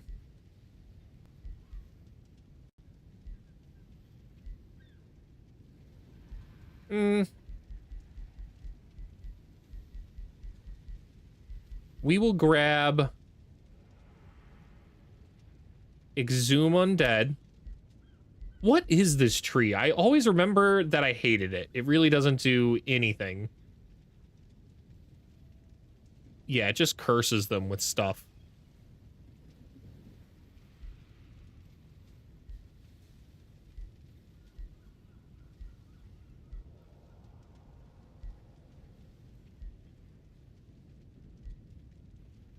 I guess curse is kind of strong, but I don't think it's worth it, man. Not if I can take mind control with my last perk. And then finally, Angel. Level 14. It's got killing momentum. I like going with Vigor here. Or fighting. We're gonna go vigor, though. Now our dragon's over 200 HP. Maul the Helper. Ooh, boy, food. Devour them. Let's give that XP to Marco. What's your opinion on Battle Saints? I thought it was kind of OP, the amount of defensive capabilities they had. Yeah, the Battle Saints are really cool. I like how flexible the Battle Saints are. It sounds like you built them defensively. You can also build them offensively. They have, you can basically convert the fervor. Instead of going straight defensive kind of down the right side, if you kind of go down the left or middle, you can convert the fervor into like stacks of strengthened and like immediately like do a bunch of damage on flip with them. I think the Battle Saint is probably the most complicated tree to use, but they're really fun.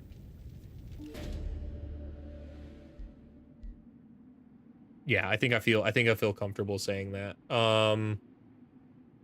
Warlocks are pretty straightforward. Death Knights, pretty straightforward. Warrior, Defender, pretty straightforward. Ritualist is the second most complicated, I think. There's a lot of different ways you can build Ritualists.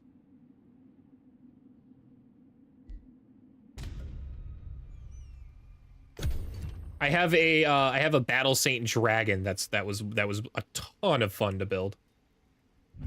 Let me see. I can actually probably view them in my Pantheon.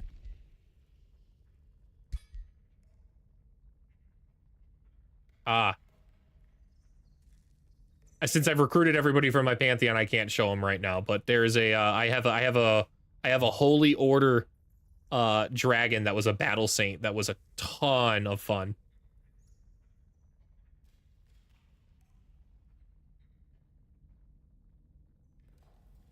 Yeah, some of the abilities on the right sound was locked, like through picking your like affinity. Okay.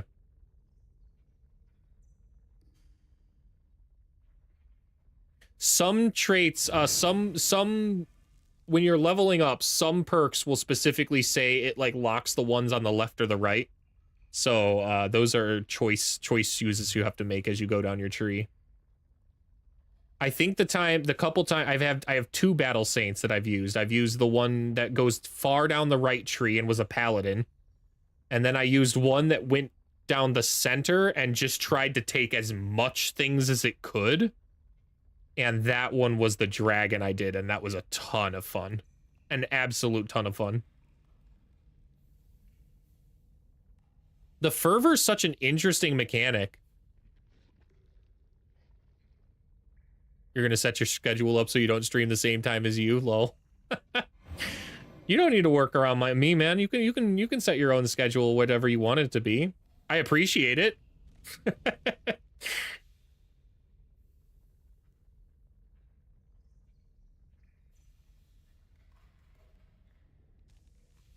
Yeah, so the fervor, I like the fervor because like you gained it when you took damage and when you dealt damage once you took the specific perk that lets you do that. It meant you could just kind of hunker down and be defensive, or you can be you can go in and just start murdering too.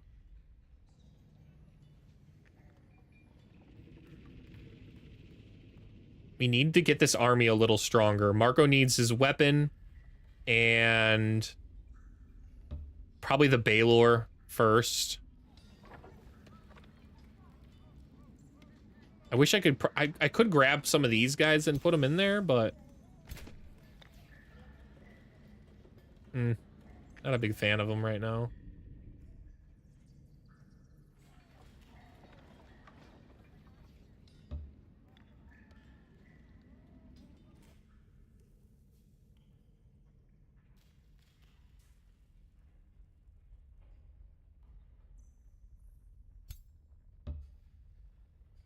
I don't want to outpace my army. They need to move together.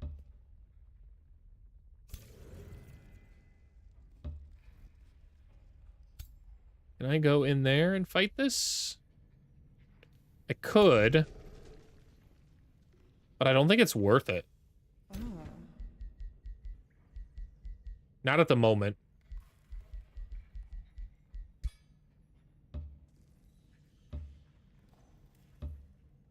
I need to make sure I'm within 3. So it looks like I can move up exactly 1 more tile to here. And then the armies are all within range of each other.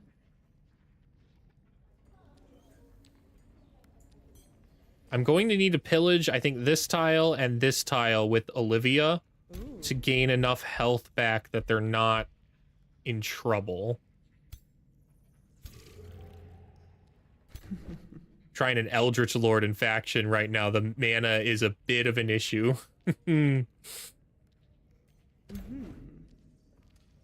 Mana's one of those things that's such a frustrating resource, I think, to me sometimes, because there are games where you just have so much of it and nothing to spend it on, and then other games where you just cannot get enough of it.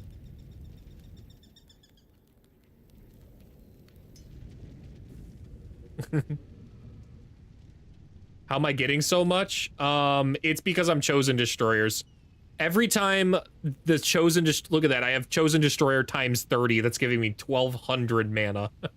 Every time I burn a city to the ground, it permanently increases my income of all my yields by 80, 40, something like that.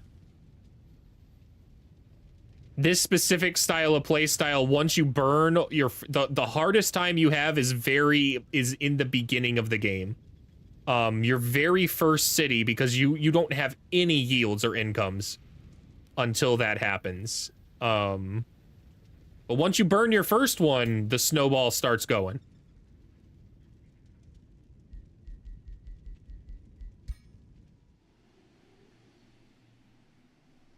The other really interesting thing is the Chosen Destroyers can't build more cities. I only have 1 city.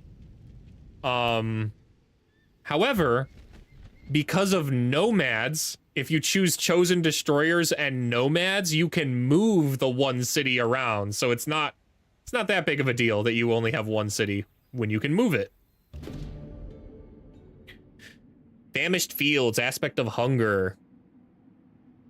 Gobbling the silver tongue fruit, a terrible Kara is interrupted by your troops. As it turns towards them, it speaks with a sinister voice of Ethanine Billowblower.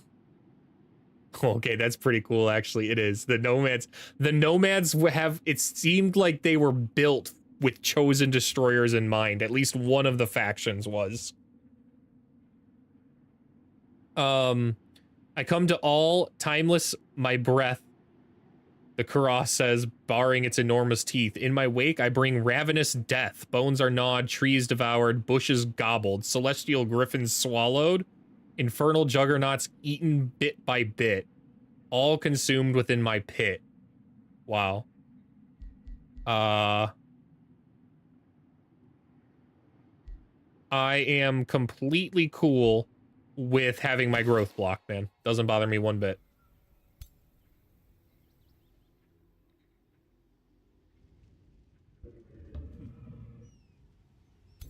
We've kind of already maxed our growth in our city, so... Who leveled up? Marco. I would like to take Pyromancy and then Electromancy. Both of these will allow my sword... I'll just start doing an immense amount of damage with that. Yeah, so this is my main city, and my main city, it's my only city because the Chosen Destroyers can't have more, but the nomads can just pack up and move it somewhere else and exploit the terrain. They basically interact with the game completely different than any other faction does because they go around and try to harvest the nodes rather than just gain the nodes. Once they've finished harvesting the nodes, let me show you some territory. Yeah, so you see all these nodes with X's? This is where I started. I started over here somewhere. And then other people can't even get it. It's a ruined node, and in order to restore it, you have to spend mana in order to restore the node. So they're pretty annoying to go up against, but when you're playing them, oh man, is it a ton of fun. You basically a parasite on the land. You just kind of move around and harvest everything.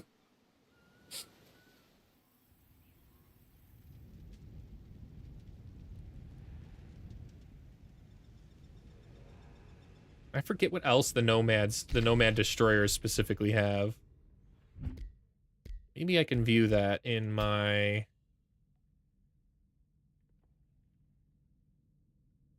None of these give me what I'm looking for.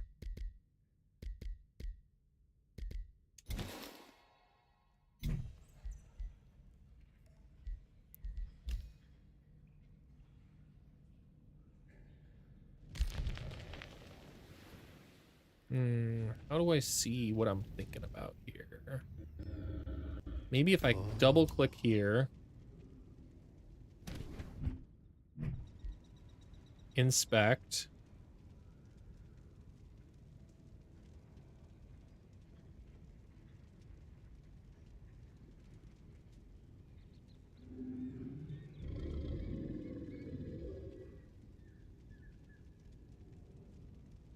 Elder Annihilations. Here we go.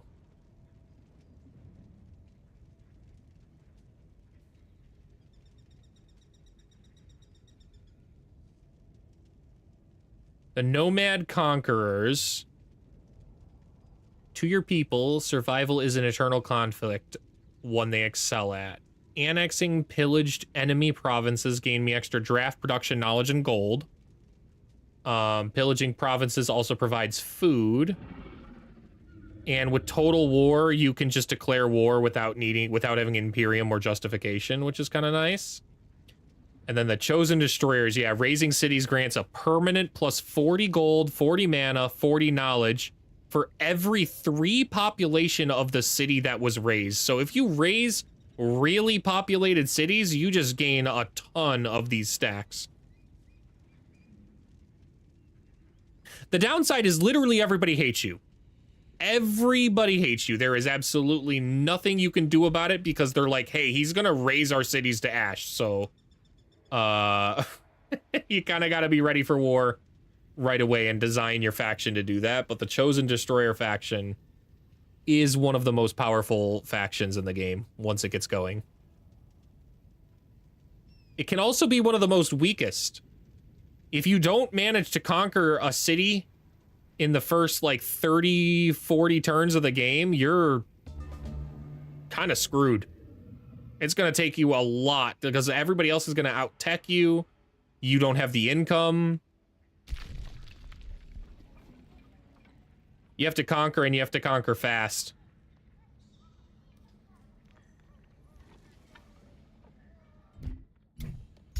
One more turn and we get our Baylor, which is nice.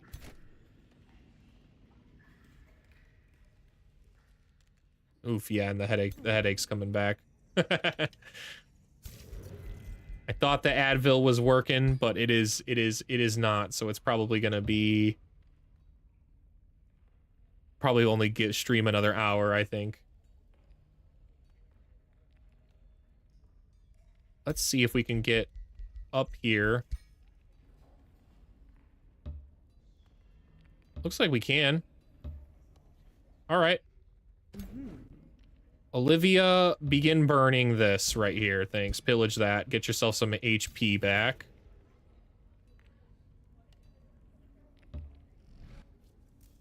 And then you'll start the siege.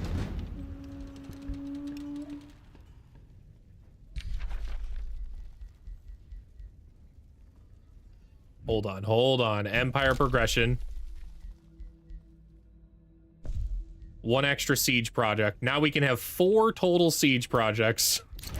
That's crazy. We're gonna go with Ritual Calamity, Incite Rebellion, Construct Devastator Spheres, and then Harass the Defenders. Yeah, I'm good with that.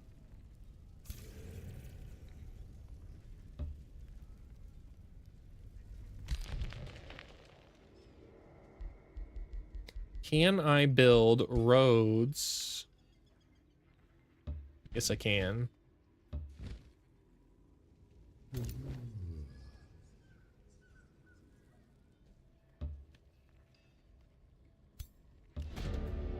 Famished Fields, Aspect of Delirium.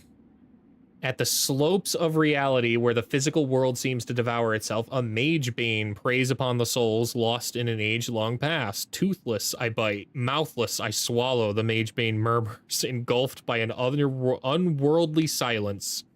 No flesh could satiate my needs. The earth itself must vanish in my maw. A dozen minds, a meal for me to feed. Yet most of all, I crave delicious souls. The gaze of the Magebane penetrates your troops, staring right at you, the elder vampire, pureblood, observing from a distance, seeking a way inside your mind. Lose 94 a turn for 6 turns? I make 1,400 of it, so I think I can afford to lose that, man. Having weakened the aspects of hunger, carnage, and delirium, Eth9 Billowblower is forced to reveal her true form, a vengeful, accursed spirit.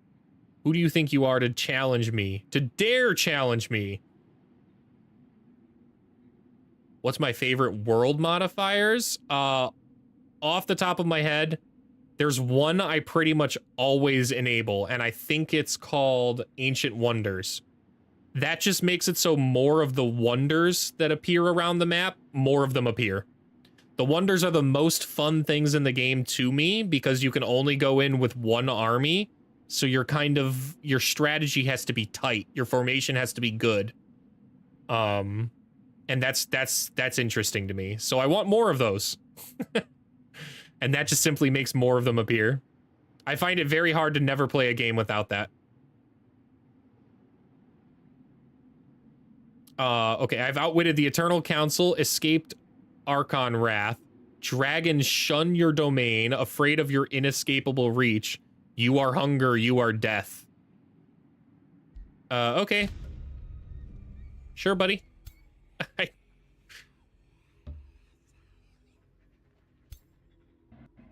Let's see what you said. Only a mighty army could challenge you. Well, this mighty army's been stomping since the beginning of the game, so let's see how mighty it needs to be. We fight that. We win this. This is the most devastating formation right here. The Reapers. I always hate fighting Reapers, man. I try to keep my casualties low, and Reapers literally have a delete button right here. Finger of death. Target non-hero enemy unit has a base 60% chance of just dying. It's so annoying.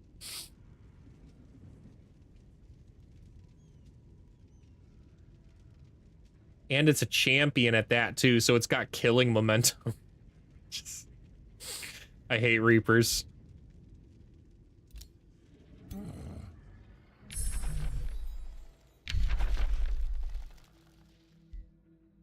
I think we'll go with Astral Severance here. Gives me a chance to, I think, fight that one off. Ah, yes, our Axe of Malady. We will give that to Marco.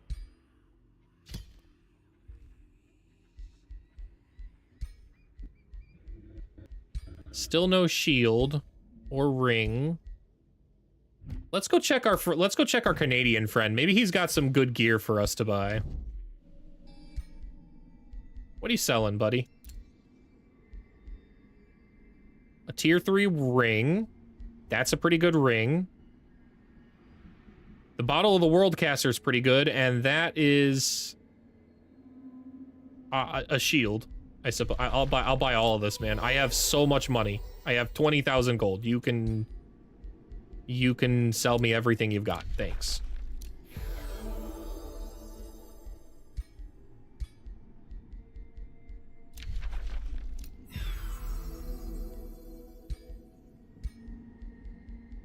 Got any good magic materials? No, not really, man. I'll buy them, though.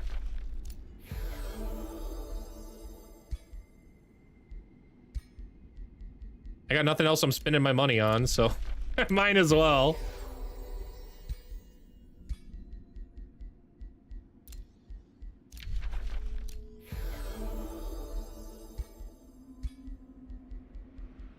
And we'll take that trank pool, thanks.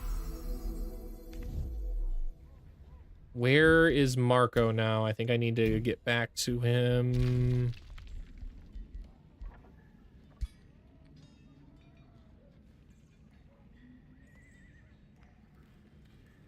It's interesting we got Marco Firesoul as one of our random generated heroes because he's my only other Nomad faction. Got kind of lucky there, so the 2 Nomads are now joined up into one faction for this game. And you can also have the Bottle of the Worldcaster. Nice. You're kind of decked out now, man. Defense mode Nullify is a cool defense mode. It's not a best shield though. It's just a shield.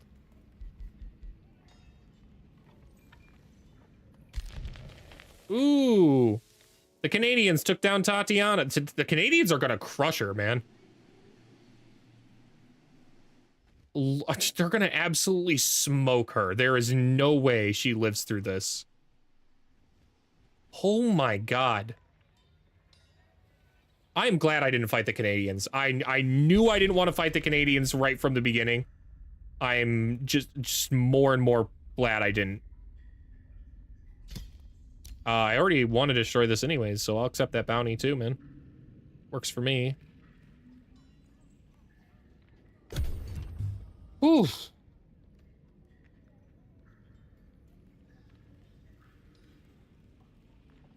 Spirit and I know, but we wanna take me home, and take me really close.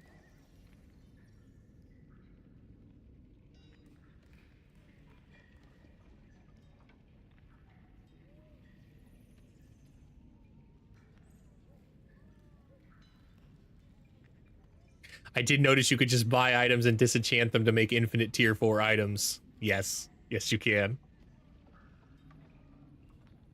It's, that diplomacy is, you know what? It's also probably because you were playing Order. That diplomacy is really useful there.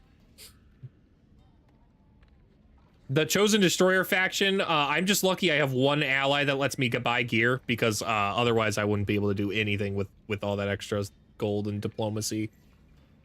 Everybody in the world hates me, so I can't buy anything from them. But when you're playing a nice, peaceful diplomacy game, buy everything. Everything.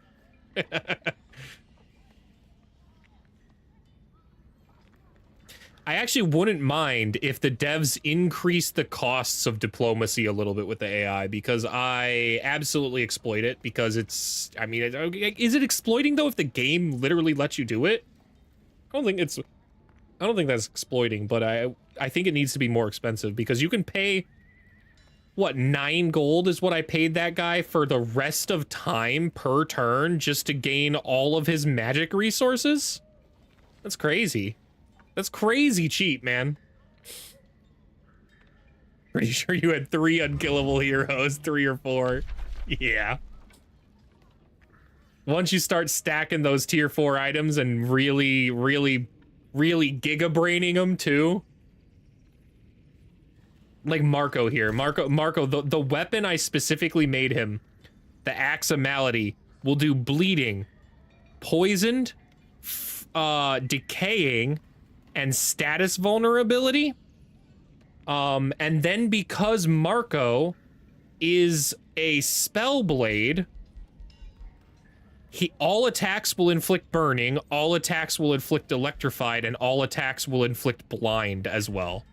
So I basically made an axe that just gives all of the negative effects. All of them. All of them that I could possibly inflict on a target. So he's just gonna like smack them and just like stack negative effects on him immediately.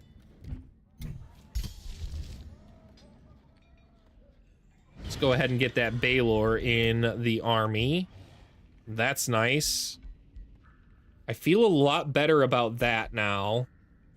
I still don't know if I can straight up fight him yet.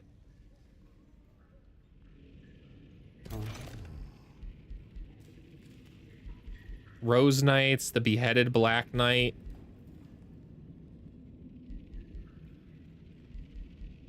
The Necromancer units. It's kind of a pain to fight this guy, so let's grab 2 Matriarchs. And then we'll fight him. All right. You had a ranger who had increased range and 100% crit, and she did more damage after every successful crit, plus condemned made her do more. Yo. I can see why you had fun now. You got the synergies going. Rangers are crazy strong units, too. They're one of the few units that you can kind of sit there and not, like, you actively do not move. You just sit there and just literally decimate something for like 100 damage. I really love the sniper shot on ranger units. I have a hard time choosing anything else but sniper shot because sniper shot's just so cool. It's exactly what I want my range unit to do. Let's go into manual on this. This is a tough fight, I think, because of all the resurrection. I have to be kind of careful.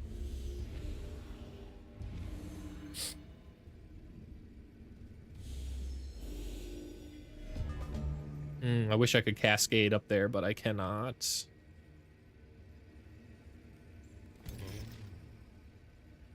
Does it have dominating? No, but it can stun with that attack. Okay.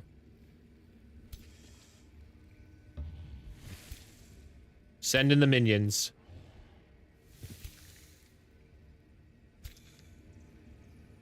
Send in the winions. Ooh, hold up. Hold up.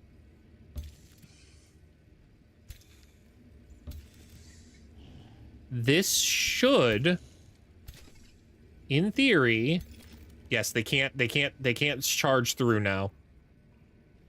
And because they can't charge through,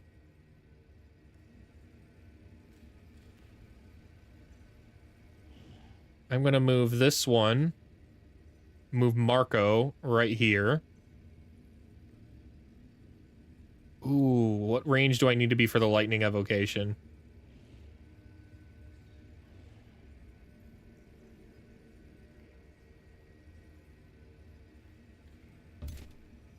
Can I hit from here? Oh, I need to move one more forward. Heard.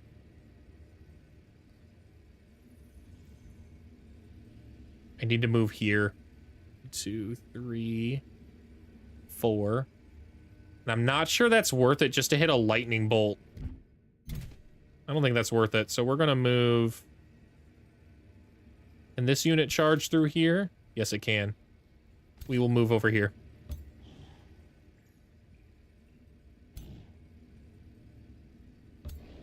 We're going to send the Baylor right there. And then move these guys all the way up here. I like this.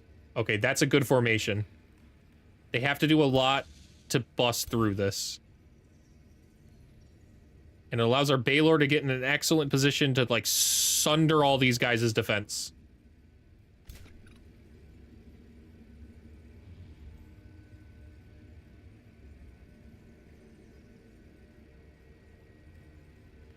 I kind of want to use this ability here. I hope I didn't mess up. I did. Oh, I totally messed up. Crap. I needed to use it on this target who 1, 2, 3, 4, 5, 6, who could have actually sent somebody insane. Well, all right, we messed up. That's okay. End turn. The mages confuse me a little. Some are like druids.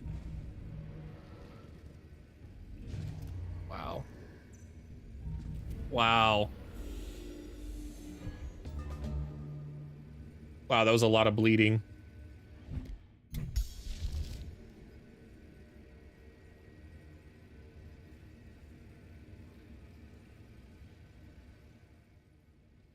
We will be summoning right here. Brilliant.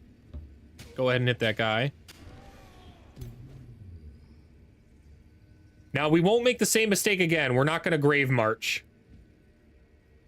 Grave March, unfortunately, just lets all the necromancy on the enemy side start really wrecking me. So instead, we are going to summon this one right here. Cursed Bolts, huh? Okay.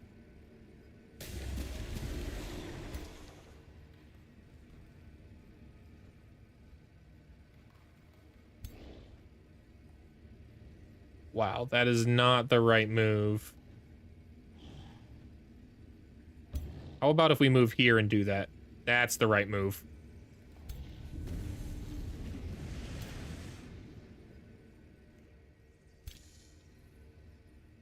I like moving here with the spider, so that way we can web them. Awesome, we immobilized them. Huge.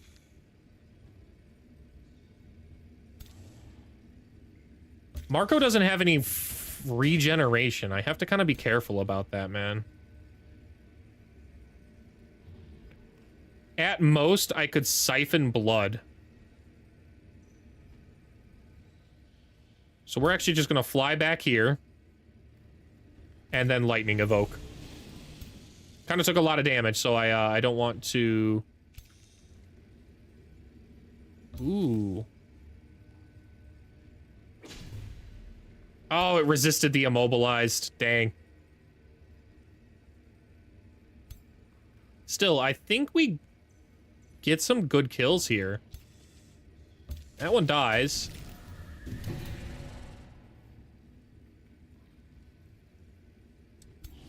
That one dies.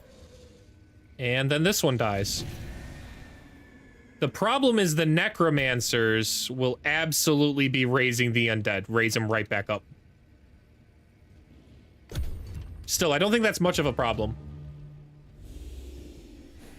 It's just a problem for sure. Yeah, see, look at that. All three are completely resurrected.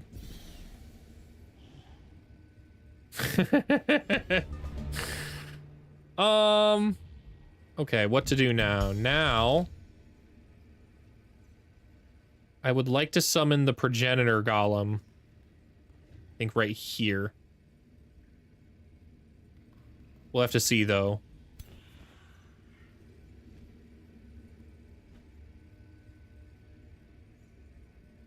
$65? We'll go ahead and move here. We grazed with a 90% accuracy, man. That's unlucky. That one dies. Blood empowerment time. And then... sprint. Big hit there. That guy's toast.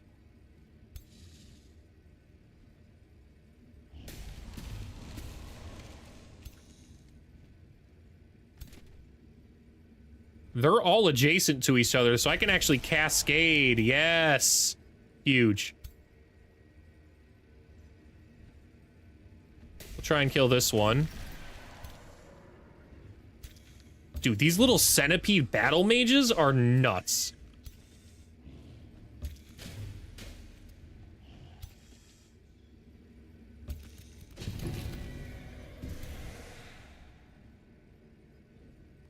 What's my favorite kind of lord? Vampires, eldritch lord, etc. It's dragon. I know you're newer to the channel, man. It's around here. I'm a dragon guy. The chat likes to make fun of me for being a little bit of an addict for the dragons. It's dragons. Every time I think, man, maybe I should do something else. Dragons just bring their way back around. I want to get a good night. I want to make sure I hit that. Chaos brand. Nice. Okay. Now, let's summon the progenitor golem right here. It's basically a dragon. It's just a little cosmic dragon.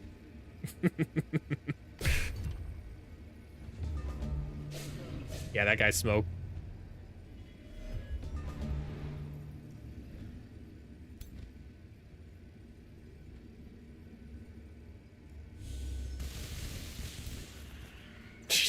Absolutely decimated, man.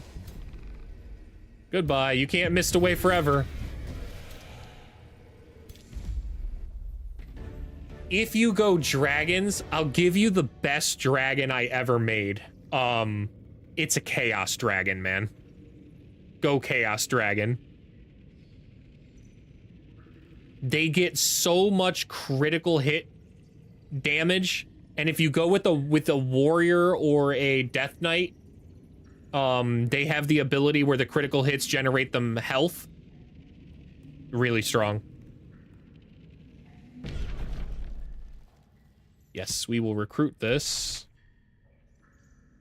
That's decent armor, but we're gonna disenchant that. Thunderbird mount's not bad. We disenchant all these as well. Okay. End of my duty. Besides the statue of the knight lie several severed heads and scattered bones encircled by runes painted in blood. The necromancers use these remains to summon the cavalry and bind them. Yeah, 100% we want this. This will allow us to summon a Rose Knight. We're gonna go ahead and do that. Your oath is not yet fulfilled. Thanks. Okay. Since you're thinking about trying out dragons next, I'm gonna show you the most powerful skills. So like the very first ones you should take as the dragon. With your first, basically your first 3 levels, I think there's nothing more powerful than for the dragon than the tail swipe. The tail swipe is really powerful because it attacks in a hex, like a 3 hex adjacent cone, like a tail swipe would. So you basically want to use that when you reposition to crush enemy archers or backline units with the tail swipe. I then personally, the displacing swipes, strong. The fact that it can use stun is really nice when it works. However, I like defensive swipe a little more because it automatically, after you use tail swipe, you enter defense mode too. So you're just super tanky, and it inflicts weakened on the units you're adjacent to. Then the next thing you choose after you choose your tail swipe and your augment is your breath augment. All of these are really good. I usually prefer to go with the cone because it technically hits a little more space. However, there's a comet breath, which is crazy cool. It does what it says. You basically breathe down a giant hex beam, like a meteorite, down on a target you want. And then the line is just an absolutely piercing kind of thing. I never really take quickened breath for the dragons. It's just not, usually the breath attack and the tail swipe are enough to get the job done. Usually battles don't go long enough that I see return on quickened breath, but it's at that point that I start moving into other things, like maybe my spells over here, or start working down towards that critical momentum or second wind. Anything to kind of regenerate health on your dragons, because your dragons stack a ton of health. They're very beefy things. So if you can regenerate that health, nothing kills you. They're a 1-man army. They're a 1-dragon army.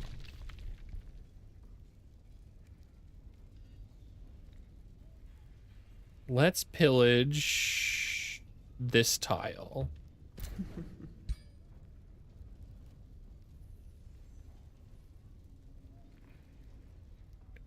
I need 1 army over there, so we'll go here.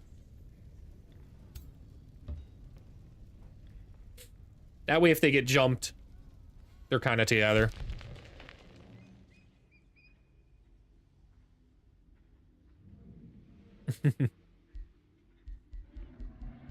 Tail, breath, then crit and health.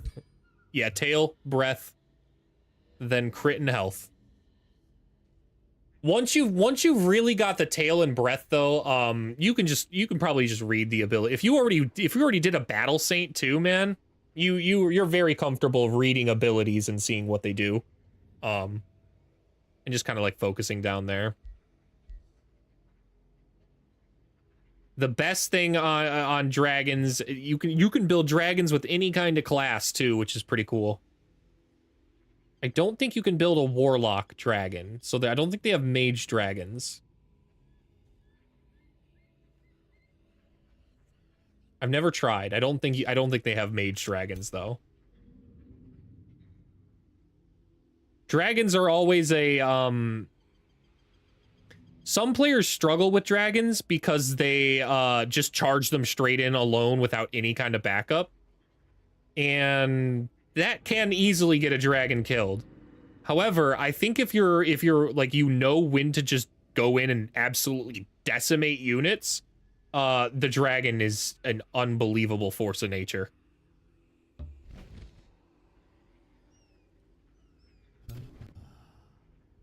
We'll move here, and then we're in range. This is a risky battle too, so we're gonna manual this one. The Reaper's the biggest threat.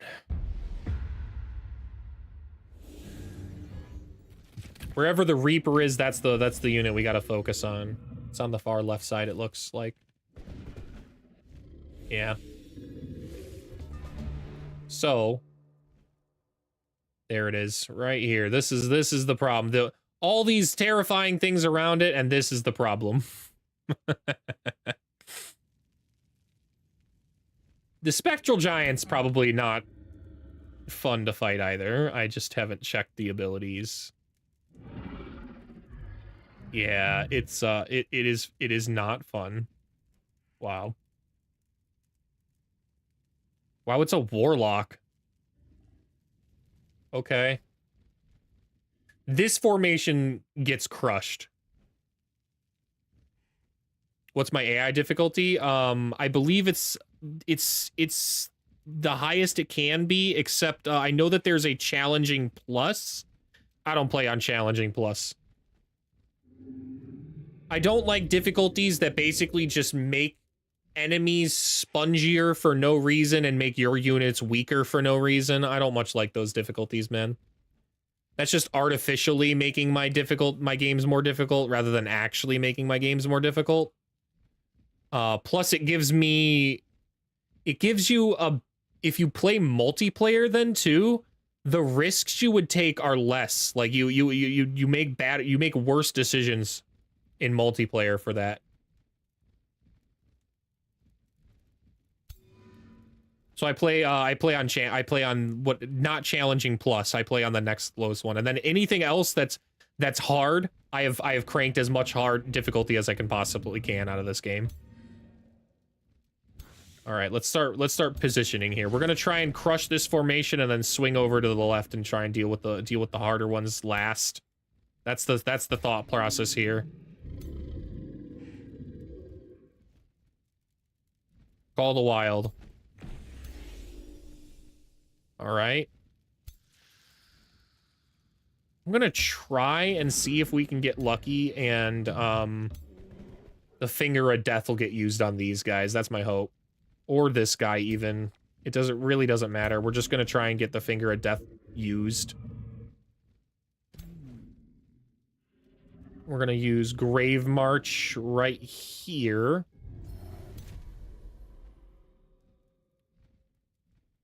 Leave the Wind Warrior, and we're gonna leave the Blood Exarch. And then we're gonna start swinging our units.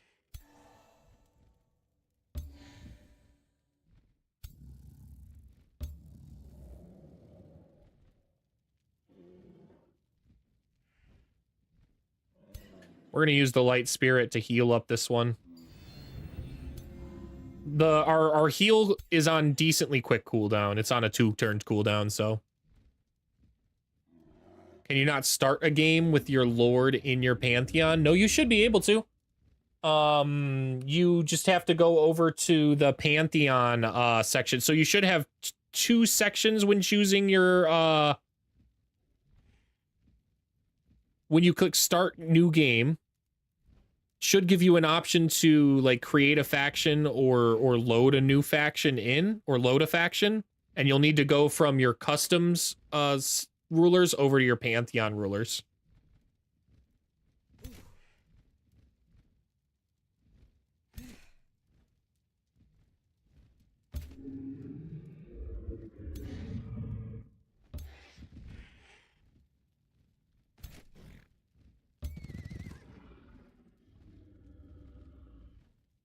I guess we'll touch Grace on the bird. That should be good.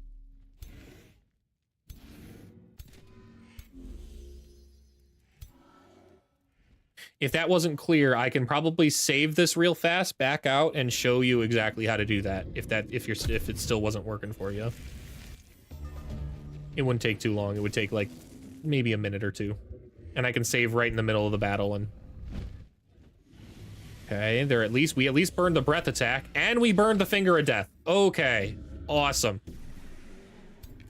Finger of death does not reset on cooldown. That's like a 5-turn cooldown. Awesome. Okay. Yeah, can't be used for 5 turns. The breath attack here can't be used for 3. And it used the corruption ray, which is pretty cool. That can't be used for 3 as well. Where did this banshee come from? Maybe it was on this side and it just blinked in and I didn't realize it. What units got resurrected with Grave March? Ah, okay. One of the...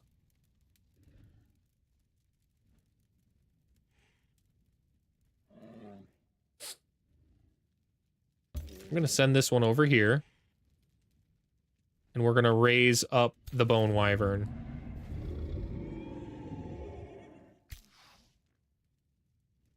And then we're just gonna send it straight in here. Go on and stab that guy.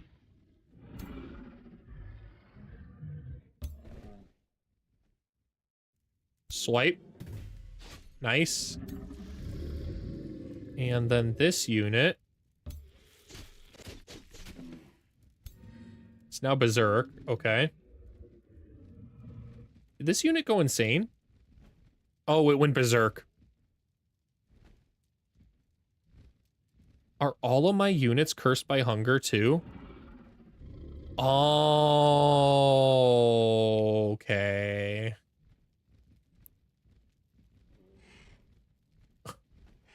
When this unit takes damage, they all have a 30% chance to go insane. Heard. Heard. Okay. Progenitor Golem. I need you.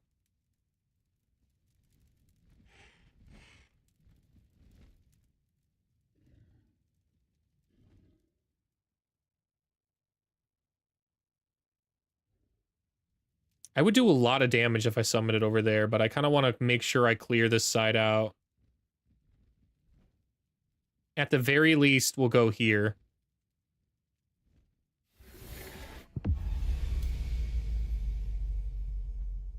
Good breach bolts there. Good breach bolts here.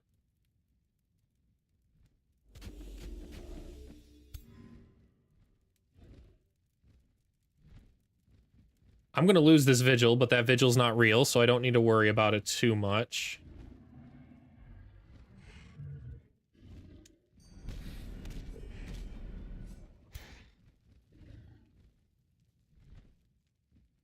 Dang, man. Okay, we're going to try and take this guy out.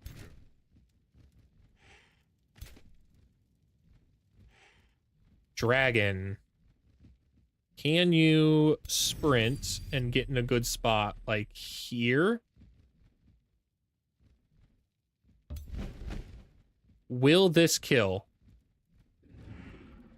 No, but it's very close. If I crit, it would kill. I'm gonna hit this one first, and then kinda... I think that guarantees I get a kill. Yes, it does.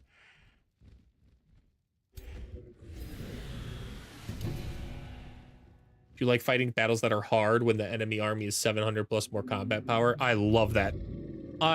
Nothing brings me more joy than seeing a battle tell me that's impossible, and then I get out of the battle with 0 casualties at the end of it.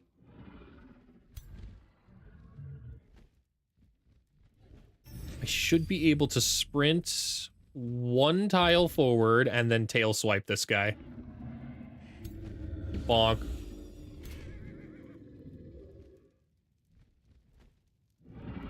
All right, what's left now? This guy dies.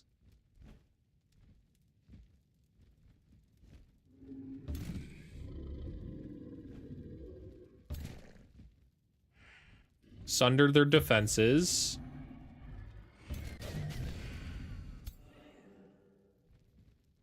The bone skeleton should have spilled its zombie out. It did. Okay.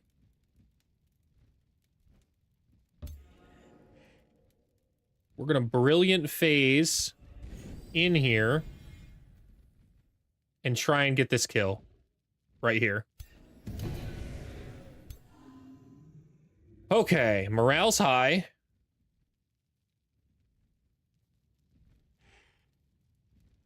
I could kind of charge in. I think that's kind of suicide though. Those units are just gonna die. It's just the way they are.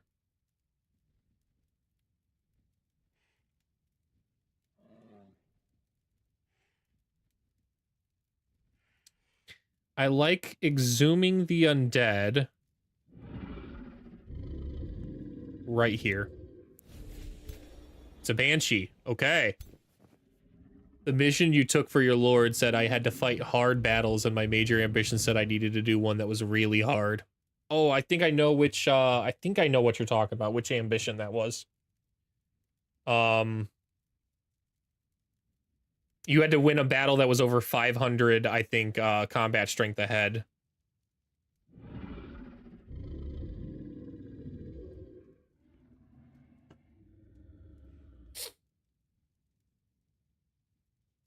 I find that one pretty difficult to do sometimes.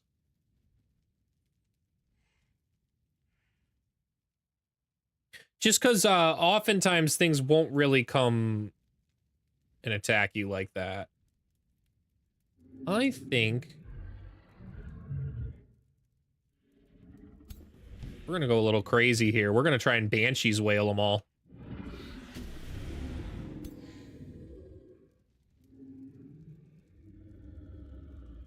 Yeah, you had to dumb down your army too. That's why I don't like that one, because you have to play in a way that like you don't want to play. I like taking ambitions that you're comfortable choosing. Like, I mean, like you can just pick that. Like I like Rank Slayer, because all you have to do is take down a legendary unit. And if you play on the hardest difficulties, legendary units are everywhere by like turn 30 or 40. If you don't play on the hardest difficulties, it's actually kind of hard to find legendary units, but what other ones do I really like? I like, oh, I love Trainer. Trainer's awesome. You need to get an army of full legendary units to have it trigger its major ambition, but once you do, that ruler or that hero will just generate 200% more experience from then on out. That's crazy.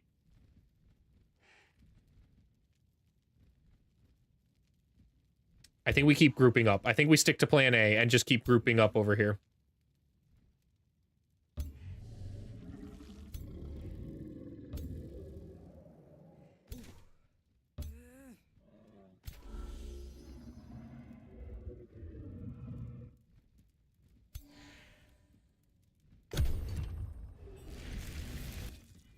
The minions are doing their jobs just fine over there.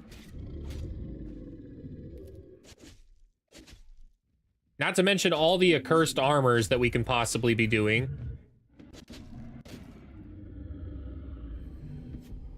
Well, that's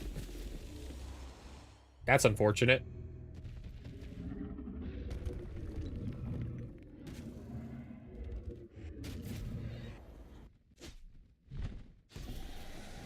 Got that one. That's not surprising.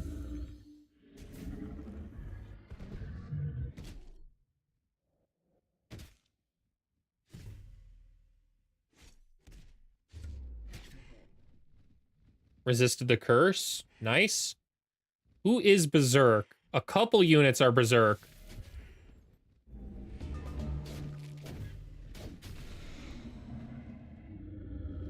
This guy, the lieutenant, right?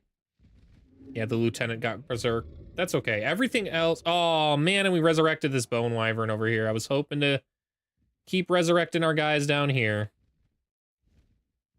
I think...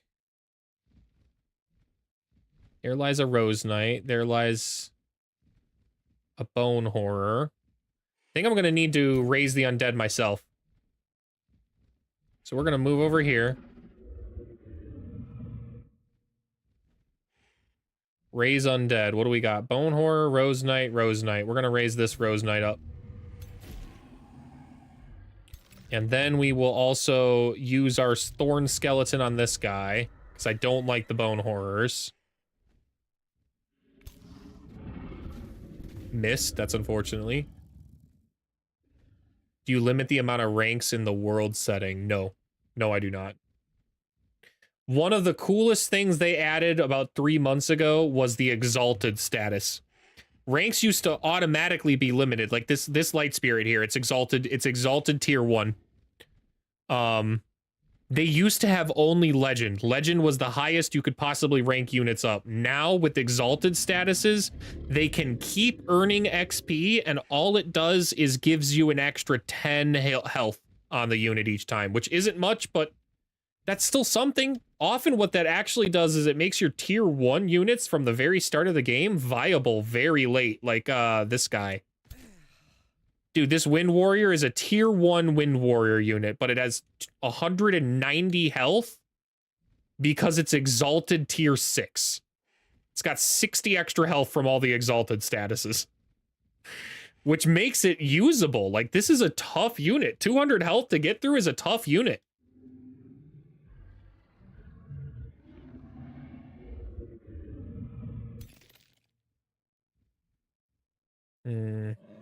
Unlikely that I will be able to... I don't want this unit to go insane, though. Target enemy unit has a 48% chance to go insane here, so we're going to go ahead and move.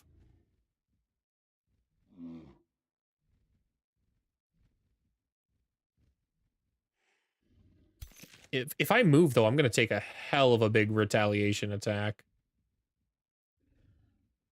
But it's not like I'm going to do anything else. Yeah. Okay, we're going to move. Right here. And then hit the Blood Rose Drain. Nice. I'm not really cool. I guess it makes Rank Slayer weapons OP. Yeah. Rank Slayer is kind of a good reward, though. Like, it's decently difficult to get Rank Slayer to trigger. You have to find a legendary unit, and you have to remember that you need to kill that specific unit that is a legendary unit with the hero in question in that moment too. It doesn't really happen until the mid game. But once it's triggered, oh boy. Interesting. What do we kill here? I think we kill this one. Oh, I guess we die. Interesting.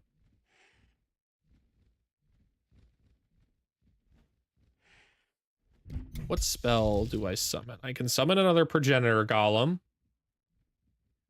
We're going to do that right here. No, I think we do that back here.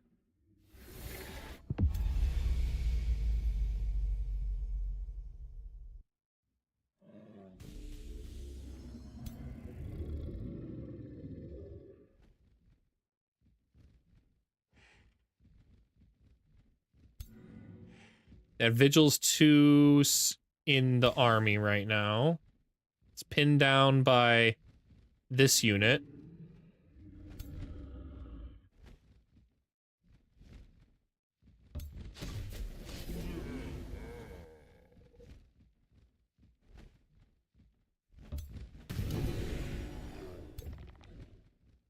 Okay, what's left? This one? The plan to crush this right side formation is working flawlessly.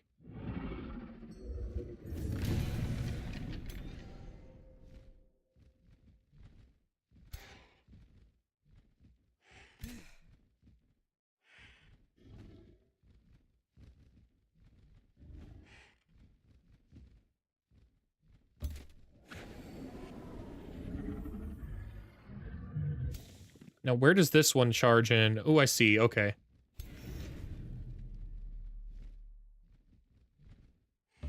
that one dies. Nice.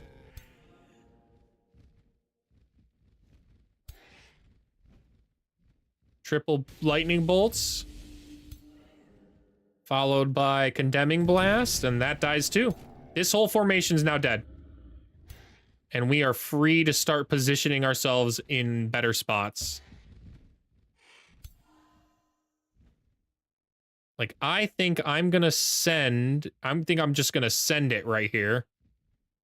With my Astra.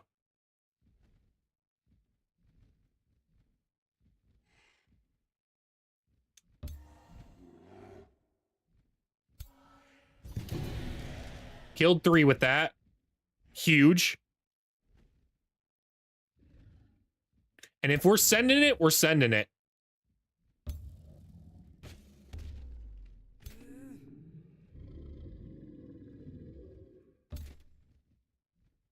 Let's swap. Windborne rescue that one up. And then...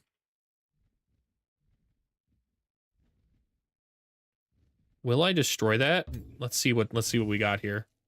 Siphon lesser. None of these are lessers, so it's not really a good...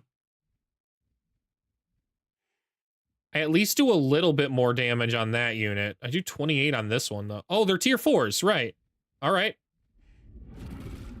Unfortunately, that triggers Draconic Rage, though. That might have been a mistake. I do love the Astras, and the Titans are cool, too. Yeah. The Titans are crazy overpowered. Because of the, like, they resurrect units kind of deal.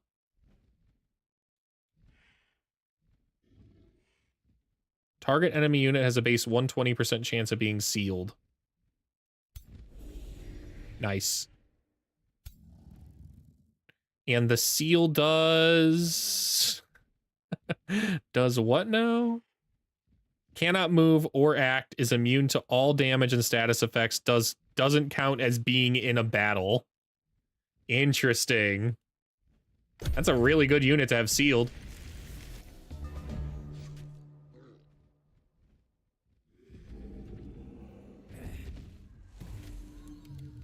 Wow. They froze my Astra. That's unlucky.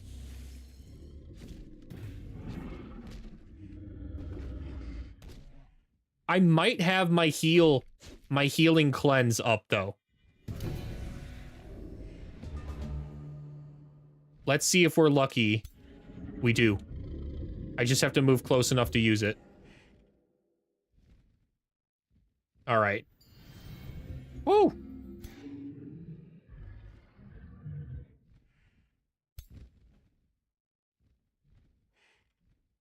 I could breach bolts or magic upheaval. I think it's probably better to magic upheaval here.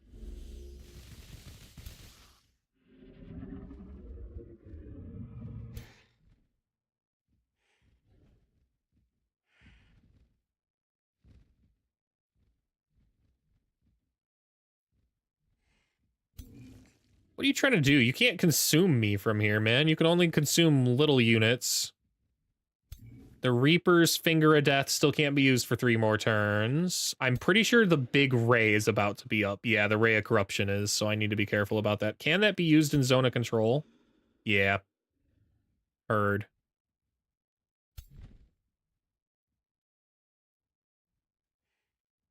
Let's see if we get lucky with another seal. Yo! That's crazy.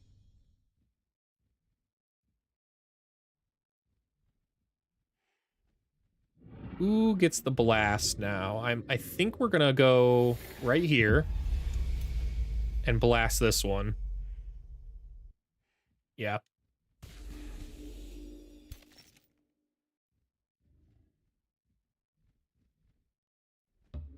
We're gonna cancel the retaliation on the dragon. The dragon dies this turn.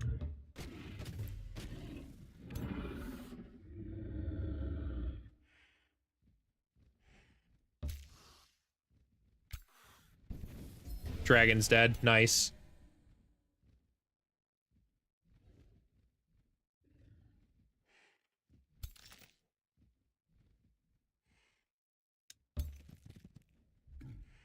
playing defensively or offensively more OP strategy-wise? I say playing with decisiveness is more OP. I like to often let units come at me, but that isn't necessarily defensive, because the moment I see the opportunity that they've used their actions, or an important spell, I then spring on them with all the offensive fury I can. It's really about recognizing which skills are problematic and which skills aren't. So, like, what I wanted at the very beginning of that battle, this ability, Finger of Death, needed to be used on something that I didn't care about, because it just deletes a unit. The target unit has a base 60% chance of dying. As long as that unit isn't a hero, it can just instantly die. That's crazy. He could literally look at my Astra and be like, bloop, and then it's dead. So I needed that ability gone. I needed the breath attack from the dragon gone, and I needed the giant ray of death gone. And they used all three abilities on these random summon units I had. So since they did that, rather than being defensive, I just went in. They had nothing. They had nothing I was concerned about at that point. So making sure the right units use their abilities is important. I think that's the bigger takeaway in this game.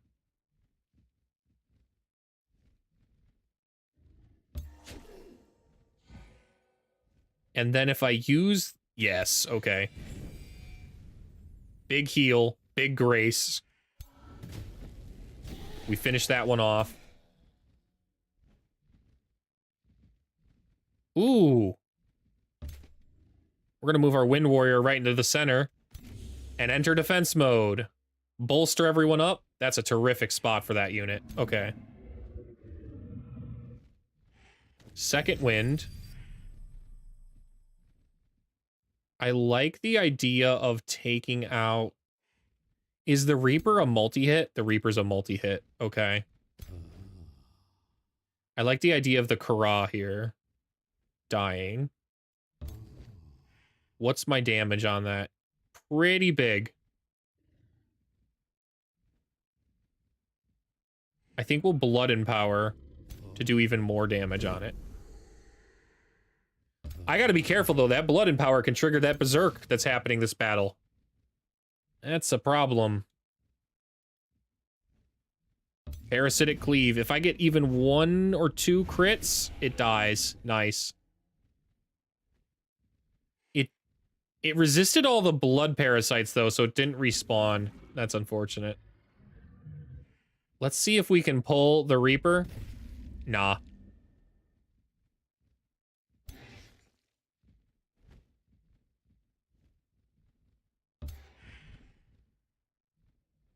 Nice, we hit. That was a 45%. Now everybody position over.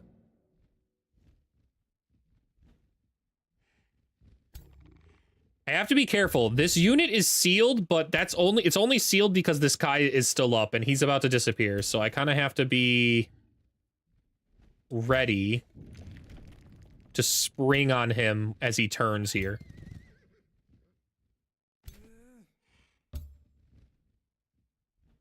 But we're in a good spot to do so because our Angel Van Helsing is right here, ready to go. You didn't get to try the Vigil unit? The Vigil is, the Vigil and the Paladin are why I rank the Tome of Valor so highly, man. You want to ask me for one tome I struggle to not take in pretty much every single game, it's Tome of Valor. Because you can just take that tome and get an insanely strong Battle Mage unit, and the Paladin unit is an insanely strong shield unit. What makes the Vigil so strong is it does radiant damage. It does fire and spirit damage. So any undead, any eldritch, any vampires, plants, a lot of units are very weak to that kind of damage. And that's just with its Radiant Bolt attack. Its other attack is actually Purifying Blast, which is just a ray a death ray from the sky that hits a center target unit for full damage, and then everything around it for 50% damage. And it purifies. It cleanses 2 positive status effects on enemy units in that process, which is crazy cool. Yo, thank you for the gifted.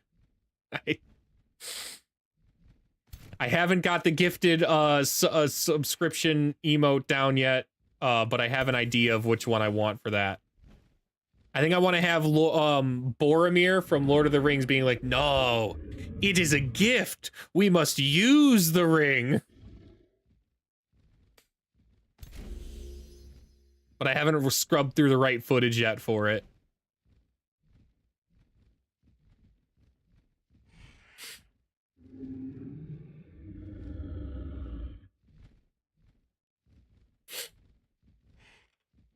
Had a radiant on your tier 4 weapons for your heroes.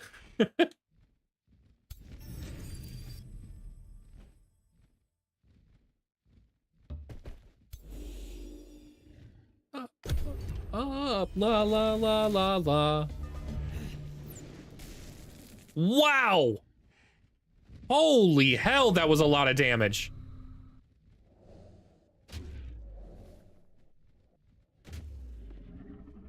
My ruler's at half health now.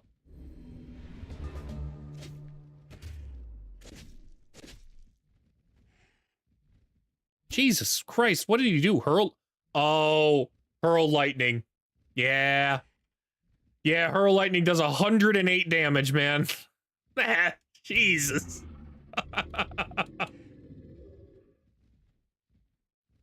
I think I need to heal myself here. I don't think I get the luxury of being offensive. I think I need to save my life.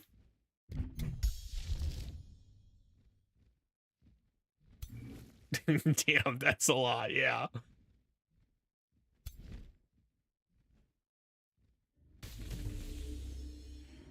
Raised, that's annoying.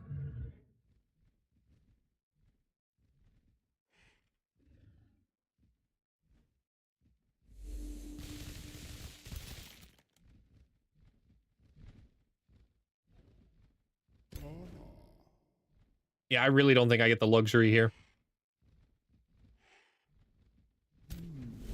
Let's heal.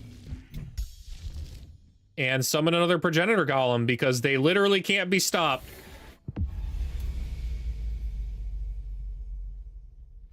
Heard. I'm not, I shouldn't have left the dragon, or shouldn't have left the, the giant alive. It nearly killed my ruler because I made that decision. So we're gonna go crush him now.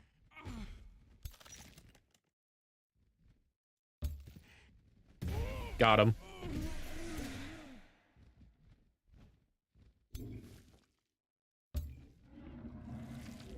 Blood of the Exarch. Gonna give that to...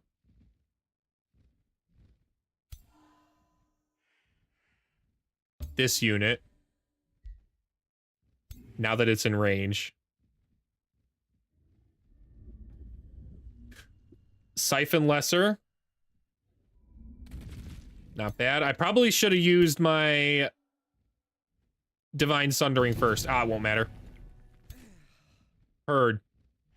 Angel beats Reaper.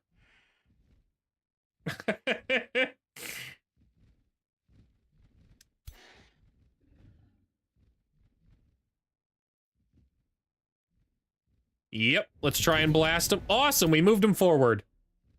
Huge. What's left? Just this one unit, right? Let's kill it. Get out of here. Because the other one's technically sealed, so it doesn't count as it's being in the battle. So, yep, the battle ends. Ha-ha!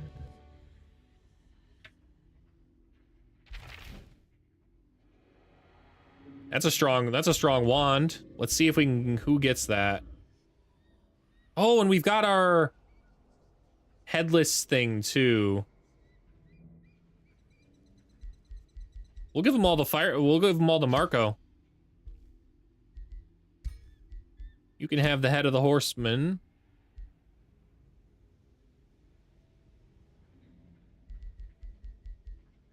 And now you've got Electromancy too, so.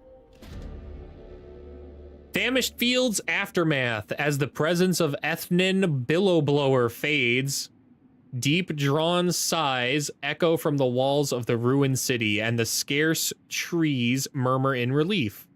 The blessed soul that had warned you about the traitor's king's curse returns to your troops. Ethnin Billowblower is vanquished at last, it exclaims, rejoicing with radiance. You, the final annihilation, Frank Exterminus. I love my full title. I love it. Have relieved the famished fields of their curse and restored peace upon the land. Take the soul-cursed cauldron from Ethnin's remains and watch it well. There dwells an evil within that never fades. The blessed soul lays down its weapons, placing its translucent hand on the ground for a last prayer. My vigil ends here. This is my parting gift. The blessed soul vanishes within a radiant flare, its light rejuvenating the soil that it touches. Left alone amid the newly sprouting life, you determine the fate of the famished fields. I gain the soul-cursed cauldron. Whenever you cast a soul curse spell, there is a 25% chance of your ruler gaining some experience. The amount of experience gained this way scales. Well, that's not really that useful anymore. My ruler's actually almost max level, so. The region has become terraformed to a temperate climate. I instantly receive 709 knowledge. That's pretty useless. I make 1,500 knowledge a turn. The 300 Imperium, though. Yeah, we're taking that. That's 10 turns worth of Imperium.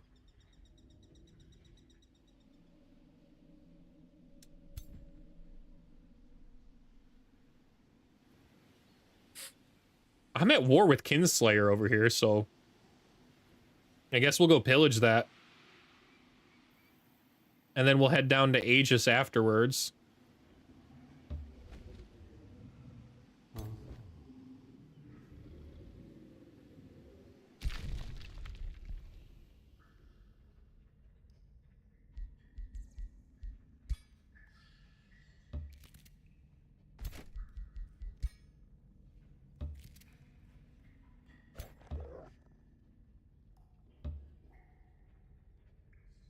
Orders required. What are we doing over here? We're just waiting patiently. That's what we're doing over here. Judgment. Really? I never claimed this? Or this? Wow. Okay, we will go with a conduit here then. I don't know why I chose a conduit. I should have chosen anything else. I have plenty of mana. Anything else would have been better.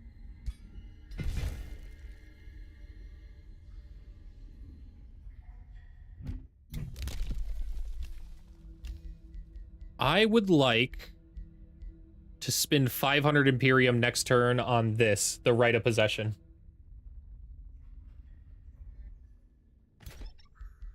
That would give me 2 Baylors in this formation.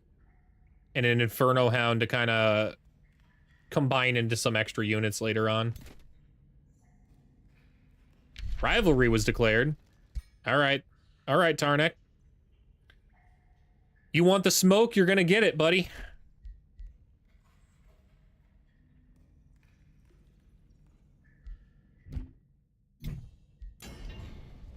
We need legs or a better shield. So let's see what we can make for shields here.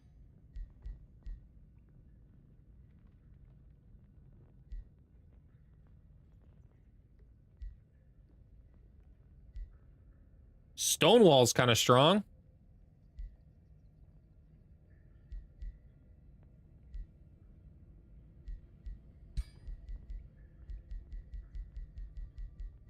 Warded. Unit has 3 extra resistance. Unit always enters defense mode at the end of its turn. It's literally going to use up all of its points, though. It's probably worth that.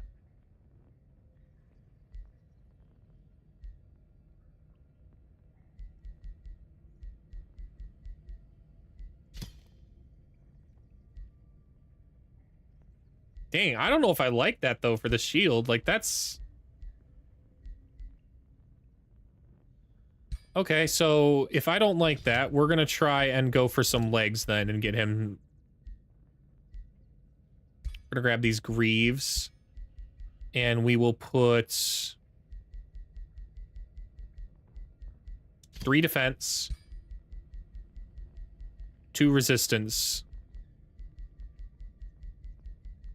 Or 10 hit points. I think Marco actually needs hit points, man. Because of the spell blade, I think he needs hit points.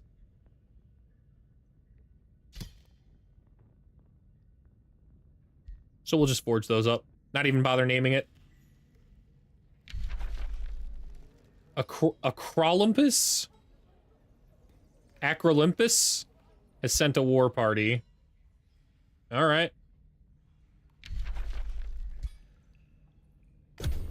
Busy turn. Forgot to cast spells. Crap. Crap. I have 125 world combat casting points and I didn't cast a spell. And I'm definitely behind on a few things, so... That's alright. It's honestly just more power, so it's not that big of a deal.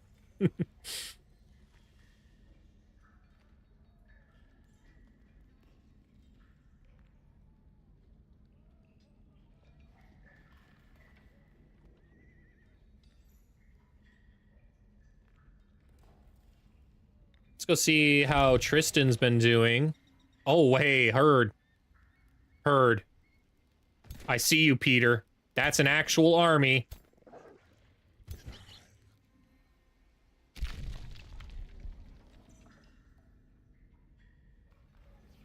I don't think he can reach my city in this turn, but he's coming.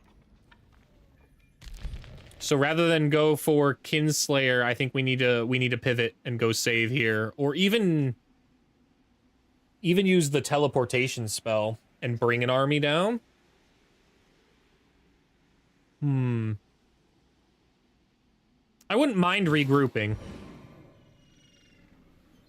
This formation can now have a third army move with it too, so I wouldn't mind regrouping. We might need to bring him back with a teleport. We gotta see what Peter does. Oh, that was his movement. He moved there this turn. Okay. Yeah, then we have plenty of time. As for Tristan, he's already besieging Tatiana.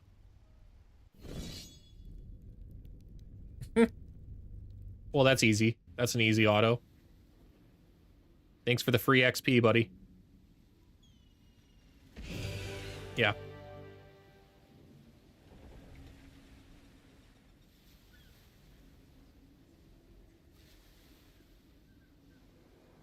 Okay. Spells. Let's go with...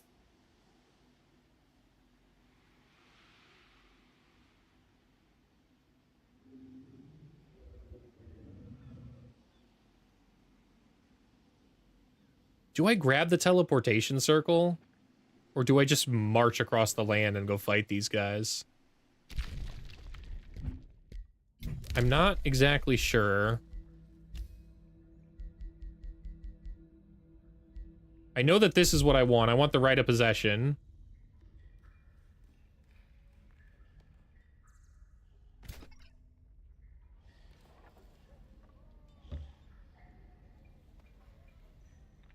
That's nice.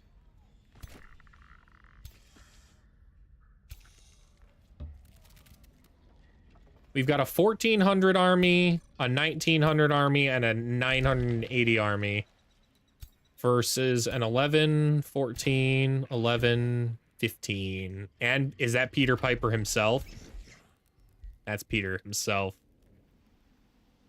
Heard. Here's how we're gonna regroup. Which army is the biggest? It's this one. We're gonna send this army up. It's not gonna be jumped up here by the Canadians, so...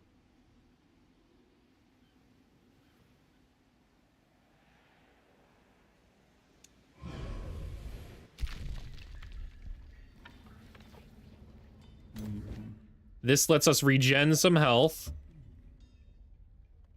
Nice.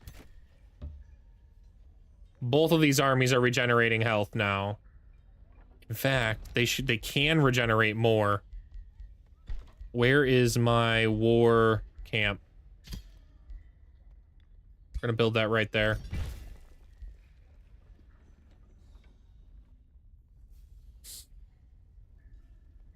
This city's completed its siege, so we should be good to go in now.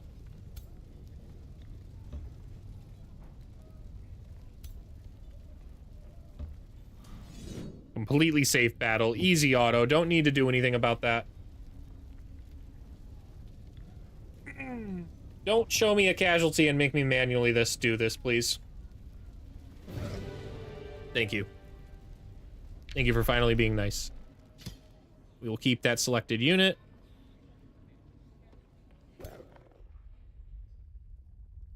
In fact, we're going to send it right back.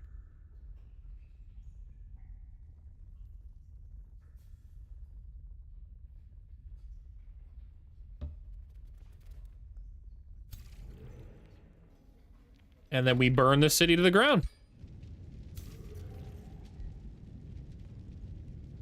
A lot of level ups, too. Chaos Empowerment's not bad.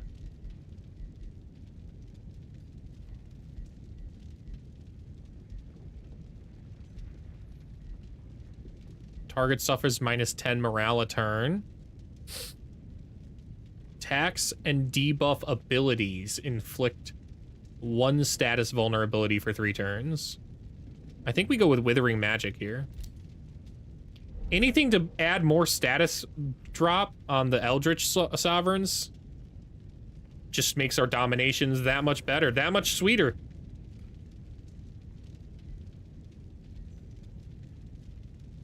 We'll take Avatar of Nature. Because why not? It's very strong. And then we will take Hex-Seeking Bolts.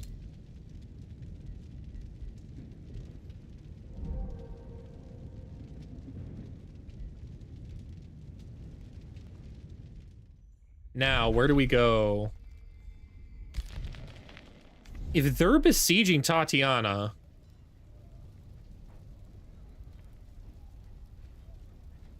Can they win this? I'm almost positive they win this, man. I don't think they get stopped. So Tatiana's... I'm gonna bank on them actually winning here, and Tatiana's gonna be knocked out of the game. Yeah, they've got like 6,000 combat strength, man. I think they win. So where's our next target?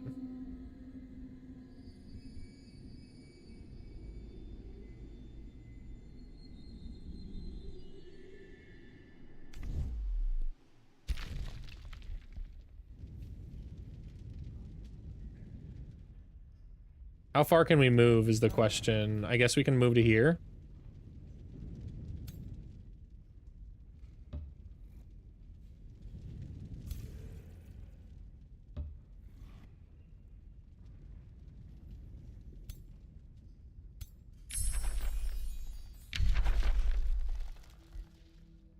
I guess we'll take the... I mean, if I can get a Severing Golems in armies, that might not be bad, but...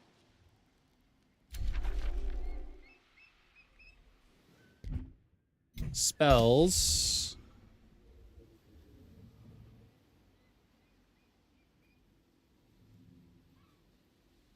Start the casting of 1 more teleportation circle. And then end their turn there. Okay.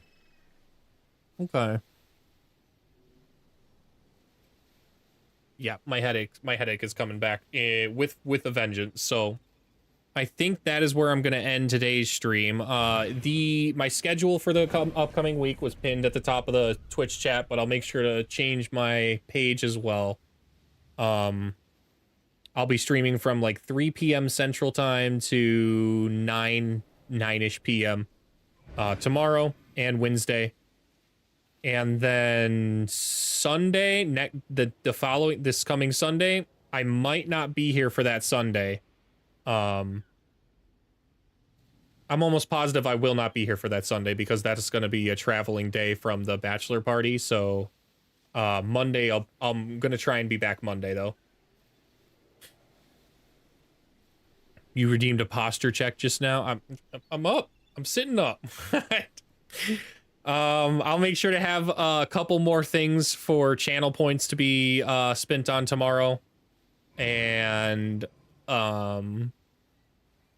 as well as keep working on my alerts. They're getting there. The channel's slowly developing into a place that I'm really liking, so I'm hoping you guys do too. Have a great rest of your day. Love you guys all. Thank you all for being here very much. It means a lot. Peace.